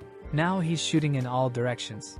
There's a Cyclops couple there in romance. The spiders are all fleeing. The protagonist is running. The poor Cyclops got crushed. Lin asks, "Xiao Xiao, are you full?" She says no. Then let's go after the big one. Who's trying to flee at any cost? The association guy is still running around thinking, what the hell? This is a dimensional disgrace for me. In less than 10 minutes, half of all the hunters are gone. Why did such a powerful creature come to this place? He calls the association to try to give him his location. But the association system says, "This is association number 5 machine, and I will obey all your orders." He tells the guy to shut up. Just give my location. But he took a hit to the head and hit the wall, even losing his mask. Now he's face to face with Lin and Xiao Xiao. The association guys respond that they managed to locate him, and they're sending help. He wants to use a teleportation device to get out, but Lin picks it up from the ground. "So, this was your plan to escape?" The guy denies, saying, "Like I'm escaping. I was calling for reinforcements. And let me tell you, you better run fast." But on the walkie-talkie they say, "You can escape at any time, sir." Now he's sweating, and Lin thinks of a wickedness and says, "Xiao Xiao, this delivery wasn't enough, right? Let me order more for you." She's happy. He takes the walkie-talkie in his hand. Support request. I need a lot of military power here. I repeat, I am sending my location, and I need military support here. The poor leader is confused, not knowing why he's doing this. But over at the Demon Association, the guys accept it. "Yes, Lord Mechanical. We've got the coordinates. We're sending a team of hunters." But the poor guy is screaming down there for them not to go. "You're all going to be eaten." Too late. The reinforcements have already arrived. There are mosquitoes, some ants. There are some beetles. But when Xiao Xiao sees the creatures, she interprets everything as food. Lin points and says, let's start. She starts biting and eating all the bugs. The system alerts you.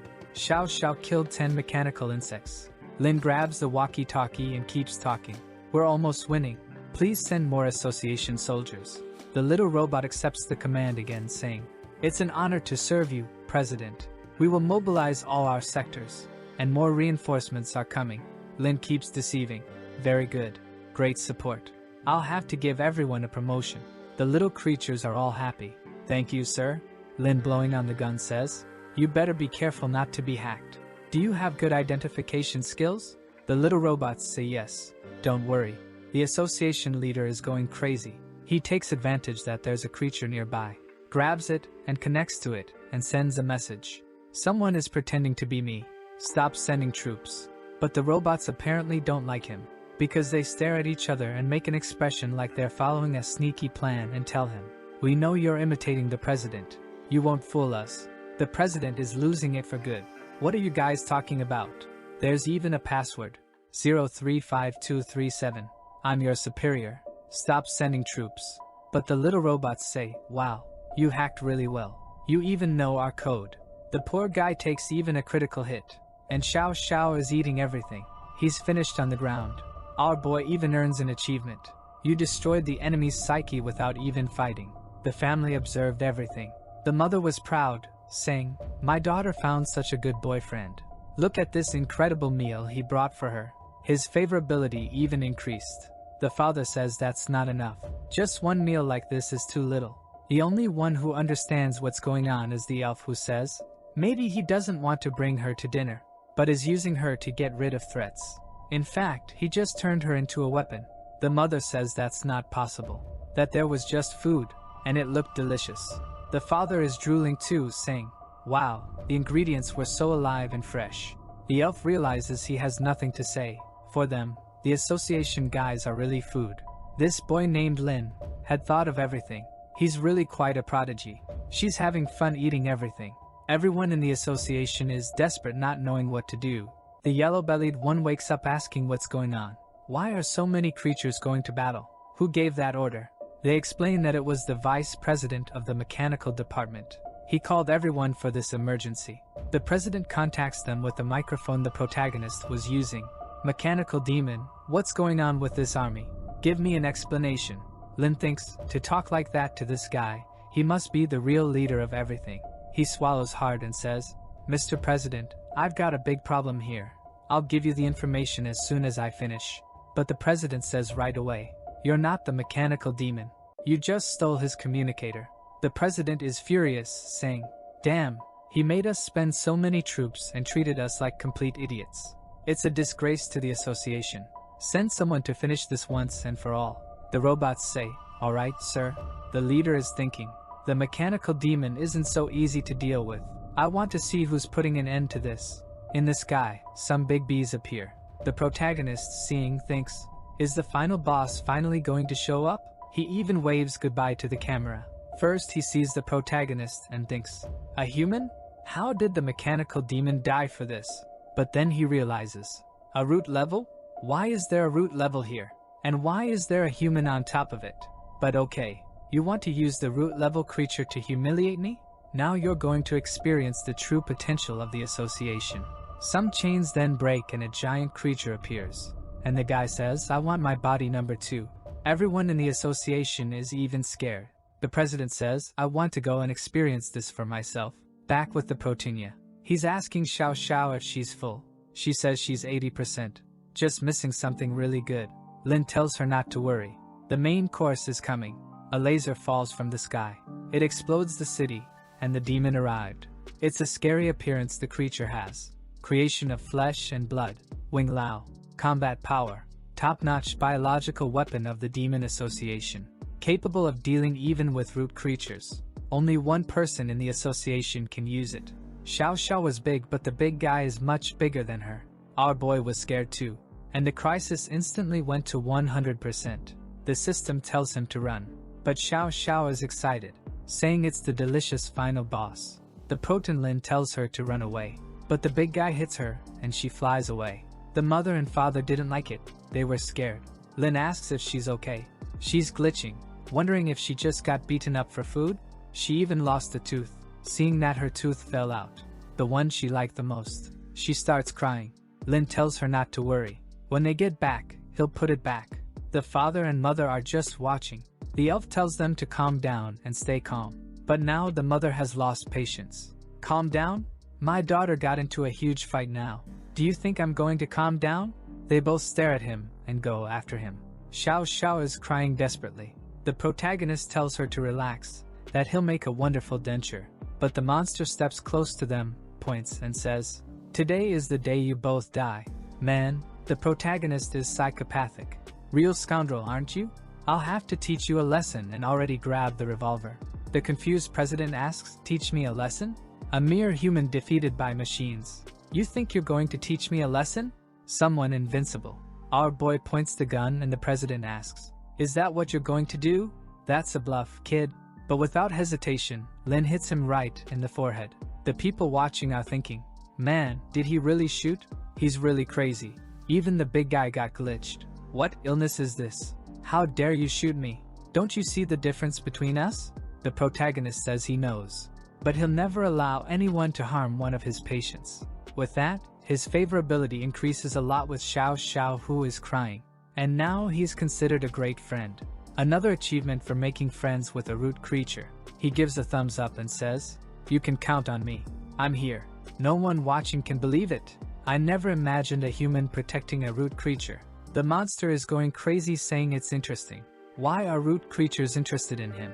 Maybe his talent is winning people's hearts. But at this moment, nothing matters. He would even face root creatures at the adult level.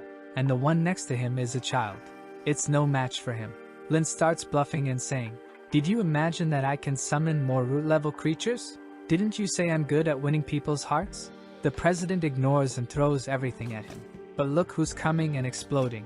If the president was big, the father is twice as big. Lin is now smiling. And everyone in the valley recognizes immediately. It's the family that's been destroying all the places. But how is it possible for a human to be friends with a family like that? The demon is trembling. Wow, real root creatures have arrived. And 2 of them at once. In the protagonist system, it says the crazy guy gained 20 fear. The president down there thinks, something's wrong here. While Xiao Xiao is going all happy. Dad, Mom, what are you doing here? The president is shocked to hear this. And Lin thinks, in the end, my plans worked. Remembering the time Carnage mentioned that there were 3 identical creatures scaring this place. When he talked to Xiao Xiao, he found out she was the smallest. He soon deduced that the others were relatives. Once when he was treating her, she said she had to go back soon or her relatives would worry. It became obvious then that the parents were much stronger. The mother in the face of the president says, "You're quite arrogant, huh? Challenging my daughter to a duel." The president says it was just a joke and now he's sweating cold. The father appears behind and says, "Why are you all scared? Didn't you say you didn't fear even a root creature?" The president says it was just a joke. I said it casually, you know, without meaning to. But the parents keep surrounding him. "You slapped my daughter, didn't you? You were so happy hitting her." The president says it was a dull competition. It's something cultural from the Demon Association. The stronger the slap, the more you like the person. How crazy, right? These cultural differences. He slaps his minion that disappears. And everyone stares at him as he says, "As you can see, my friend was very happy." But then he takes a slap from the mother. The father slaps him too. Let's participate in this culture. Let me express my love for you. While the poor guy was being beaten, a like on this video was left. Do you remember the last chapter ended with the guy from the Demon Association getting beaten up by Xiao Xiao's parents? The people watching the live were all shocked thinking, that's the difference between a true beast and one bred in a lab. The captain got tired of taking a beating and said, "Do you think I can't defend myself?" Clearly not, because he's already back getting beat up again. He can't, already took a beating, goes back to the ground being beaten. Lim sees in the system the father's information, the race is unknown, the level is chaotic, and he's a Titan's head, one of the oldest creatures in the world of darkness, and the mother is a corrupted witch's head. The protagonist sees that they belong to something called a dimensional world, not this world of darkness, and here they're all considered gods, until Xiao Xiao appears all happy and starts licking him, telling him not to worry, her father treats her very well and won't hurt him. Our guy says, I'm sure they don't, since to raise such a cute and friendly daughter like you, they must be very good people. But when he looks at her parents beating, tearing, and devouring the guy from the Demon Association, he says, "But I think we don't need to get to know each other, right?" The scene shifts to the association. The guy who was in the capsule falls to the ground weak. Everyone runs calling for the president, asking what happened. The president interrupts him and tells everyone, "Stop what you're doing now and initiate defense mode 0. They're scared, asking if he's sure. He tells them to hurry, and everyone runs out. Notice to all association members, emergency level 0 has been initiated, and everyone must assume their positions. The next chapter begins with Bloodsaw walking in a forest. He's telling the puppet that he can't believe Zero Plan was initiated. She asks what this Zero Plan is, and he explains that it's something that when the Demon Association was first founded, he and several members decided to create. A signal only sweated when something devastating happens. The puppet says, "Wait, so the Demon Association was attacked?" Bloodsaw says yes, and something devastating happened. She crosses her arms, thinking it's interesting, who in this world of darkness has the courage to go against the Demon Association. Bloodsaw tells them to run because on the way there's a witch tower where they might see something. Back to the fight, which is more like a one-sided beating since the parents are just eating the leader's body. The parents then call for their daughter, and she goes all cute to talk to them. While our guy is hanging there, the mother pets her, saying, "I was so worried about you, my dear. I can't believe he had the nerve to slap you. We only followed you because we were afraid that bastard was deceiving you." Xiaoxiao says, "He didn't deceive me, he brought a lot of good food." Lin is trembling, thinking, "Am I that bastard?" The two give him a stare.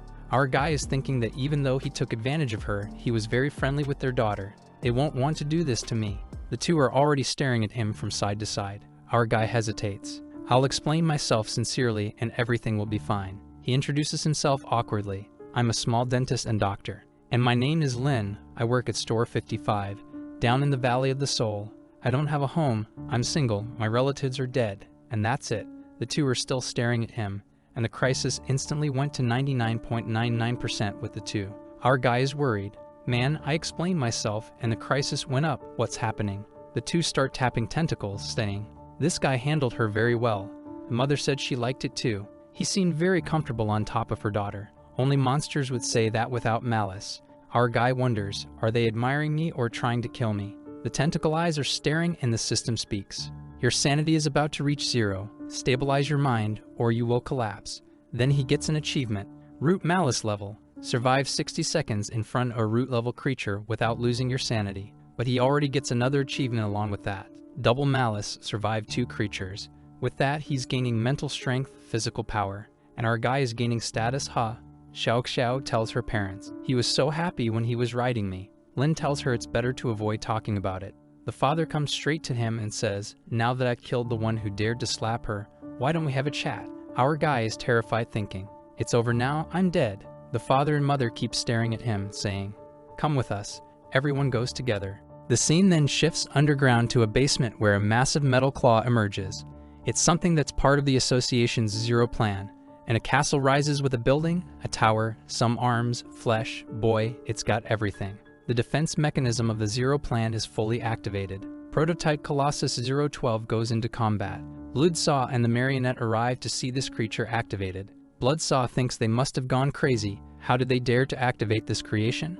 And strangely, the marionette looks and says, "So big and thick." Bloodsaw is confused. "Big and thick? What are you talking about?" She says it's nothing and tells him to explain what that is. Bloodsaw explains that it's the Association's Colossus, a war machine that imitates the true Colossus of the Black World, which is one of the most powerful creatures that ever existed. It's a collection of all the Association's technologies and all the collective evil, and it was created by another civilization. She asks about another civilization. Bloodsaw explains that after years and years of the Demon Association, they reached the peak of technology in the Black World. The problem was that it also meant they were at the limit of that world. That's when they found the remains of a true Colossus from another civilization. After some analysis, they discovered that creature was much more powerful than any root-level creature in the Black World. The Association continued to research the creature and had plans to bring it back to life. But at some point, the old president gave up on everything. Things were getting out of control, and because of that, all parts of the Colossus were separated and kept apart from each other. But since the last bastard came into power, he's been putting the pieces back together, and he was always thinking of restarting this terrible plan. The marionette asks about the combat effectiveness of this Colossus, and if it can be compared to the true Colossus. Bloodsaw says it's incomparable. The true Colossus was much stronger, but this mechanical one has parts of the true Colossus. In terms of destructive power, it's comparable to several root-level creatures. Back at the association, the robots are announcing that everything is ready. The president, all dried up, says, very good, until one of the army guys enters asking what the hell is this? Why did you initiate the Colossus? The president says it's because they become targets of 3 root-level creatures. The horned one asks, who was the idiot to provoke 3 root-level creatures? The president says, it was me, but I don't want to know. Go now and start activating everything. The guys just obey and leave. Then the robot warns the president that something is approaching. When they look, there's the Colossus, Bloodsaw, and the protagonist arriving with Xiao Xiao. Seeing that, Bloodsaw is scared, wondering, what's a headhunter doing here? Did the association guys go crazy? Why did they provoke such a creature? The marionette asks, why this reaction? If the root creature kills the association, isn't that even better? Bloodsaw says, even though the association has monsters, not everyone there deserves to die. Luckily, this headhunter still seems young. I don't believe she's such a big threat to the Colossus. Until he sees the mother. Another creature? This one's already matured. But okay, the Colossus can handle 2. Until a third one arrives, the family gang. Poor guy doesn't even know what to say anymore. The 3 are coming at him. He's got his hand on his head, but what's happening? Why are there 3 root creatures? One of them is extremely stronger than usual. What's wrong with these people? He's lost 20 sanity. The marionette asks, what do you think the association's chances of winning are now? Bloodsaw says there's no way the association can win anymore, and it's better for them to return to the Valley of the Soul. Suddenly, the marionette tells him to wait because someone is riding on top of the creature's heads. Bloodsaw is startled and immediately takes the telescope from her hand, saying it's impossible. How can someone ride a root creature? But Lin is there happily. Wait, is someone really coming? Wait, it's my disciple. Our guy is all cheerful there with Xiao Xiao and his eyes twinkling. Out of nowhere, he vomits, and Bloodsaw sends a blood message transfer asking, is that you riding on a headhunter? Our guy is all happy. The teacher is finally nearby. Our guy starts shouting, hey teacher, are you alive? Come back to the store, I'm afraid of being alone. The 3 locate him, trembling with the marionette as he thinks, darn it, it's my apprentice up there on those creatures. The system shows up, congratulations on receiving the achievement. Scaring your own teacher. The system gives him 20 happiness, but what the heck kind of reward is that? Xiao asks, is your teacher here? He says he thinks so, but is puzzled by this achievement, scaring the teacher. And what if he hasn't even seen him yet? Then the mother says they've arrived. Lin wonders what that creature is, the one from the association. It's gigantic.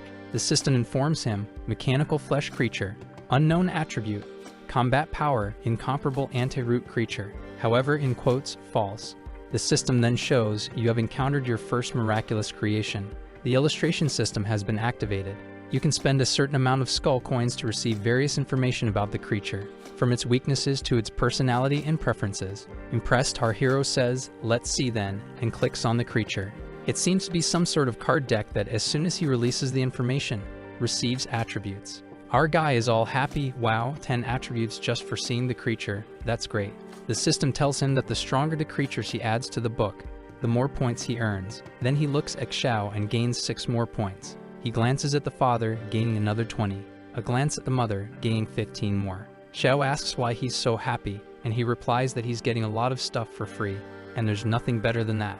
But at that moment, the Colossus enters challenge mode. Root creatures have been located, and counterattack measures have been activated. The system then passes information from the card he received. Emergency mission, immediately escape from this desert. But Lin is confident since he has 3 root creatures by his side. The Colossus leader is wondering why those 3 are standing in front of his creature. He then activates something that pulls out a cannon and shoots towards the 3.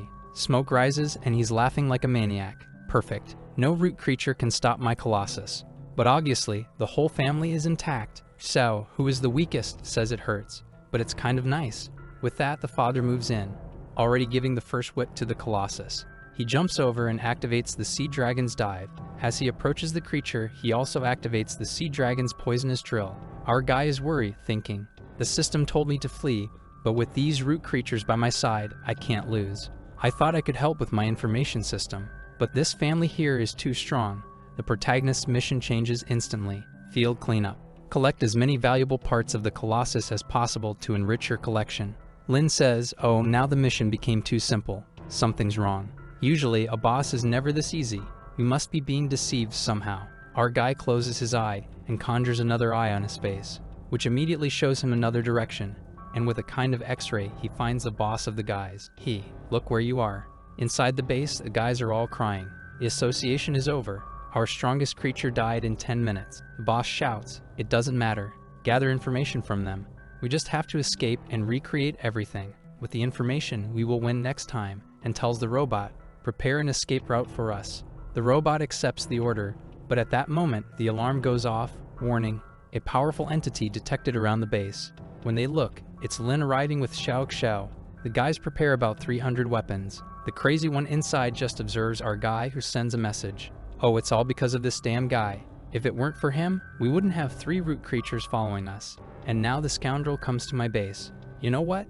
Activate the attacks. At least we'll kill that human." In the protagonist's system, it shows, "The association demon has increased resentment toward you by 40. Our guy warns Xiao, "The guy who slapped you is here, so let's go eat him."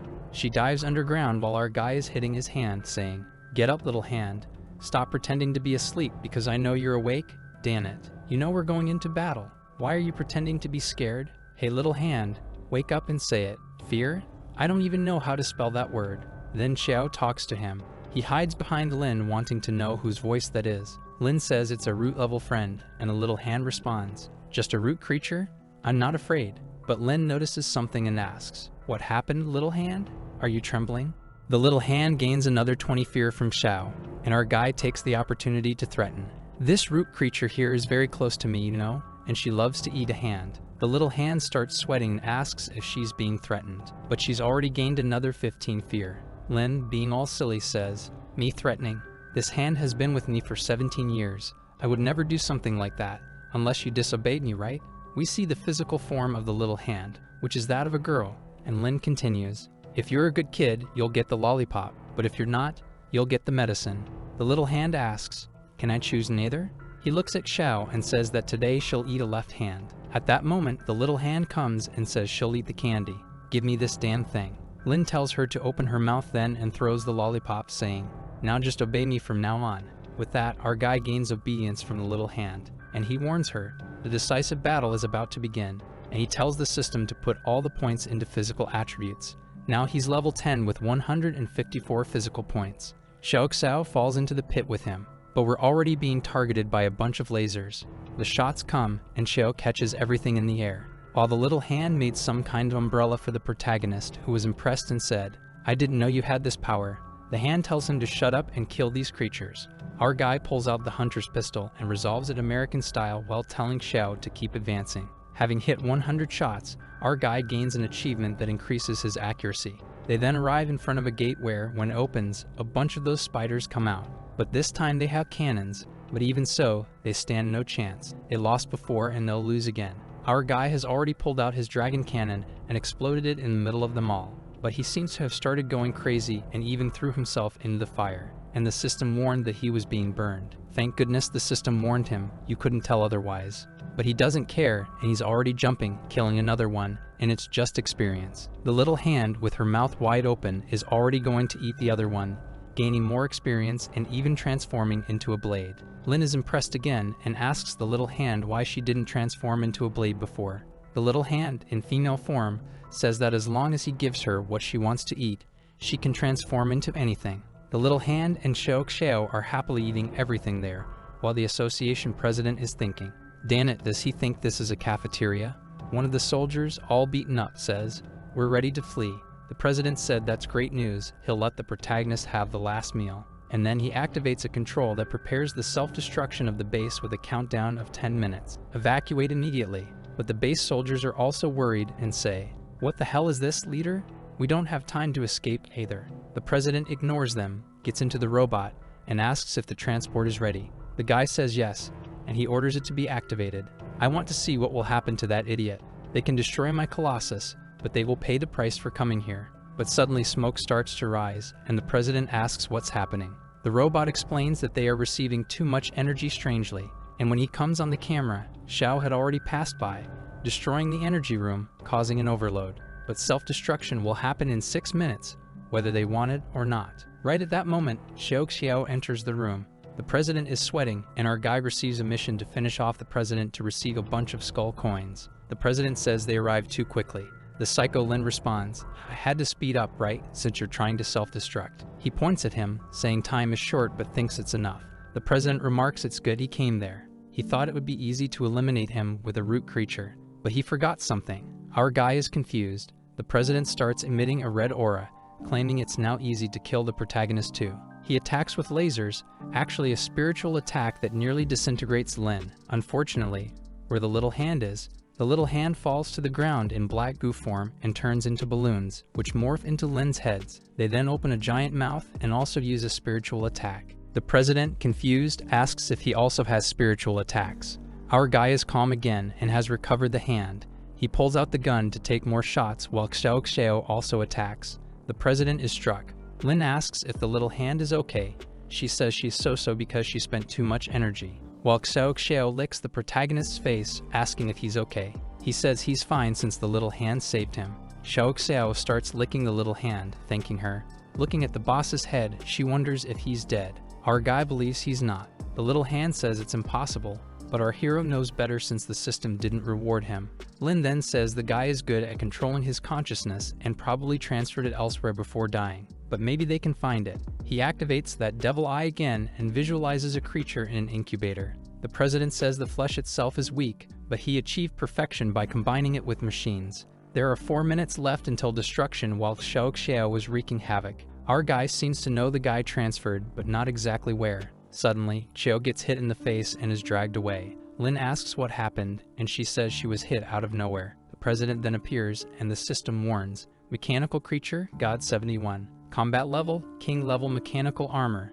Compared to root creatures and utilizing part of the Colossus's studies. Instead of being afraid, our protagonist is motivated, saying it's not certain who will lose, so let's go. Xiao smiles, saying whoever dares to bully the doctor must die. But now the president is more powerful and faster, so he's managing to dodge. He leaps and fires a fireball, Sasuke style. Xiao saves Lin, and the hand warns that if that hits them, they won't resist. He says not to worry, he has a solution, and tells Xiao to open her mouth. Hiding behind the tooth, he says, "Let's see if it works this time. Try to come here."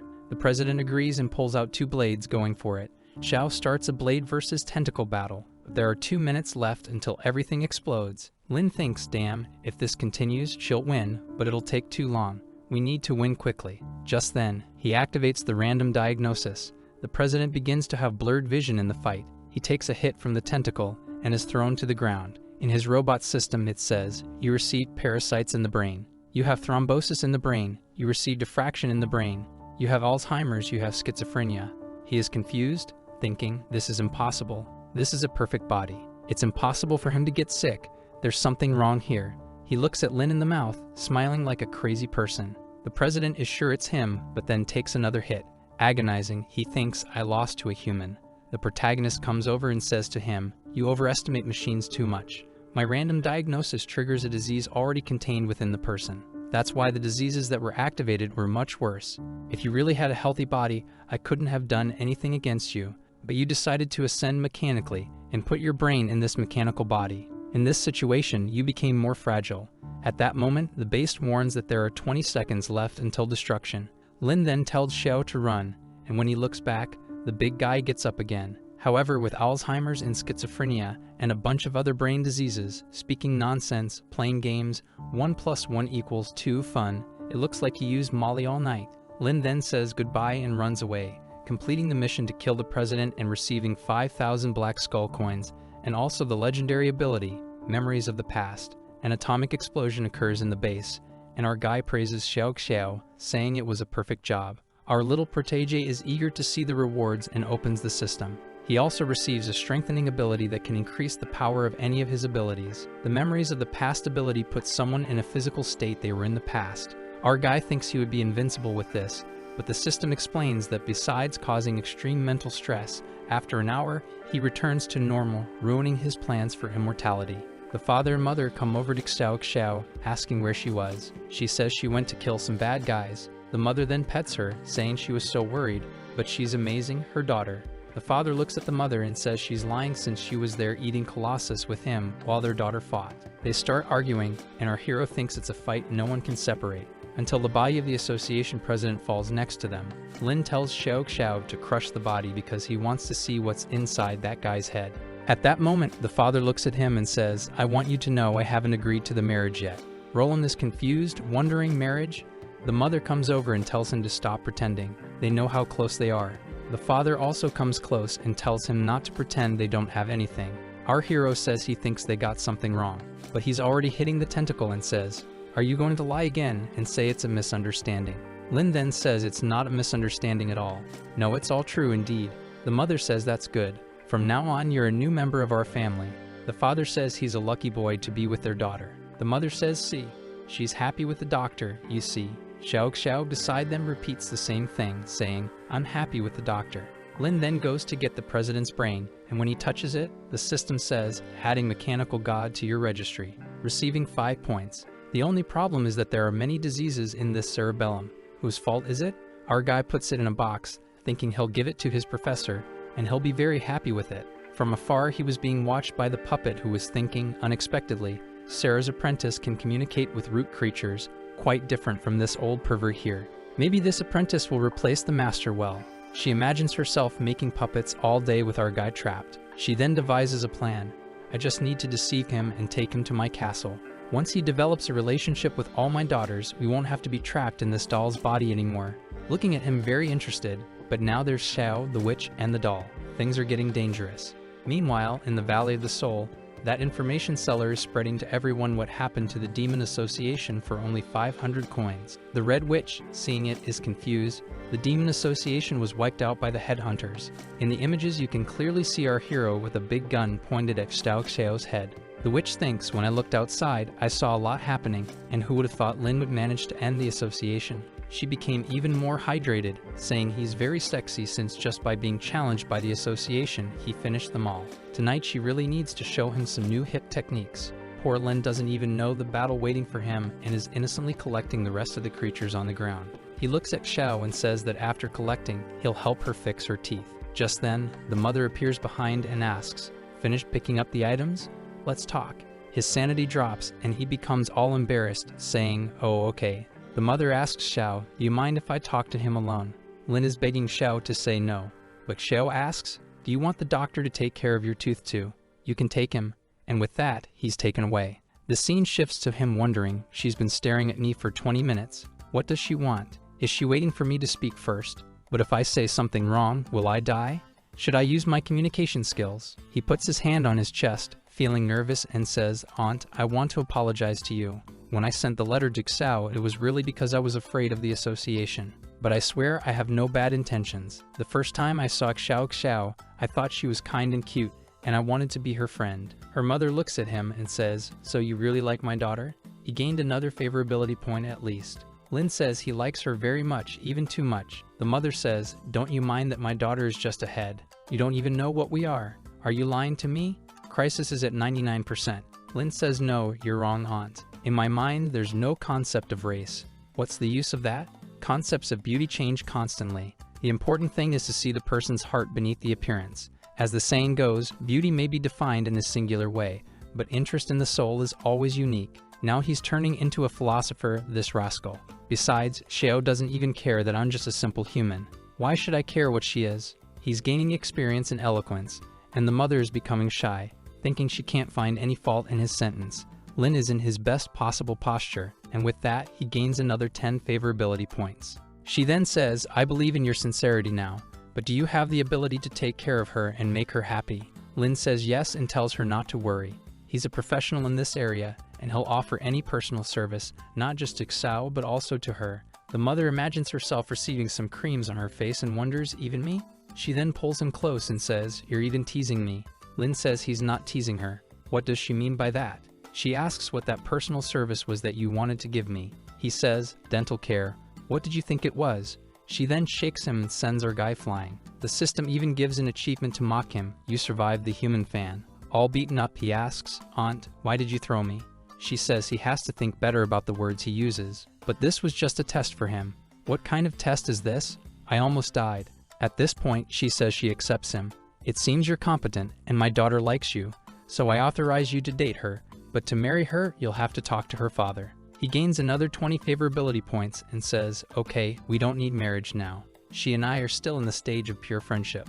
We haven't done anything extraordinary. But then the mother comes to his face, pure friendship. Our guy loses 60 sanity. She pulls out the recorder and says, listen to the things you said to my daughter. She plays it with Lin saying, I'm going deeper, just a little more. Xiao responding that it's too comfortable.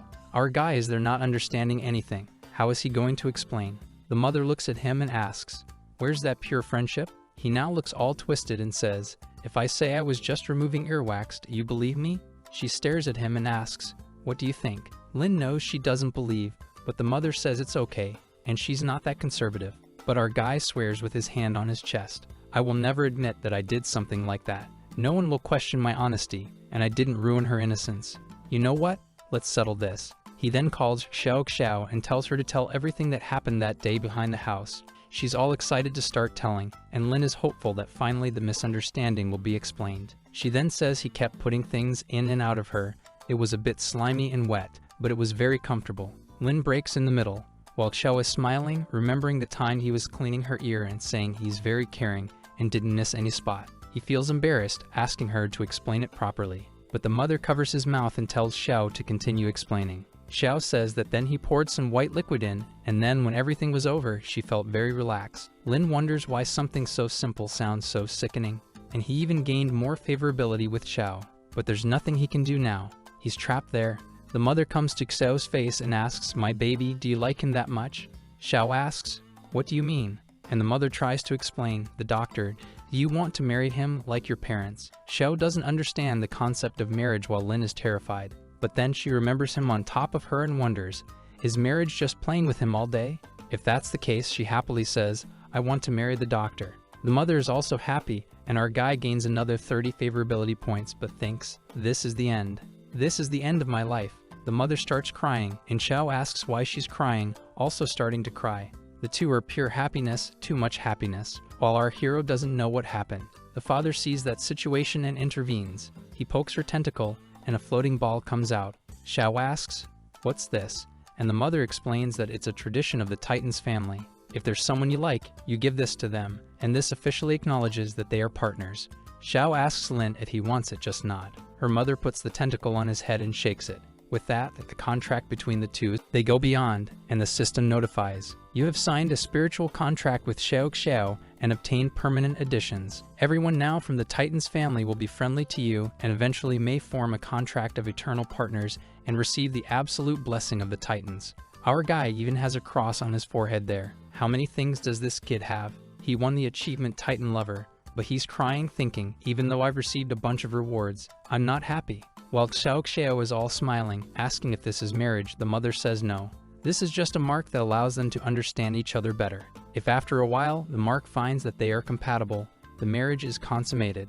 Otherwise, it can be erased. And she stares at Lin. Xiao then takes our protagonist's hand and says, the doctor and I are going to play. The mother says it's okay and tells her to go ahead. The father is angry because he's being ignored. Some time later, Lin is sitting there with a sad face and Xiao asks, Doctor, aren't you happy? He says he signed the contract without even having a chance to say anything. She apologizes, saying she thought he wanted to. Lin says, it's not that I didn't want to, it's just that this marriage is a sacred thing. You need to spend a lot of time with that person and accumulate a lot of feelings. It's not a joke. Xiao says she doesn't understand. Lin says he understands. She's very young, right? She says no, actually, she's 3,500 years old. Our guy is shocked and remembers that the system said they fell from a higher plane when their heads were cut off, so maybe previously she still had a body. Back with the father and mother, he's revolted that she made her daughter sign a spiritual contract. They're fighting, calling each other crazy and saying they'll end the world.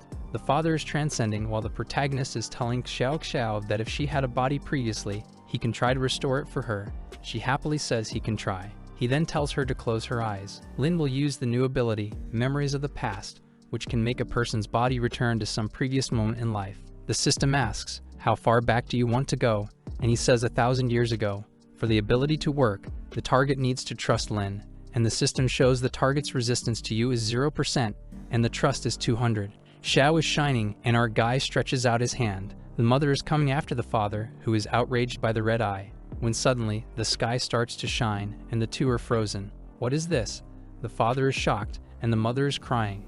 Daughter, Xiao has become a little child again, descending from the sky, saying she has regained her body. There are people who will say it had to be lowly, right? But let's remember, folks, that the doctor didn't do anything to her. The only thing he did was clean her ear. It's all a misunderstanding, and he has no bad intentions. Respect Dr. Lin because he is a man of character. He stares and says, wow, this is you from 3,000 years ago. She's still gigantic compared to him. She takes his hand and says she's very happy. She's never felt like this, and he really is amazing, already gaining another 50 favorability points. He even earns an epic achievement, Confident of Root Creatures. She's there licking his face, and our guy is wondering. She's back to having a body. The habits are the same. The father and mother are speechless. The father looks and wonders, is this my daughter? The mother says, are you blind? Who do you think it is? He remembers her memories. It really is my daughter. She comes running, saying, Dad, Dad, and they embrace, everyone crying happily, while our guy is in the middle, being crushed again, thinking it's incredible how even root-level creatures have this side. Perhaps before all this in the higher plane, they were just a simple family of 3. She's giving him little kisses on the hair, and the father is just looking down at him. But he gains one more admiration. The father asks, did you make her come back like this? Lin calmly says yes, a skill called Memories of the Past. He was just curious to see how she would turn out in the future when she grows up, right? But he won't be able to maintain it for long. The father stares again and asks, she won't stay like this forever? Our Lin says, there's a time limit. The father looks up and says, Memories of the Past. Then it's just an illusion, isn't it? Can you do me a favor? Lin asks what, and the father says, since you can make her go back to the past, how about May? But suddenly he's thrown by his wife, saying, shut up, husband. She looks at our smiling guy and says, my dear son-in-law, how about you fulfill a small request of mine? Lin says, you want me to recreate your appearance from the past, don't you? She charms him, saying no, unless he really wants to do it for her, do it now. Lin said it's okay and touches her face, telling her she needs to relax and let her guard down. He then activates the ability. However, in the system, it shows that the target has 50% resistance against him and 0% confidence. He removes his hand, and she looks confused. Our guy has a look like he's screwed now. Resistance and lack of confidence continue to increase, and she says she's relaxing, really relaxing. But in the system, it's already showing that resistance is at 70%. He then tells her she has to come back later and trust him, thinking, damn, she still has a lot of judgment against me. But she grabs an item and says she has a way. If what she needs is trust, this will work. She starts hypnotizing herself, saying she was the most powerful titan of hypnosis. For her, it will be easy to erase any judgment against him. She uses the magic, saying, I don't want to kill my son-in-law. I don't think about destroying him every 10 seconds. I don't think about how good it would be to blow up his head every day. Lin is startled by this. After the effect works, she says, now go and make me go back to my appearance from 4,500 years ago. Lin starts using memories from the past, and her body starts to change. She remembers that 4,500 years ago, she had multiple suitors because she had an incredible body full of curves that no titan could resist. But when it's over, she's also kind of like a child. She creates a mirror to take a look and sees that this appearance is when she received the title of Hypnosis Miko for the first time. The mirror shatters and Lin receives an achievement. Everything can be ignored. It's something that can happen when you use memories from the past, and the target is forcibly stopped at some point in life. Lin says to her, I thought you looked cute. Why do you seem so angry? The daughter happily hugs her mother and says she looks beautiful. She says, well, if that's the case, then okay. She pushes her daughter away and says, you darn doctor, do you want to die? She takes him by the hand and says, I said 4,500 years. Why did you go back 7,500? Wow, Lin is suffering trying to explain. Be patient. I think your hypnosis didn't work perfectly because you were hesitating, but it's no big deal. You're just a little younger now. She grabs a melon, saying that the incredible figure she had developed over 3,000 years is gone. Where are the mountains she had built? Lin says it's a great opportunity to enjoy the innocence of childhood, isn't it? She starts shaking him again, saying, I knew it, you like girls with a new appearance, don't you? There really is something wrong with you. Lin is being shaken without knowing what to do and trying to explain. I'm not the pervert, but he's already been thrown into the sky. Xiao jumps and catches him up there, until the husband arrives, laughing at her from a distance. The wife is embarrassed and asks why he's laughing. The father says, so the legendary hypnosis witch was a flat ward with no body at all, and yet, so young and already using these rebellious styles. He laughs at her but pets her. Then he takes a magic hit, and she still gives him a piece of her mind, saying at least she managed to change her appearance, since she trusts Lin a little. but he who doesn't trust anything will continue living forever as a big head. The father says, "You didn't hypnotize yourself. I'll do it too." She says he won't be able to since he always tries to solve everything with muscle. But the father says hypnosis doesn't always need magic. He picks up a stone from the ground, throws it up into the sky, and then tells Lin that he'll lower his defense against hypnosis, and as soon as he's asleep, he'll just hypnotize and use the power. And he remembers to bring him back 3,000 years. "Make me go back to my best moment, and I'll protect you for the rest of your life." The stone he threw then comes back like a meteor and explodes everything. Poor thing is finished on the ground, and Xiao is crying. Lin is crying too, saying, "Why did my father-in-law abandon me so early?" The mother puts her hand on her face, saying he's not dead. "So why are you crying?" Xiao says that when she saw Lin sad, she became sad too. She doesn't quite understand. Lin says he was joking and tells them to do it quickly. The mother passes her hypnosis power to Lin so he can use it on him. Lin is feeling abused, but he has nothing to do. So he uses the magic and says, "Let's bring him back to the appearance he had 3,000 years ago." However, the system says the target's resistance to you is 120% and confidence is -20%, unable to perfectly activate the magic. The mother then tells him to go back further.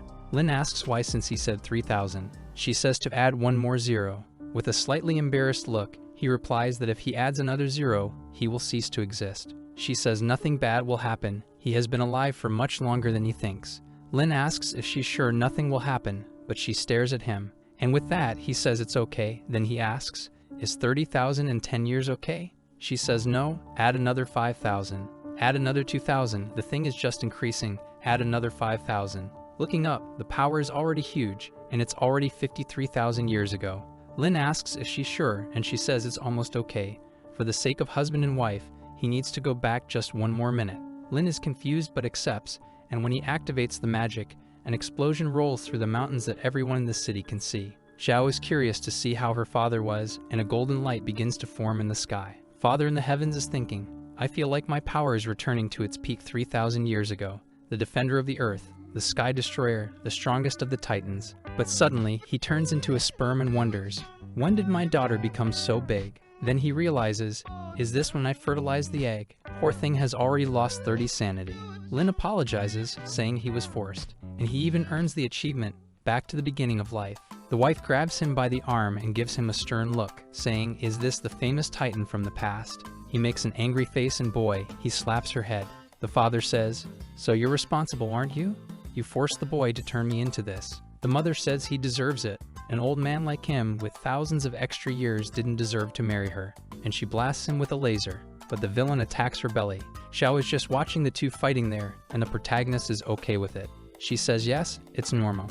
Once they fought and destroyed the entire house, and she thought she would never see them again. But the next day, they were already there hugging each other again. It seems strange, but that's their way of showing they love each other. Xiao is happy because now both of them, whether they like it or not, don't have any bad feelings against Lin anymore, who was looking up at the sky, seeing the father wanting to get into the witch's skirt. The system gives the notification it has been detected that all malicious intent from the root creatures against you has disappeared. Our guy cries thinking, "I'm finally safe." Then Lin says, "High five, Xiao, let's celebrate all this." When he touches her, she starts glowing, and our guy is kind of confused about what's happening. She says she feels reluctant, but wants to say thank you to him. And then she disappears into the air and becomes a big-headed again, already asking if he can transform her again later. He says of course, and there in the middle of the night, our guy thinks that maybe it's his destiny, having to live with the creatures. At least it's easier than being afraid and trying to resist. The father and mother were fighting in the sky until their effect wore off, and they turned back into big heads too. The whole family is together again, and the mother says she's very happy. The father, looking a bit grumpy, says it might have been good after all. She then looks at Lin and thanks him, saying she doesn't hate him as much anymore. Our guy already gains another 10 favorability. Finally, I think I'm going to have a normal relationship with her, already being hugged. The father suddenly grabs him and says he's going to have a talk and takes him to a cave. Lin is thinking, I just went through one test and I'm already in another. So he says, "So uncle, let me tell you, have you noticed how tiny I am?" The father says yes, and he has to explain. "I'm so small that it doesn't fit, you know, there's no way to make it happen." But the father says, "You have that ability of yours that changes shape. Who guarantees you don't have another?" Lin says he would never do something so perverted. But the father grabs him and stares him in the eyes, then lets go and says, I was actually joking.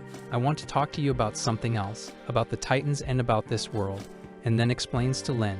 The Titans are one of the supreme races that can even rival the gods, and a long time ago, they had a prosperous civilization until a war destroyed everything, and their heads were cut off, and they were abandoned by the gods in the dark world. Everyone was thrown into the realm of death. Lin asks if that's the realm of death, and what it is. The father says yes, it is the realm of death, a place of chaos, hatred, and resentment, and in this world, you are never reincarnated. Several monsters are thrown here, and various creatures are brought in to rot, and some innocent and ordinary people like you can also appear here. Lin says, do you know how to return to the original world? The father gives a kind of laughter and psycho scream in his face saying it's impossible. There's no light at the end of the tunnel, there's no way back. Lin asks, have you ever tried to go back to your world? The father, agonizing, says yes. He misses his home very much, but it's impossible to leave this place, and he already starts to release a flame, saying that just remembering it makes him fill with anger and hatred. He doesn't want his wife and daughter to suffer the curses. The system warns that he's entering a chaos mode. Lin tries to calm him down, but the maniac says, you won't hold me, and flies towards the sky. But from the ground some evil chains appear and pull him back, to a pit full of blood. The father, agonizing, says that this place is the worst, and that there's no way to die, but they also don't let him give up. He's stuck here forever. Lin sees the chains and thinks, is this why he won't return to the higher realm? So he pulls some claws from his back. The system tells him to be careful. If this is what's causing so much suffering, maybe I can help because it's a curse and he has the curse removal. Using the curse, it drops to 98, 96, 94. But the system says the target's curse is too strong and the ability has been weakened. The removal limit is 15%. Want to try again? Psycho Lin says yes, but when the curse reaches 85, his mental power is exhausted. From afar, the mother and daughter watch a beam rising, and the daughter gets worried saying that it's okay if he's alone, but anyone beside him will die. When they get there, the first thing they see is the father lying on the ground, our hero next to him also destroyed, and even the little hand wondering, but how can he be so stupid? He thought he was going to remove a root curse. In the end, the big hand here will have to solve his problems again. A little later, Xiao is waking up our boy. They're all beaten up. However, he receives an achievement. You reduce the curse from a root level. He looks to the side, and the uncle is staring at him asking, did you weaken my curse? The protagonist puts his hand on his head and says, I'm still very weak, so I only reduced it by 15%. Not to mention that the ability only works for 24 hours, so for him to break this curse he will have to get much stronger. However, the mother is scared, wondering how this is possible. She is the legendary witch of the Titans and can't do anything against this curse because it's a sealing of the gods. So how can he meddle in this? The father says, if you're strong enough, can you remove the curse? Arlin says for sure. The father says, do you know how extremely dangerous it is to remove a curse given by the gods? We could go mad in the process, or even you could be cursed. Still, do you want to help this family? Our hero suddenly becomes the savior, saying, we are family, and I will save you from this eternal pain. I'm not afraid to take this risk. But then he earns the achievement, never miss the chance to pretend something. The rogue is only saying this because he knows there will be trouble if he refuses, but the father's favorability has already increased so much that he's even patting him while crying, saying he doesn't need to say anything. From now on they are friends. If he doesn't mind, he can even call him Big Bro, and he'll call him handsome son-in-law. Xiao thanks him, saying he's a great buddy indeed, and the angry mother throws them both against the wall. Next scene, they go to leave Lin in the Valley of Souls. He tells them they can come anytime if they want. Xiao says she's sad and doesn't want to let our guy go, but he says he's still a doctor and needs to work, but she's free to come here anytime in the future. The mother pulls her away, saying because of their curse they can't stay here for much longer. The father goes to him and says, be careful with those who survive the demonic association. If they come to cause trouble, just talk to me, my lovely little genius. Lin thanks him but asks how he's going to talk to them. The family makes a full face, saying there's no way to talk.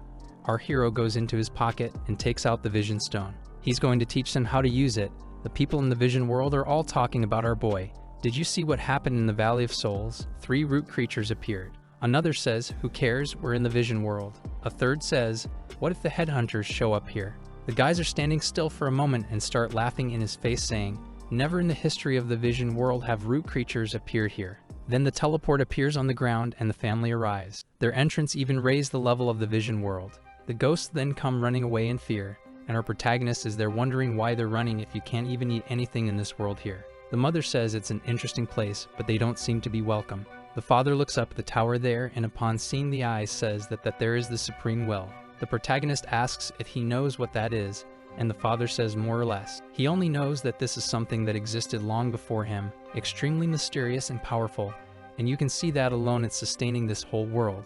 So its status is much higher than his, and even root creatures mean nothing to that existence. Lin is impressed, even root creatures are insignificant. This world here has more mysteries than I imagined. Lin then explains how to use the chat, already shows on his arm, and puts everyone in the family conversation group. He advises them to just have the skull coins. Xiao asks where she can get skull coins. Lin says she just needs to ask someone rich politely. She asks if they're going to hand them over so easily. He says they will, rest assured. We then return to the marionette and Bloodsaw conversing. Apparently the headhunters have finally left. Bloodsaw says, well, at least my apprentice seems to be fine, while the marionette is only thinking about how many pranks she wants to play on our guy. I just need to introduce him to my little daughters. She goes along with Bloodsaw saying, let's go meet your apprentice already. Bloodsaw stops her and says, hold on, my apprentice is extremely dedicated, and we can't just go in without saying anything. The marionette asks, aren't you the master? Are you afraid of your apprentice? He says that's not the case. In fact, he's afraid of accidentally killing the apprentice, but he's thinking, now that I know he's friends with the root creatures, I can't offend him. He then knocks on the door and says, Disciple, it's your teacher, I'm back. Lin wakes up in bed wondering, the teacher? He already grabs his war gear, remembering that creature that mimics voices. Did he have the courage to come here again? Already with a psycho smile he says, Master, you're back? Your disciple missed you so much. The marionette says, your disciple really is a good boy. Bloodsaw responds, my disciple likes me a lot since I've been treating him like a son for 2 years. He then approaches the door, saying he's going to enter. But Lin stabs him in the stomach before he can take a step back, and then he takes 3 more stabs. Lin shouts, so you're back, huh? A few days ago, you came here to deceive me, and now you're back trying to imitate my teacher. Don't you have any new ideas? Bloodsaw, in agony, has to explain, but Lin flips his legendary hair and says, this time, I'll make sure you never come back here again. Bloodsaw, suffering, and the marionette then kick the door. Lin is startled and says, hey, it was the teacher after all. He still earns the achievement of taking down the teacher, puts him on the stretcher, and the marionette asks if he can save him. Lin says definitely. The professor's tenacity is incredible. A wound like this is far from fatal, and with the skills he learned from the professor, there's no problem at all. The marionette asks if he needs to use such a thick needle. Lin's face when he says, of course, he's wider than a normal person, so it's time to start. The professor yells, easy, Lin, first you stop the bleeding, apply anesthesia, and then you sew, step by step. Lin applies anesthesia and asks, ready now? Let's go to the throat. The professor yells again, hold on, you can't just stick things into major blood vessels. The marionette is scared, my god, is this kid really a doctor? Lin apologizes and says, I'm so used to making these decisions. Then he pulls the needle and says, the disciple is ready to start. Alright boy, you can go. Bloodsaw thinks, I'm anesthetized, so it'll be easy. But Lin stabs him, pulls the thread, and already asks, are you feeling pain, Professor? He says no, I'm crying from emotion, seeing so much progress from my disciple. But he's thinking, damn it, I taught him how to use anesthesia. If I complain about pain, it'll be embarrassing for me. Lin gets serious and says, with these compliments, I want to work even harder, and starts sewing everything up, gaining experience while Bloodsaw is agonizing, wondering, damn it, did he not apply anesthesia? Why does it hurt so much? Does he have some kind of pain-causing passive ability?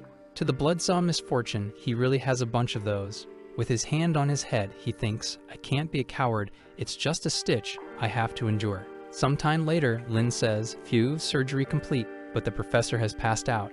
When he wakes up, he asks, Lin, you didn't leave anything inside me, did you? Lin obviously says he didn't. This disciple here learned that a long time ago, thank you.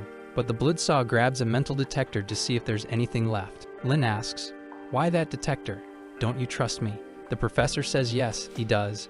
It's just for reassurance. Then he says, boy, you did very well, you know? Even though it felt more like you were attacking me than sewing, you really remind me of my old days. Lin says, of course, Professor. This disciple here learned everything he knows by watching you.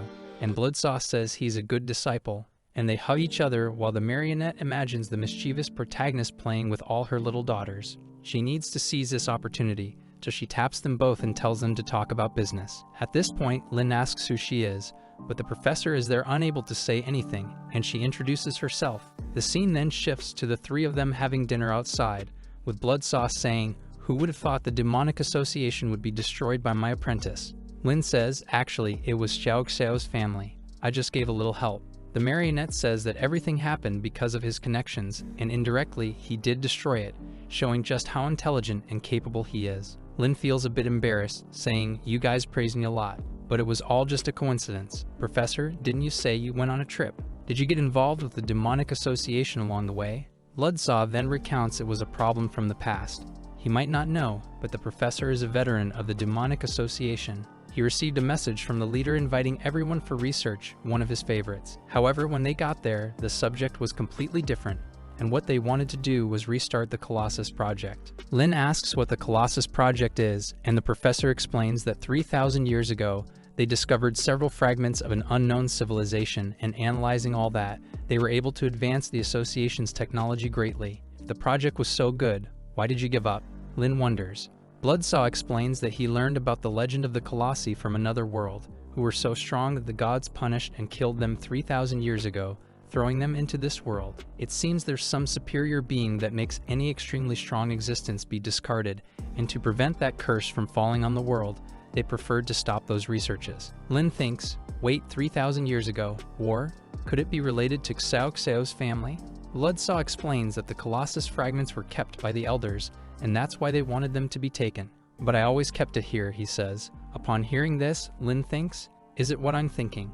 And quickly opens the trapdoor. The creature comes out, and he asks, is this a piece of the Colossus? Bloodsaw is impressed and asks, I never told you, but did you already know? Lin says he figured it out when he noticed Bloodsaw affection for this creature. The attic creature asks why they're waking him up, and Lin finds it curious that if this is a piece of a titan, why does it seem to have independent consciousness? Bloodsaw says it's really something unusual but not unheard of in this dark world. Of course, being part of the larger body, it's still inseparable from the unknown curse. Thankful that Lin foiled the bad guy's plan, Bloodsaw asks, what's the next plan? Are we going to stay in the shop?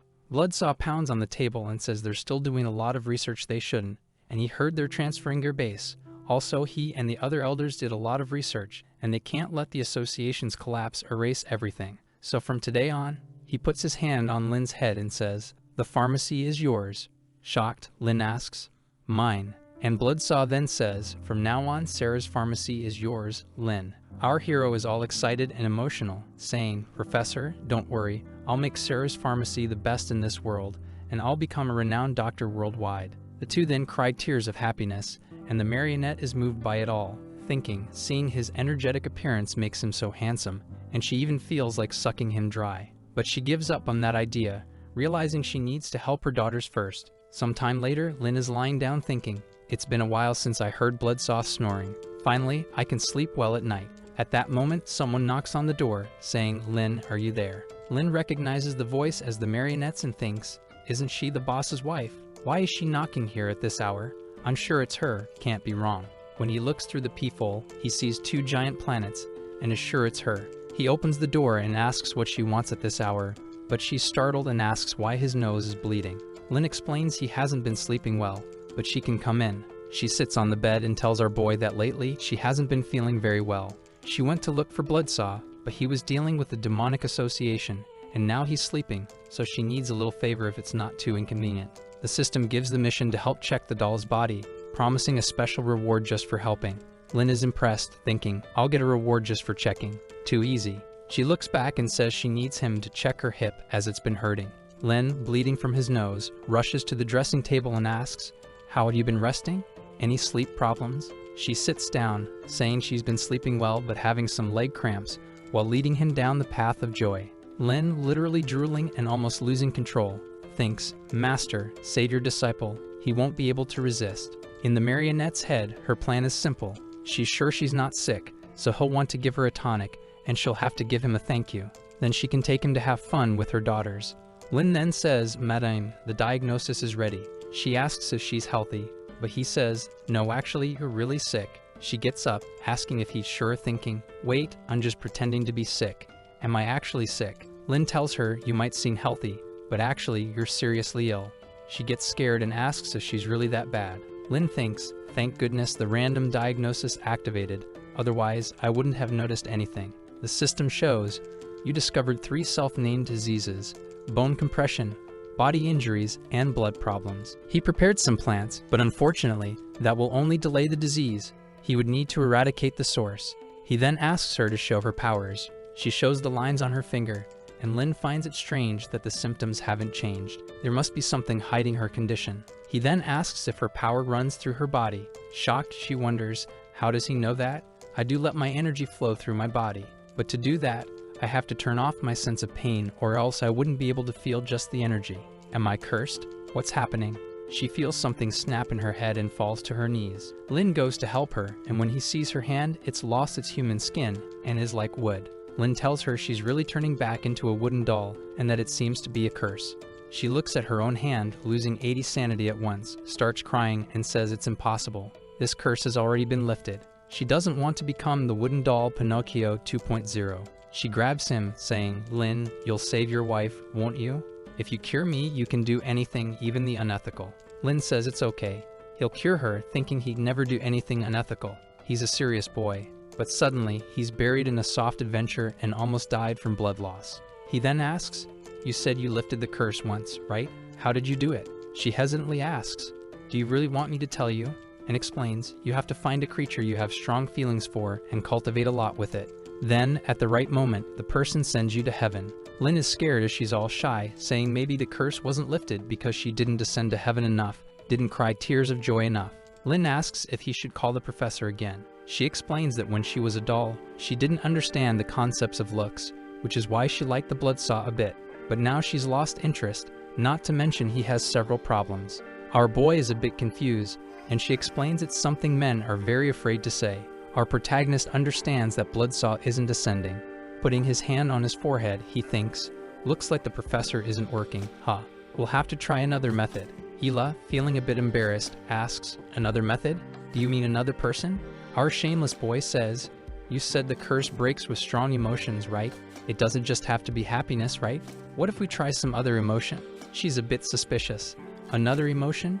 He confirms, yes, like sadness and pain.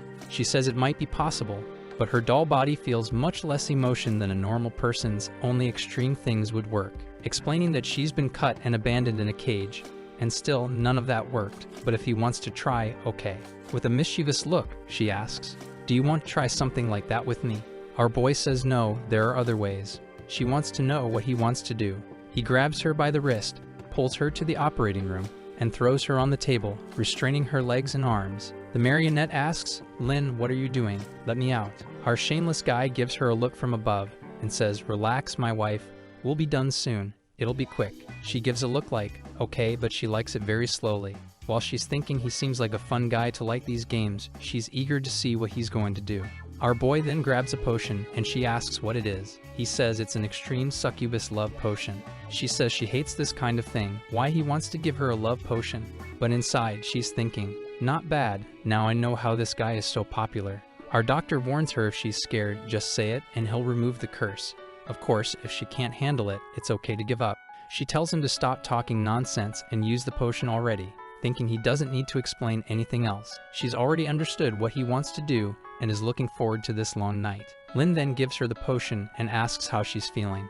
She says it's strange, her heart is racing, and she's ready to receive a like on this video. Do you remember last chapter when he had just given the love potion to the doll in bed? She was all happy, ready for the adventure that was about to begin. The warrior was taking deep breaths, releasing that little smoke there. Man, she was like, prepared for the event. Lin asks how you're feeling, is it working? She says that this potion is very powerful. There's something strange, it's getting stronger and stronger. Our guy is there calmly like the doctor who analyzes the situation well. As expected, using drugs to induce emotions is possible. She then asks for what she wants, right? Are you gonna stand there until when, man, come here already, do the cute thing. But our guy, boom, closes the door. Man, already starts boarding everything up. Lock the warrior in there, already saying, ready? Now it's all on you, figure it out, good luck. The warrior stayed in bed. Wait, what do you mean? He locked me in here alone? Lin is there at the door, just calm, while she's screaming, come back here, you bastard, come here, come to this bed. Outside, resisting for the profession, he's there. Sorry, but hold on a little longer there. Soon, you'll be fine. The warrior is suffering a lot there. It's a lot of pain. It's a lot of agony. Poor thing. She says she can't take it. No, please come back here, or else call someone, call the teacher, whatever, she'll do it. It's over, man. The waves of the sea have arrived. The warrior is in the world of the heart, of love, of happiness, of joy. She lets out a scream there that the whole city hears. Man. The blood doll is asking, can I know who's the friend there screaming in the middle of the night? Another one there is saying, I want to know what's going on. It's been 5-6 hours that she's been in this screaming all night. The blood witch asks, am I not in the valley now? Did anyone see where this sound is coming from? The blood doll says, I think it's over at Bloodsaw's pharmacy. The witch already says, what? Keep an eye out because I'm going there now. A whole night of joy and suffering. Then our guy, boom, breaks the door. Man. When he enters, there are already puddles on the warrior's floor, and the poor thing is shaking all over, not understanding what happened. Our guy arrives all doctorly to give that analyzed look. He says her heart is beating very fast, probably because of the adrenaline rush, but the curse that was affecting her apparently weakened. He already says, very well, madam, your condition has improved. Just a few more sessions of this treatment, and you'll be completely renewed. She stares at him, you're a demon. With that, he completes the mission of helping her, and even receives the most red-pilled achievement of all. You now become the enemy of all women. The effect of the conquest is kind of bizarre. Anyway, at any time, in any situation, you can make one or more. Girls reach indescribable heights, so to speak, right? Furthermore, he receives a formula for an advanced potion, but the system itself says, this potion should not be produced. Any existing being that produces this deserves death. However, that doesn't mean it's not a very good potion. It is extremely effective, so be very careful when using it. The system is not responsible for the consequences. Since the first ingredient of the recipe is succubus bodily fluid, you already imagine what this potion does, right? The marionette Azona stands up there and says, forget about it, go, at least it seems like my curse is really healing. Staring at our guy, they're 6 feet tall, she says she's now confident in introducing him to one of the little daughters. Throws a book on the table and says, take a look. Our guy, doll book? She tells our guy that soon he'll be alone in this shop when his boss leaves. As he clearly gets involved in a lot of trouble, it's going to be dangerous here, and the 3 headhunting friends are far away.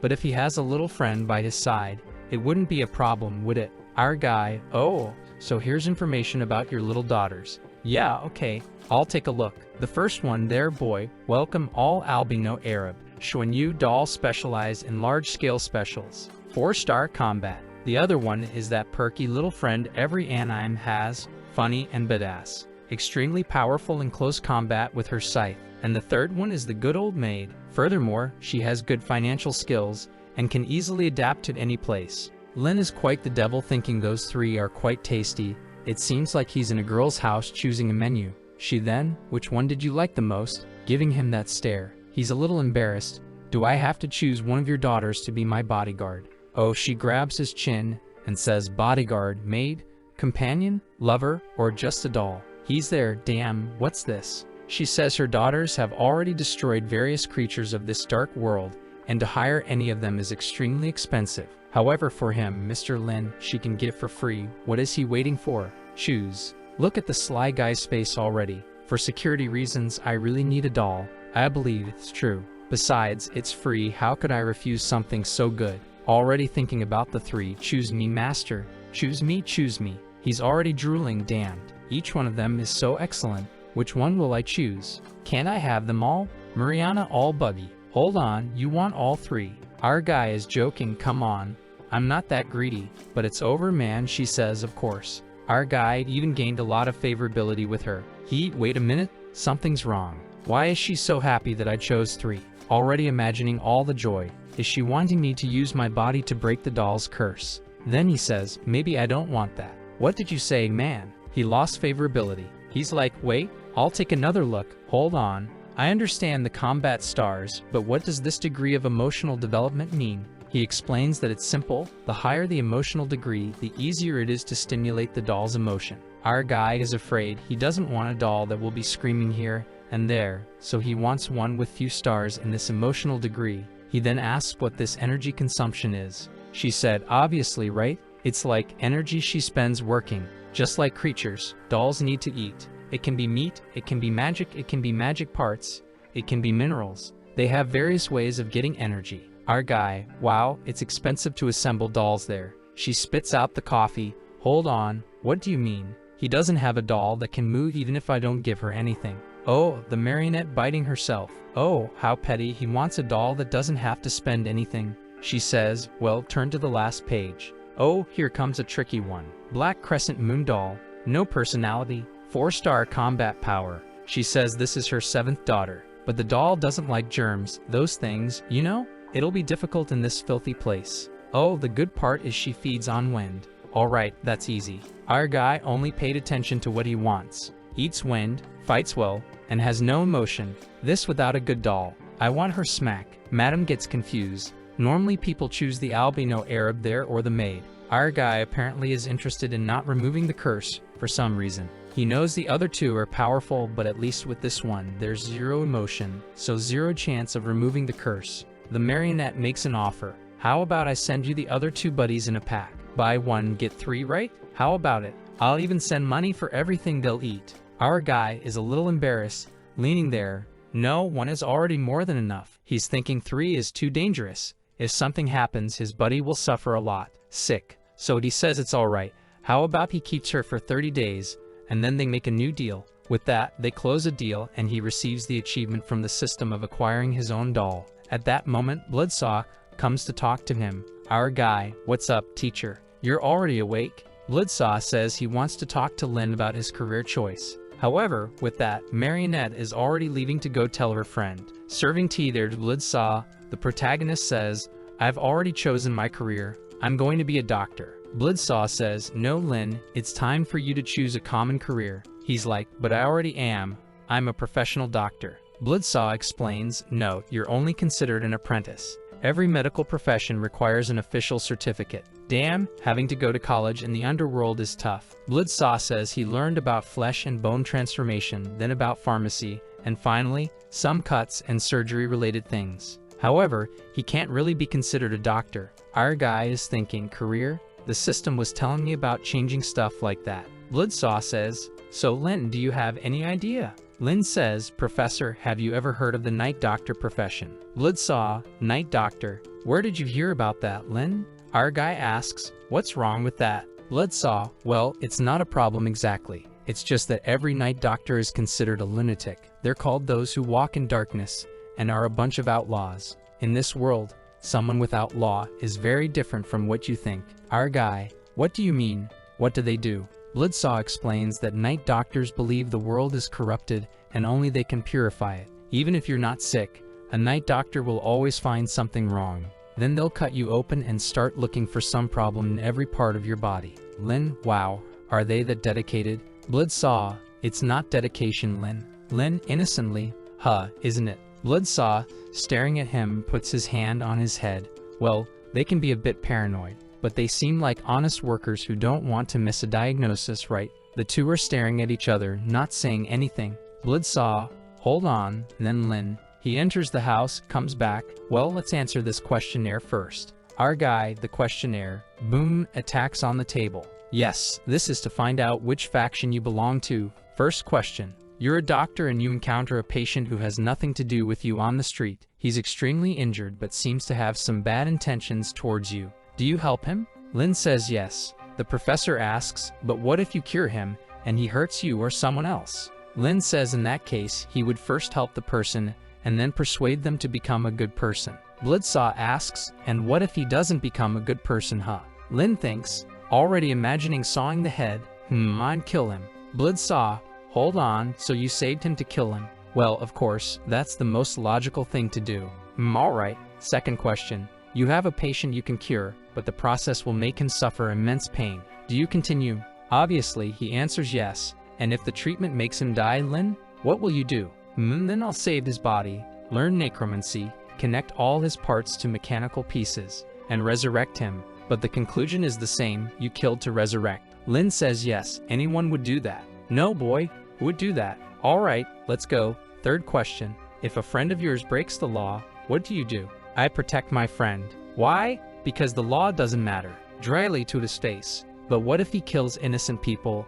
Is that the dark world? Exactly for that reason, in the dark world, it's okay if people die. Bloodsaw wonders, did something happen when I left, or has he always had this corrupted nature? The professor asks, and if I, your teacher, asked you to kill someone close to you, what would you do? Lin says he would kill the teacher, who widens his eyes. Lin says, I'm kidding, Professor, you're the closest person to me. The professor, I didn't think you were joking, Lin. Lin, but I've already decided your faction is chaotic good. Lin, chaotic good, are you sure? Bloodsaw says he's absolutely sure. Lin says it doesn't make sense, he's a doctor. He should be in a faction with a friendlier name, pure kindness, something like that. Bloodsaw is thinking, I think your views are wrong, Lin. But he gets up, okay. Are you sure you want to pursue the night medicine? Our guy beats his chest and saying yes. As much as these night doctors seem a bit crazy, you can clearly see they care a lot about the patients as they're always looking for diagnoses. Bloodsaw says, aren't you afraid that the night doctors will dissect you before you finish your studies? Lin is confident, saying, don't worry, I have a way to deal with them. In this case, it's the system, right, buddy? He just has to follow the mission, and that's it. Bloodsaw looks at him. Alright then, this professor here will prepare you to become a night doctor. It's time for special training. Boom, he already grabs the saw. Lin is startled.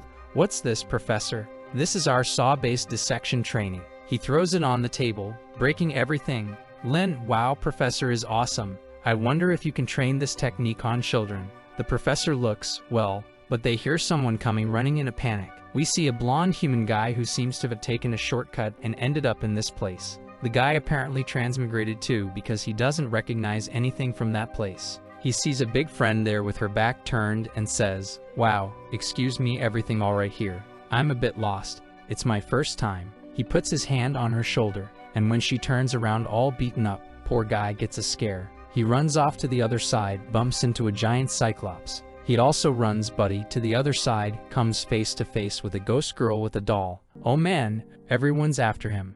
Jesus, beloved, poor guy. Thunder rolls in the sky when he sees everything vanished and he's facing a castle. Seems like he got caught by some magic. Why he's entering there dry. After a few days of practice, our guy is coming out prepared. He thanks the professor for all the teachings these past few days, and he learned all of Bloodsaw's dismemberment techniques. Bloodsaw gives him a thumbs up. Go on, Lin. Show everyone what you know, kid. It's gonna be your first time performing surgery out there. I'll lend you 1,500 coins. I want to see you coming back with less, ha. Lin gives a greeting. Relax, Professor. I'll come back with less 15,000.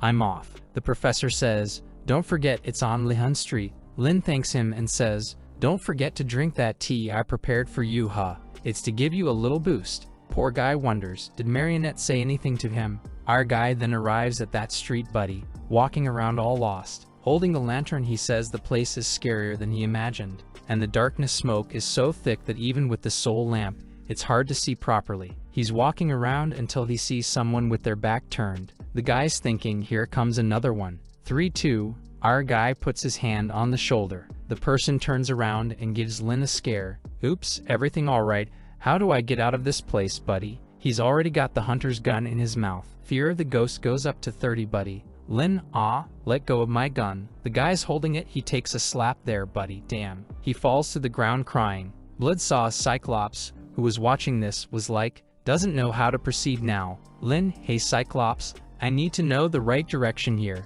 The Cyclops runs off in desperation. Both heads are shocked, buddy.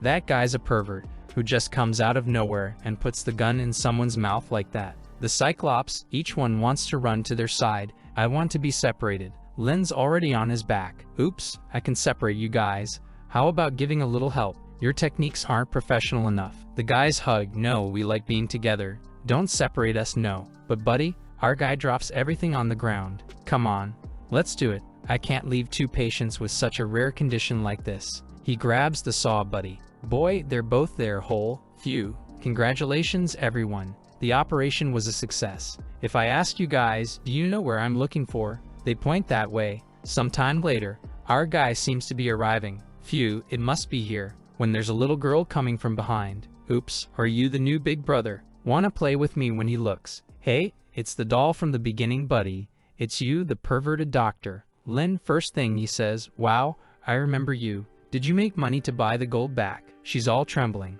What happened, girl? Come here. She already remembers, buddy. The big hand entering. No, get out of here. perverted doctor. He you darn, already holds her. I'm not perverted, no. Just helped you take that on your head, for God's sake. But she gives a little moan there and he stops making those noises, woman. Well, I have something to ask you. Remember that thing I took from inside your stomach? She, yes, but why? Do you want me to pay again? You've been thinking about my mouth all month, haven't you, pervert? Lin, what does she think I am? For God's sake, he kneels down. Aren't you the one looking for your mom? She, darn you, you want my mom too. He's already tired. What the heck does this little girl think I am? A guy who eats mother and daughter. He looks at her and says, have you ever stopped to think that your mother has always been by your side? For example, in your belly? Wow, out of nowhere, like that. She got confused too. What did you say? After you left, I analyzed all that bunch of garbage that I took out of you. And I also found this personal brush. This here is your mother, right? He receives a notification from the system that advanced 10% in finding the girl's mother. She says it's impossible. When her mother disappeared, she left and brought a lot of meat. That's all that happened. Our boy speaks. Maybe your mother felt sorry that you were starving and cut herself into pieces to feed you. The doll starts to go crazy. I would never eat my mother, never. Are you lying to me? Crisis is already at 30%. Our boy pets her, tells her not to worry. Everything he took out of her belly is still with him. She, wait, are you going to help me? He says yes, but first he has to deal with the thing inside. She, does your client live happily in this house? He says yes. She then says, I advise you not to enter this house. You will regret it. But our boy is already there, the big gate open. She, I'm telling you, you know, if you don't believe, it's your fault. The doll is already gone. My clients are so friendly. He then goes in there, taking a look around, until a message appears. The owner is home. Suddenly, someone appears behind him. The next moment, everything disappears. A candle lights up and he's in front of a dining table. Funny thing is, he doesn't react to anything. He just continues as if everything is very normal. Hey, nice to meet you, huh? I'm Dr. Lin from the Valley of the Soul. The family name is all peculiar. Happy brother, happy father. The embarrassed doll elf, and our boy just looking to the side. Apparently, each of them belongs to a race. The big mother says that Alice has been sick for a long time, and therefore she doesn't trust doctors much. The beautiful little boy eats the meat, says he's sure that, can our boy cure Alice's illness? Can't he? The father speaks. That's why we prepared this feast for you. Sit down, let's talk. Everyone is staring, he's there like a psychopath. The mission to solve the problem of Alice activates, and he sits in the chair, all calm. Ah, thank you very much for the hospitality. However, strangely, a mission activates in the system. Get out of this house happy alive. He, get out alive? Is there something wrong with this place? Well, but that doesn't matter. Even if I die, I have to take care of my client. Our boy then asks, how is Miss Alice doing? Isn't she coming to dinner? The father says, without haste, she's sleeping because she's been very weak lately. After dinner, I'll take you there. Then the butler comes and serves him a human kidney, fresh and just taken out. Our boy takes a look. Wait, fresh? The boy is all happy. The mother says she wants him to eat. She prepared it with great care. Our boy says it looks delicious, but he doesn't like to eat. But everyone is staring. She, don't you want to eat a kidney, doctor? He says, no, no. The rest here is fine, mate. You eat a sausage, but mate, when he looks, the system says it's the intestines of a rotten pig. Our boy is, Dan's system, stop reminding me of these things. He eats there, right? Swallows, everyone in the house looking.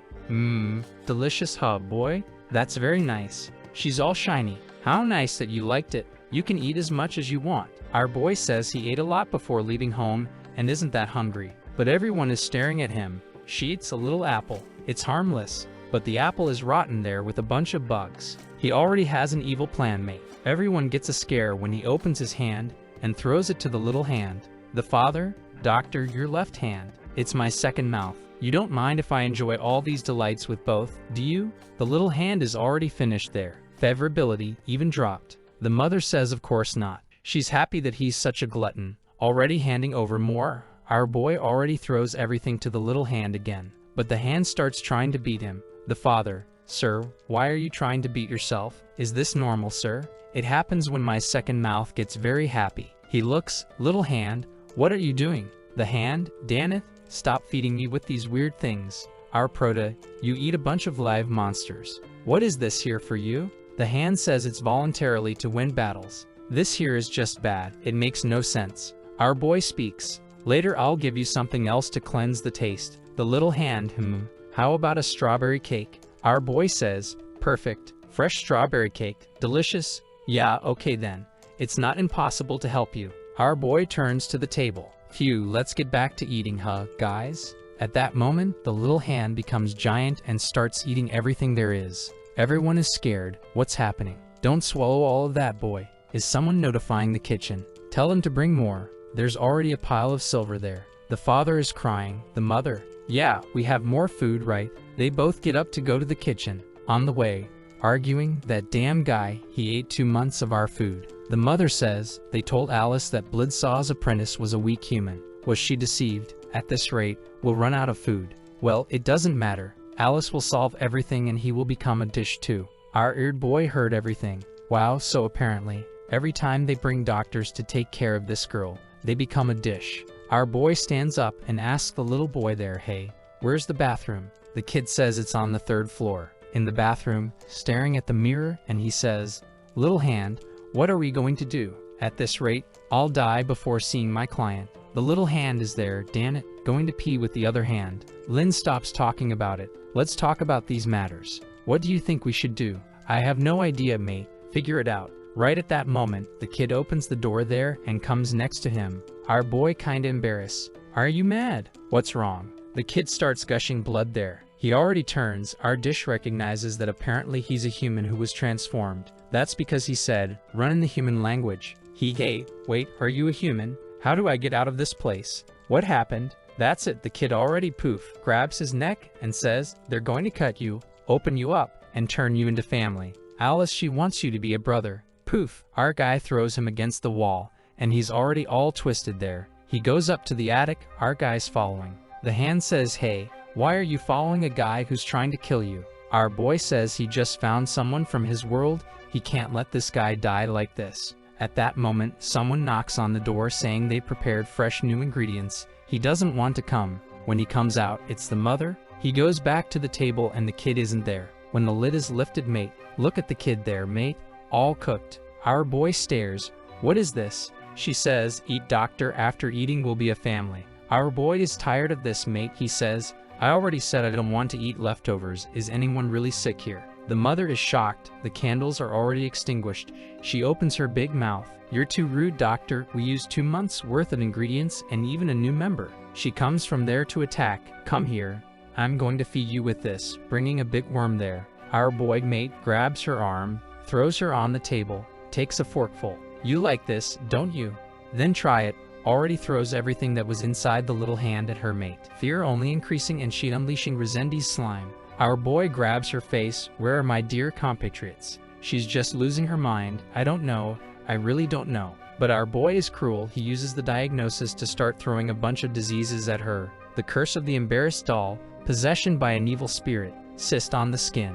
Our boy is, don't worry, I'm just a little doctor. I'll definitely cure all of this. You've identified another necrosis in the body, lung perforation. Oh, poor thing falling. What are you doing to me? Our boy pulls out the blade. Relax. You tell me where my dear compatriots are, and I'll help you solve all of this. Rain, it already happens, mate, just gaining skill with the blade. A while later, she's already pointing the direction, telling him to go that way. His compatriot was sent to the kitchen. Our boy thanks her. All right then. Since I've already cured the diseases, now I just need to stitch you up. Pum apparently left the girl all stuck there on the ground. He opens the door, enters the kitchen, and there's a big pig with his back to him, who says, leave now, no one can enter the kitchen without the owner's permission. Our protagonist says it's alright then. He wants to find a man named Ba Yi.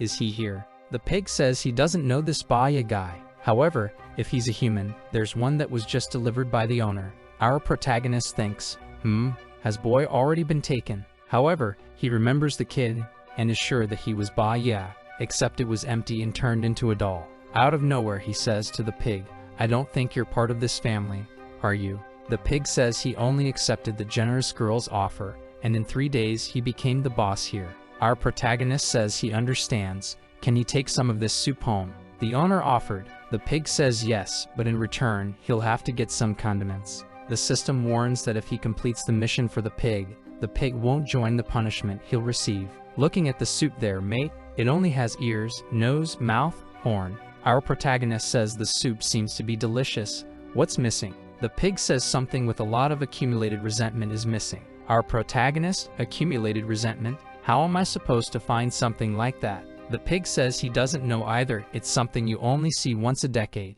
Our protagonist already gets the organization guy's brain. How about this one? The big pig, wow, he's already found it. He takes it, sniffs it. Yeah, it really contains a lot of resentment and knowledge, but it's full of unnecessary diseases. Our protagonist, don't you accept it? The big pig throws it, alright, go ahead. This will serve as the final ingredient. The system announces that the pig's special reward is ready. Come back in half an hour to receive it. The pig delivers some rewards to our protagonist, who thanks him. He points to the pile and says, that human you're looking for is trapped there. Just go get him. Our Lin is already going, spins the door, and arrives. There's a terrible smell, obviously. The boy is all sewn up, trapped. Our little guy already cuts him there and apologizes because he didn't bring the right ingredients, but he'll perform the surgery to make sure he comes back to life. However, mate, the kid wakes up like a demon. Our protagonist says, stay still, damn it. He takes a punch in the mouth, already stopping on the other side. Wow, he's back again. Take another 1, 2, 3, 4, 5, 6 shots, mate. Stay on the ground for God's sake. He blows the gun, complete anesthesia. Let's start the surgery. He puts everything on the kid, gains experience. Congratulations on activating the achievement. Recreating a living being, you gained experience. The kid wakes up there, mate, and already puts it to his forehead. Trembling, this guy wants to know what you're going to do. Our protagonist tells him to shut up and asks some questions that only a human from Earth would know the answer to. Naruto, the kid answers, Uzumaki. Here comes the damn otaku, and he asks, what are the 2 best things about a lolly? A soft voice and a cute face. He grabs him. My God, he's a fellow countryman indeed. The kid, all happy. Thank you so much. But they took my kidneys, my stomach, even my balls. How did you save me? Our protagonist then says he'll put his balls back. Unfortunately, his kidneys were cooked. The rest didn't have much impact. The guy is crying, all happy.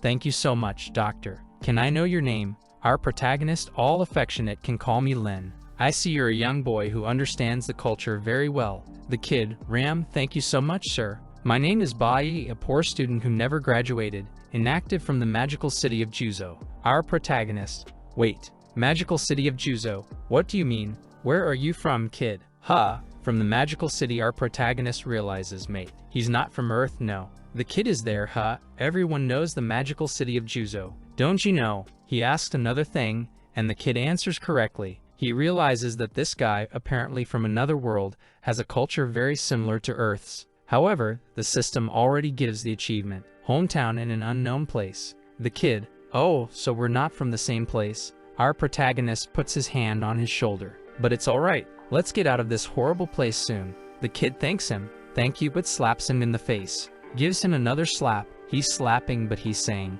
something's wrong. Something's controlling my body. He's already on the ground, for heaven's sake. The kid gets up. What are you doing? What is this? Our protagonist says, it seems my friend here can only kill a little whatever's inside you. I can't eradicate everything. The boy grabs him desperately. Sir, please help me. Lin speaks. Don't be afraid, I'm the best doctor. I'll help you. You've already used the diagnosis and found 3 diseases. One of them is an extremely uncomfortable evil spirit that's taking over the frontal part of his brain. Our boy speaks. Phew. The first one is just an extremely small and evasive disease. The boy is very happy, seriously. Lin says yes. However, during the operation, the creatures will compete for control of his body. When the time comes, he has to be firm-minded and fight against them. The boy says, alright, I understand, but where's this surgery going to be? Our protagonist points to the head.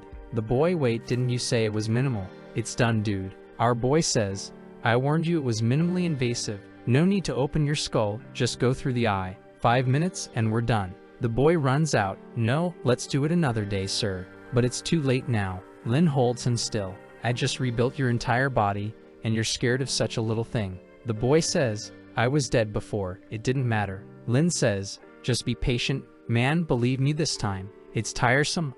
You're annoying, you know? Throw him on the table. Let's deal with this now. The boy looks up. Just be gentle.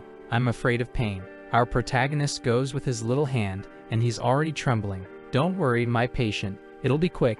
The boy is already desperate. Man, he goes with his hand on his eye. He just touches the eye, and the boy's face is already hurting a lot from the anesthesia, for God's sake. Our boy. Oops, I forgot. How crazy. Man, are you a doctor for real? It's done, dude, without mercy.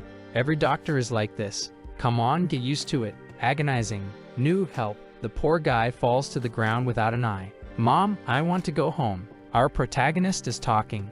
Alright, now we're going to start the next part of the operation. If you feel something trying to take control, just shoot right in the area. The eye is appearing on the prota's face. Baya asks, "Hey, there's an eye on your face. Are you human?" Our boy just ignores. With this eye he can see inside the guy's brain a little demon sleeping there. Found it? That boy there. Look at him. The boy. Hey, you're not going to tear it out with your fingers, are you? Man, tentacles come out of his fingertip. It's invaded, poor guy. The guy entering the cerebellum starts navigating. Look at the little demon sleeping there. What a curse. Literally a little hand wart inside the guy's brain. Our boy is even suffering, man. The poor guy is just like Kaneki there, abandoned and destroyed. Our prota, stay awake, kid. Don't fall asleep. The creature will take over you. Throw the thing into his eye. Brother, what did you throw in my eye? Our boy said he's just giving some weapons to his brain.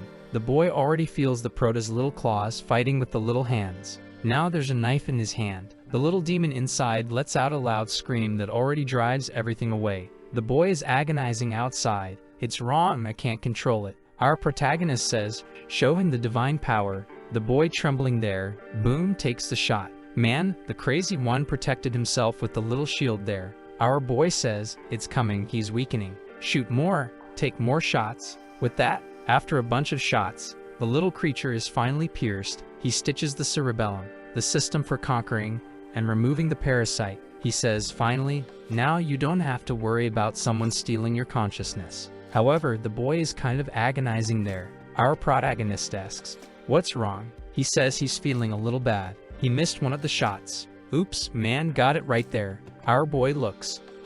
Your shots were very precise, dude. One next to the other. Diagnosis activated, broken eggs. Man, I thought he didn't even have any. Well, apparently, now he'll never have them again. The boy says, man, I'm still a virgin.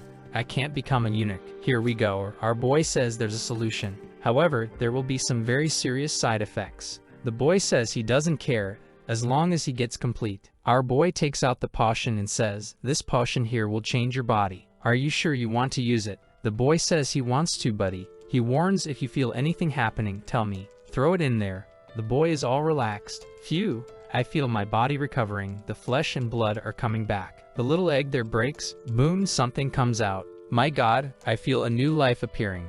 But the thing explodes in front of him, dude. A huge tentacle comes out to lick his face. His sanity is dropping, and our boy says, congratulations, from someone who had nothing to someone who now has a giant one. The boy tells him to stop joking and get rid of it now. The boy falls to the ground again. Poor thing, he's tired of all this. Our protagonist puts his hand on his shoulder. Okay, it's okay, man. At least you're still alive. Then we'll put a metal one for you. It'll be easier to use. But rest a bit because I still need to talk to the owner of the place. The boy, wait, are you going to heal her? Are you crazy? Alice is crazy. Our boy says, yes, man. She's his client. He has to help the girl. He says this is madness. If he goes there, she'll kill him. He'll become a doll like him. Lynn says that if she tries anything, he'll revenge for him. They're walking down the hallway. The protagonist says, are you sure this is the way? He says yes. He's already been taken to her room. From the back, there's an evil aura coming. Our boy already says, wow, it won't be that easy. In the midst of all this curse, there's a malicious blonde doll. Strong combat ability, obsession, and hatred give her unparalleled abilities. Baya takes a scare, loses sanity. She's flying over there already. Our Lynn says, are you the Alice who asked me to come? She just says, be family. I won't turn you into a doll. Come with me. Our boy says she seems to like him a lot. What's the reason? She says he healed his old friend. He seems to be a kind-hearted boy. She also wants someone with a kind heart for herself. Why doesn't he stay here and accompany her forever? Lynn explains that he can't stay in the place forever because of his profession, but he'll certainly cure her illness. And if what she lacks is attention, he can give her that occasionally. But she comes towards him and says he'll change his mind, and of his own free will, he'll stay here. Our boy is taken aback. Baya takes a fright saying she disappeared. Our protagonist explains that it was just imagination. She wanted to negotiate terms, but he rejected the offer. Now it's time for action because she's going to attack us. Already passing the blade to him and the monster coming out of the wall. Ba takes a scare, dude. Our boy already tears there with the saw. Lin looks back. What are you doing there? Come on. Walking down the hallway, dismembering all the ghosts. Ba asking, aren't you afraid, man? Lin says he is afraid, but there are only two ways in this world. Either you're consumed by fear, or you cause fear, already tearing another one. At that moment, Ba-Yi's eyes lit up. What's this, buddy? Grabbing our doctor, saying he looks like a superhero. If he were a girl, he would definitely. Uh-oh, but he's a boy, right? He says he's holding on, and our protagonist is looking. What the hell is this? The damn guy is hugging his thighs tightly. The system says his respect increased. Well, at least it was respect, right? At that, our boy kicks the door, buddy. Nobody on the tables. Next scene, he's walking with Ba-Yi through the castle there. What do you say? Do we need to keep looking for everything? Our boy explains that he has to solve one more thing. Drink this drink, buddy. What's this here? He says, just drink it. He's already all shiny. Wait, what? Did you turn me into a lamp? Our boy would never ever do something like that to my friend. Now come here and shine. However, at that moment, something green falls from the ceiling there, buddy. And look up, there's a guy with a mouth and a spider. Dude, the monster already jumps up there, buddy. He defends himself with the chainsaw. Oh, you're losing sanity in the fight. Apparently, it's the mother there, buddy, because she's talking about her monster. You made my daughter feel bad. Our boy trying to hold on there, buddy. The lamp is coming, but boom, it's over, opened its big mouth. Already eats everything with little hands, buddy. It spits there all beaten up, all drooling. Our little protagonist comes over, saying that it's time for a little adjustment. The creature, what are you going to do to me? He says it's a quick thing, just a little adjustment to the skull. The creature agonizes, buddy, begging to be eaten for God's sake. And Ba-Yi understands why his surgery was considered gentle. But at this point, our little protagonist finds the evil spirit that was inside her, receiving an achievement from the system. The monster is there on the floor, buddy. He goes there, lifts something up, there's an explosion. And boy, what's this? The big friend comes out of her. Our protagonist already says, 10% discount on surgery. You tell me what happened to your daughter. Oh, poor thing, she's agonizing. She doesn't want him to come close. He takes a slap in the face. Explain quickly. Damn, red-pilled. The mother explains that she has no idea. That girl is a maniac. The little protagonist says he's a doctor. No need to be afraid. Doesn't she realize that he just gently cured her of the curse? Ba-Yi is there. That's the secret to surviving in this world. In one moment, you're the chainsaw maniac, and in the next, an angel. The mother explains that the girl is a cruel ghost. In the original world, her daughter dragged her up, tore everything out of her, made her eat her own pieces, and then her belly exploded, and she died on the ground. Our boy doesn't seem very impressed, just asks, why did she do that to you? The woman thinks for a moment. Why? Because she's a lunatic. She's mentally unstable. Since childhood, she's been abusing animals, cutting rabbits. She's strange. Punches the ground. She has to die. Our boy. Yeah, it seems like you hate her a lot, but I'm here to treat her, so I can't help with that, she says. No, doctor, you can help me. If you cure her and hand her over to me, I'll give you this entire castle. Our boy says it sounds like a very tempting offer. She blushes, asking if it's a promise. But he already comes next to her, all clingy. I already know her illness, and I just need a little of your help. Little buddy, guard her for now. Oh buddy, sent him inside. When he got close, he gave her one in the belly. Ba-Yi is asking, brother, I don't understand. Why did you give her one if you had just cured her? Our boy says it's because he's an ordinary human, and was angry with her for forcing him to eat all that garbage. The boy is kinda, that's why. But Lin says, I also know she was lying. They don't originally belong to this world. If I'm not mistaken, they were pulled here by Alice's resentment. For someone who has so much resentment to this point, her life wasn't so easy. They really are a very unhappy family. He opens the door there. There's already a bridge leading to a tower. He already knows. Here we are at the tower where Alice is. On the way, he thinks. This here looks like one of those game places where the monster will appear out of nowhere. The boy says, no need to appear. There's already a gargoyle here. This isn't a monster. Oh, here comes the whole gang. Ba-Yi already asks, man, are we entering the Demon King's house? Lin is excited, saying, oh, I'll have to pull the big one. Ba-Yi asks what's the big one. He already took out the dragon cannon. Ba-Yi now understands why he's the big one. Lin just tells him to take a look and bazooka everything. Ba-Yi, wow, too strong. "Can I touch it?" Our guru throws it on his arm. "You can, but it's something you have to practice a lot to use."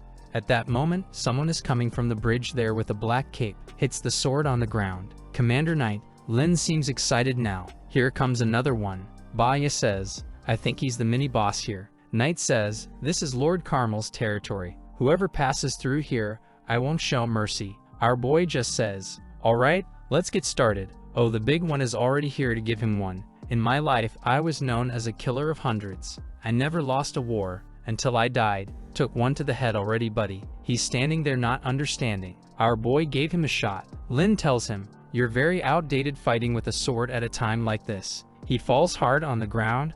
Poor guy. Then they hear a voice saying, "Doctor, you're so rude," and they already recognize it's the master's voice. In front of them, staff on the ground, the father appears, saying he knows she needs treatment, and that's because she brings many bad things to the family. The cage she stays in is for her own good, already turning into a bodybuilder there, Ramondina all falling apart. The system says if he kills the guy, he'll get the witch's mask. The devil already gathers the heads there, buddy, coming at them. Our guy is a sharpshooter, buddy, only giving shots, but this one isn't going down easy. He stomps the ground. Our little protagonist jumps with Ba Yi. Oh, they got stuck there in the little branches using their hands. Our guy tells him to stay here and not panic, that he'll solve it quickly. He jumps back. The father smiles at him like a psychopath, saying it's time to settle this. Lin already defends himself with the saw, saying he agrees. After blocking it, he asks, "Is that all you've got?" Damn, sensing the aura there, Naruto Rasengan going up.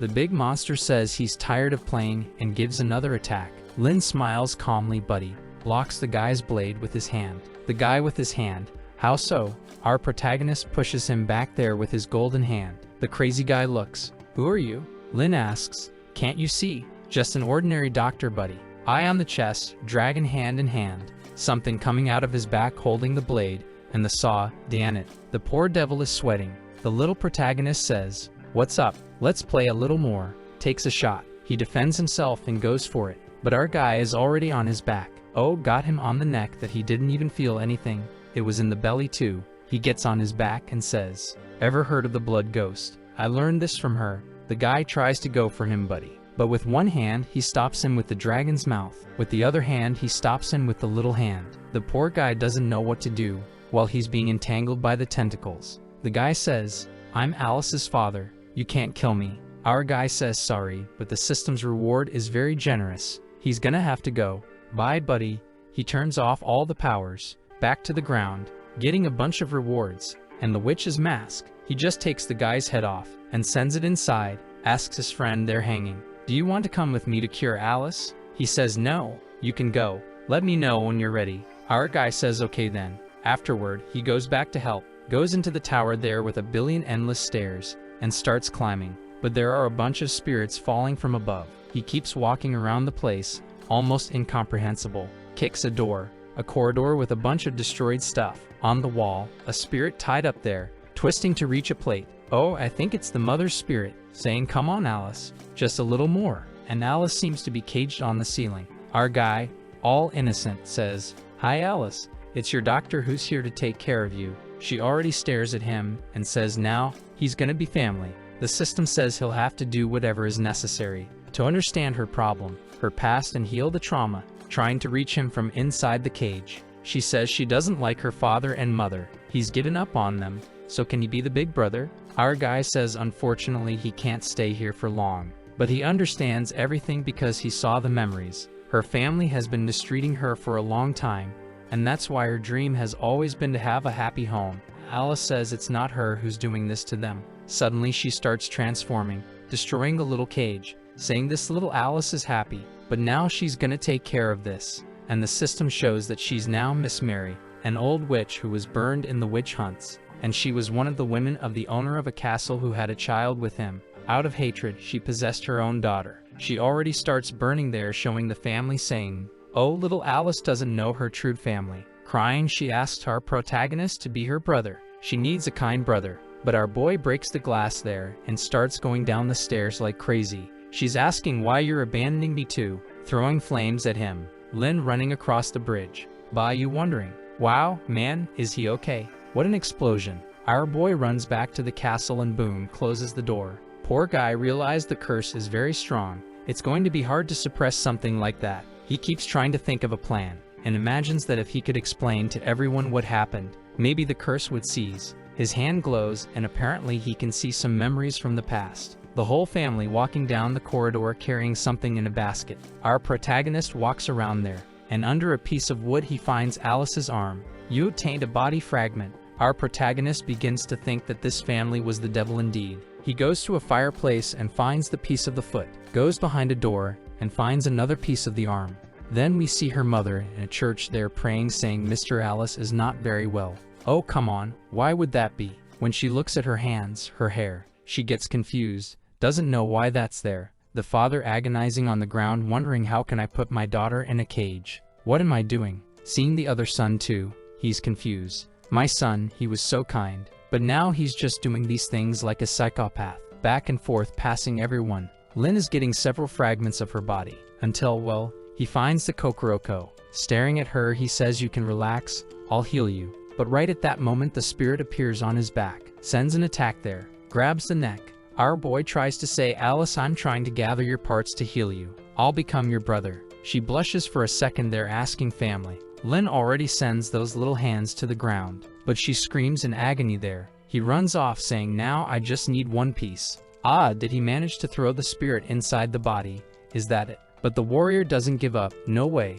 She recovers and throws flames there. Our boy takes out the mask he got when he won the fight against the father. Her hand comes back and grabs his heart. He sends some energy back from his belly with one eye. Man, he's really demonic too, huh? Our boy runs away looking back thinking, she's a spirit rooted in this place. As long as the castle stands, she'll be invincible. He goes back to the kitchen of the piglet, who asks, are you impatient or attracted by the smell? Our boy puts his big hand in the pot. The piglet asks, what are you doing? He takes out what appears to be a heart, saying, phew, I found the last fragment. The piglet asks, do you want to use this heart to resolve the hate in the little girl's heart? Lynn asks, where did that heart come from, and if he can take it. The piglet says that as a boss he always knows where the ingredients come from. This was a pure heart, which is extremely rare in this world, and unfortunately it was stained with malice. He can take it, but first he'll have to drink the soup and deliver to him an evil heart. Our boy faces the soup that the system warns. Unfinished heart and brain soup will randomly give you a knowledge and a curse. At this point the demon doll crosses the door, telling him to die. Our boy already downed it. You gained a knowledge, mechanical transformation, and obtained the curse, the crying clown. Our boy runs off ready, drinks the soup. I'll deliver the evil heart later. The piglet says, okay, come back in half an hour, because if you break the contract I get your heart. Our little protagonist in the escape found a good little room. He spun the safe and protected himself. His big hand spat out all the doll remains. My God, heaven started sewing. The doll is already talking. My name is Alice and I live with the happy family. Even though my father was serious, he taught me many things. My mother was sometimes very grumpy too, but she always cooked good things. My older brothers always gave me many presents. Together we'll be a family forever. Already releasing the devil's aura. Our boy uses the power of the little hand there, takes out his big mouth clones to attack her. She comes with another little hand. Hand-to-hand combat, he dodges, pulls out the flaming skull from his back. He took off that mask of his that's new. Oh, he's protecting the body and being attacked by the curse. Took one in the chest. Man, he unleashed the Kamehameha. The doll realizes she's losing some power. She then attacks him in the belly, saying, ah, got you. But our boy is very calm. She's confused, he says. It's you who's finished. Already pulling her into a hug. But this is draining his vitality. Lynn then ends up in what seems to be kind of inside her memory. He sees when everything was nice there, Alice's little room. He goes in to see her all happy. With the knight, the butler. The boss is here now, the doctor. But she asks, are my parents and my brother coming today? The guys are kinda looking at each other. The knight says, sorry miss, but the lady took the boy out for a walk. I don't think they'll be back today. She gets all sad. Oh, I see. He gives her a cake so she doesn't worry. When we cure this disease, they'll definitely celebrate your birthday. Lynn observing, so this is Alice's inner world. There's more hope in her heart than I expected. But escape memories never solve the problem. He tries to talk to her. There. She says, don't come. She appears in the cage. It's over, isn't it? Everyone's on the ground shattered. She warns that everyone who has helped her has died. She doesn't want him to get close or he'll get hurt. but our little doctor just hugs her from behind. Says he's her doctor and he's here to save her. Oh man, easier said than done. His whole body is being consumed by a creature that's trying to invade. 75% progress. The mother has taken over the daughter's body. Already got hit by a king Manhwa. Man, stay away from my daughter. The psychopath is smiling. Says the curse is indeed very strong. 92% already. The system says, if you don't suppress the ghost in 5 seconds, you'll die. Oh, he pulls out that spiritual lance that he got back in the beginning of the Xiao and sticks it in his own leg. With that he manages to reduce the progress of the evil energy. But the demon doll is already coming at him. She tries to attack him with an explosion. He manages to grab her little arm. Apparently it was Alice herself who canceled the mother's attack, because she's asking what did you do? And he says he just told her the true story. The daughter's consciousness is speaking in her head. So it was you who did everything, mother. It wasn't me, it was you. Already crying. But why, mother? Why did you do this? The possessed mother appears saying, no, I'm just protecting you. I'm your biological mother. Oh, now Alice is saying she hates her. Already blowing up the whole castle. Laser up, our boy is finished. Lin explains, the mother was a witch who was killed. She got angry because the father got a new wife to raise her daughter, and so she takes control of her own daughter to get revenge on everything. Now she's getting chubby there. The amoebas fall to the ground. The mother gets up. Now it's all messed up. The blondie is Alice. The spirit is the demon's mother. And here comes the good mother. But the demon tries to attack out of nowhere. Oh, took a hit from the lance. Our boy used the sacred lance. Our protagonist still says, you deserve to die if you don't repent until the last second. No longer qualified to be Alice's mother. But out of nowhere the spirit attacks the doll the protagonist had made. Eats the arm. Explodes. His whole body is gone. Man, what's happening? She cries. The castle collapses. Guys, if you're lost, I am too. Relax. What I know is that our boy is exhausted and almost falls. Man, he already calls for help from the little hand that pulls him out of there. The system says he managed to complete 2/3 of the mission simultaneously and receive the cursed eye. We already see him there, taking a potion, trying to recover, and staring at the collapsed castle. He thinks, wow, is this what they call a happy home? Alice kills her own biological mother and the curse destroys everything. I thought I could save Alice, and yet in the end, I only generated more hatred. Looks like I have a lot to learn still. This here was considered a failure. The little hand says, buddy, you're at least alive, be happy. The system gives a warning, hate is floating, get out of there immediately. The protagonist then sees that body he had sawn rising with the soul that came back. The little hand tells him, what are you doing? Run away from here. But our psychopathic boy goes towards her. The hand saying, come back, idiot, come back. Our boy goes over there talking with a little hello. He puts his hand on his shoulder. The system says, you're being invaded by a ghostly energy. He hugs her saying, it's all over, Alice. Everything's fine. You can at least treat me as your family. With that the whole castle starts to disappear and it starts snowing in its place. Our boy already earns another achievement. Congratulations, you become the legendary savior of Lolis. He has a pleased look on his face. The little hand says to him, you're brave, man. Don't you know that with her current strength, she'll kill you? Lin says he's her doctor. He can't give up on patients. Not to mention he made a promise, obviously he wouldn't abandon. The little hand gets a scare there, man, and he says, what's the problem, little hand? The little hand says nothing, he's stupid, but deep down he thinks our boy is cool, kind, and he's actually a good person. From afar, Bloodsaw and Marionette were observing. He looks and sees, oh, the happy house was destroyed, but at least the curse was broken. The doll is impressed. This Alice was more powerful than me and than you. Bloodsaw all happy. That's my apprentice. What do you think? Better than your daughters, huh? Marionette, he really is excellent. She already starts thinking mischievously. It seems that just thinking for him to shoot the curse isn't enough. Someone so amazing has to be adopted forever with. I know, I'll marry him into our whole family. Not the 7th, just the boss. The 2nd, the 3rd, the 4th, everyone's going to get him. After my daughters, he can even take care of his mother-in-law. Bloodsaw is there behind. Hey, what are you thinking there? While our boy is walking with her in his arms there. Ba Yi, where are you, my son? Did he already run away? With that, a barrier disappears there. At this point, the passive diagnosis activates on her. Our boy realizes she can only be outside the castle, because he cleansed the curse with his ability. But the curse cleansing only lasts a few hours. Unfortunately, staying in the castle is the only thing she can do for the rest of her life. Alice is half asleep, half saying she wants to go out to play, have fun. Our boy puts her down, apologizing. Unfortunately, he can't break all the curses, but as a family member, he'll do his best to make her happy. He uses one of the items he received that improves any of his abilities to enhance the curse removal ability. Now he can use the curse cleansing on a person twice. I think that's it. It'll last 48 hours. And with that, he already uses the power on the warrior, who wakes up. His hand shines and he closes it.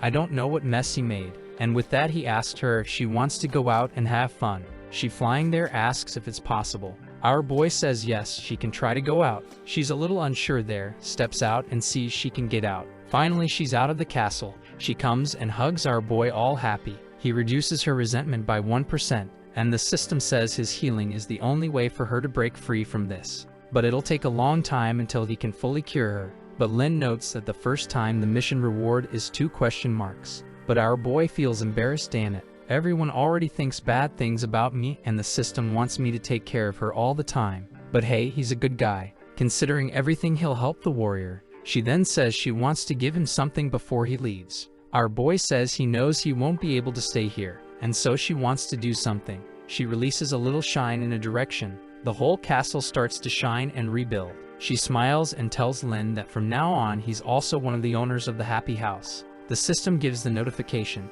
You received 50% ownership of the happy house. You can teleport here freely once a day, and can also control any creature inside it. Our boy is a greedy guy. He's all like, you're giving me all this. She says yes, he already gets all happy. Now that's what I call a true prize. 50% of a huge piece of land. I'm going to build whatever I want here. Not to mention this teleport can help him a lot. She's kinda, you don't want it. Our boy says he does, of course he does. Right at that moment, an aura comes out from inside the castle. Alice already gets scared, hides behind our boy. The big pig comes. Don't be nervous, little girl. I just have to complete a transaction with this boy. Bloodsaw apparently recognizes him there. He's trembling all over. Marionette asks what's the problem. This guy showed up 2 years ago. That day, an unprecedented illusion appeared on the moon. It was when Lin was lying in front of the store. My heart was pounding as if my soul had been suppressed. I followed. When I looked up, I saw him. Marionette asks, is he a magical creature?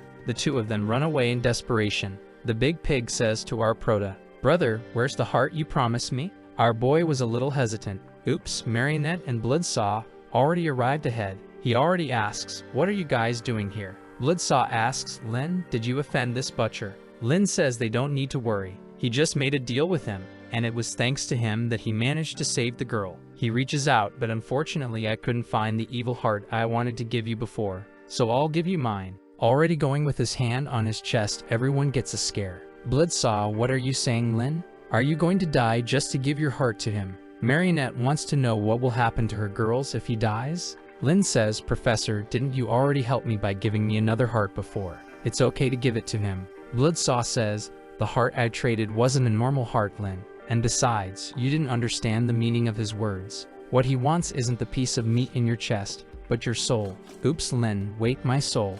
I made a deal with the devil, man. The big pig just says, 30 seconds for you to make your decision. As soon as it's over, I'll consider it a breach of contract. Lin thinks, 30 seconds is impossible. How am I going to find an evil heart in that time? But from the professor's and Alice's expressions, this guy is much more powerful than they are.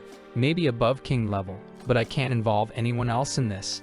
I made this deal. He puts his hand on his chest saying, you can take mine. But right at that moment, someone behind says, what do you want? Take it. Alice already tearing it out. The prota? What are you doing? She said she'll accept the trade in place of her brother. Man, her heart is really evil. She takes it to the pig and says, this is my biological mother's heart. Her malice and hatred should satisfy your request. The drooling pig takes a look. Very good quality. I accept. Our boy says, Alice, what did you do? She said it doesn't matter. At least by removing this heart, which is the source of hatred, she won't even remember her mother anymore. The Caprito pig is removing something from the heart there. Apparently, it's the mother's own soul. Who's saying, Alice, you can't trade me. How can you do this to your mother? But she's already turned into a little ball there. Fell into the pig's hand. Condensed soul, transaction complete. We'll meet again. Bloodsaw asks, Pig, was it you who brought Lin here 2 years ago? Lin asks, but wasn't I adopted by you, Bloodsaw? Bloodsaw explains yes. But the moment he appeared in front of the store, this guy was there. Our boy is confused. What's going on? How many more secrets are there in this? The pig says, being made a very risky deal with me, and I agreed. Lin asks, who did you make a deal with? There's a gleam in the sky there. Apparently the pig disappeared. Our boy is thinking, did I make a deal with this guy? What was I looking for so much before coming to this place? He then turns to Alice and asks, how did you guys hire this guy? She starts trying to remember, but says she can't remember the details. It seems like something is interfering with the memories. Lin already imagines someone who can even control someone's memories. Certainly more powerful than most creatures here. Bloodsaw puts his hand on his shoulder and says, don't try to understand too much. He said you'll meet when the time comes. Bloodsaw asks. Our protagonist agrees and asks Bloodsaw, can you explain more things to me when we get back? Bloodsaw says, of course. You did a great job in this place, and I was very pleased. Besides having gotten rid of that scary evil ghost. Poor thing, evil? He nothing, let's head back. Our boy then calls Alice to take a look at their little shop. At that moment, Alice asks, brother, did you forget something? He replies, no, I don't think so, why? The poor guy is still down there abandoned. Come on, my son, get out of there. 3 days later, he's still in the shop, frozen. Our boy is warming him up to see if he wakes up. Without further ado, our protagonist asks, so how did you end up in this world? The kid says he had gone to a bar with some friends, and when he was returning home, he followed the GPS and ended up here. Okay then. Our boy asks, GPS, do you have a cell phone? Show it to me. He shows it, but it's all broken and doesn't work anymore. The random diagnosis activates. You've discovered a hardware problem. The item is under a blood pact. Our boy is confused. Dude, does your cell phone have a curse? Baya asks what the problem is. He says, there's some curse on your phone. Maybe that's why you came to this world. He says, oh, what a disaster. Throw this thing away then. Our protagonist says, friend, now it's too late. You're already here. He remembers that when he drank the guy's soup, he gained the mechanical transformation. Maybe with that, he can fix this thing and get some clues. He calls Baya over, and after a while, the cell phone is fixed with a little creature on the screen. Lin tells him, think carefully. Do you remember what you were doing with your cell phone before you traveled? He says, I was reading some manhwa. Then I called my girl to go to the hotel, but she rejected. I got a hit on my head, idiot. Say what matters. He says he went to the internet cafe to play a game, and then went to see some sites where friends are enemies of clothing. Then he says, if I remember, it was at that moment that a little window opened. Our boy says, let me guess, there was a hottie telling you to click. The kid takes the cell phone from his hand, opens it. I'm not sure, but I took a picture of the page. It already shows the girl there saying kawaii. Our protagonist says, well, what I imagined. He didn't calm down. It's not that. He continues looking through the photos and finds an image of himself from behind. Our boy finds it strange. The site has a lot of code on the screen, as if there was a message trying to be conveyed. Our protagonist points to some writings on a screen and asks what those are. Did he sign that? The kid says no. He has no idea and doesn't remember anything. Lin then says he'll ask the professor if he knows anything. He goes there and says, hey Bloodsaw, can you translate this for us? Bloodsaw says, it looks like an enchantment from the dark world. I will serve the blood dominator of the flesh. I will make a sacrifice to the ancient gods with my flesh for the grace of the god. Signed by Xu. He says, it looks like a contract for sacrifice by a malign god. Did your friend sign this thing? Lin says apparently yes, but the kid said he doesn't know why. Bloodsaw says that's pretty normal in the malign world. Several root level creatures transform into gods,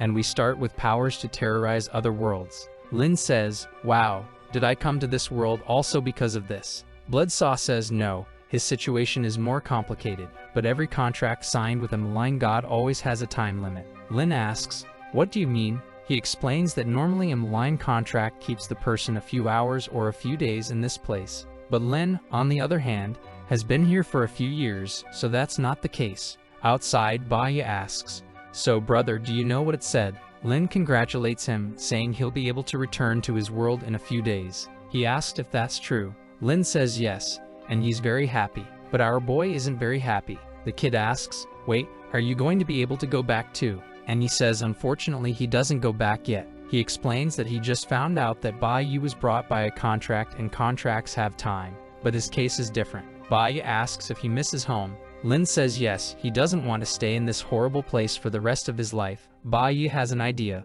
What if he summons our protagonist to his world? Just like the demon god made the contract to bring him here, they can somehow make a contract to take Lin there. It might not be Lin's world, but at least it's much better than this place here. Lin thinks about it and says it might be a good idea. They just have to figure out the time limit part. They then go take a look at the books there. The guy already saw some hot chicks. He's all like, "Ha, what a beautiful thing." They keep researching until Bayu starts trembling there. He starts emitting a blue aura. Looks like he's going back. Lin grabs a page, writes down everything he had already discovered, hands it to him, and says, "Well, bye Bayu." Bayu starts disappearing, crying, saying he guarantees he'll leave a like on this video, kids. Man, translating this one was really hard, holy sh**.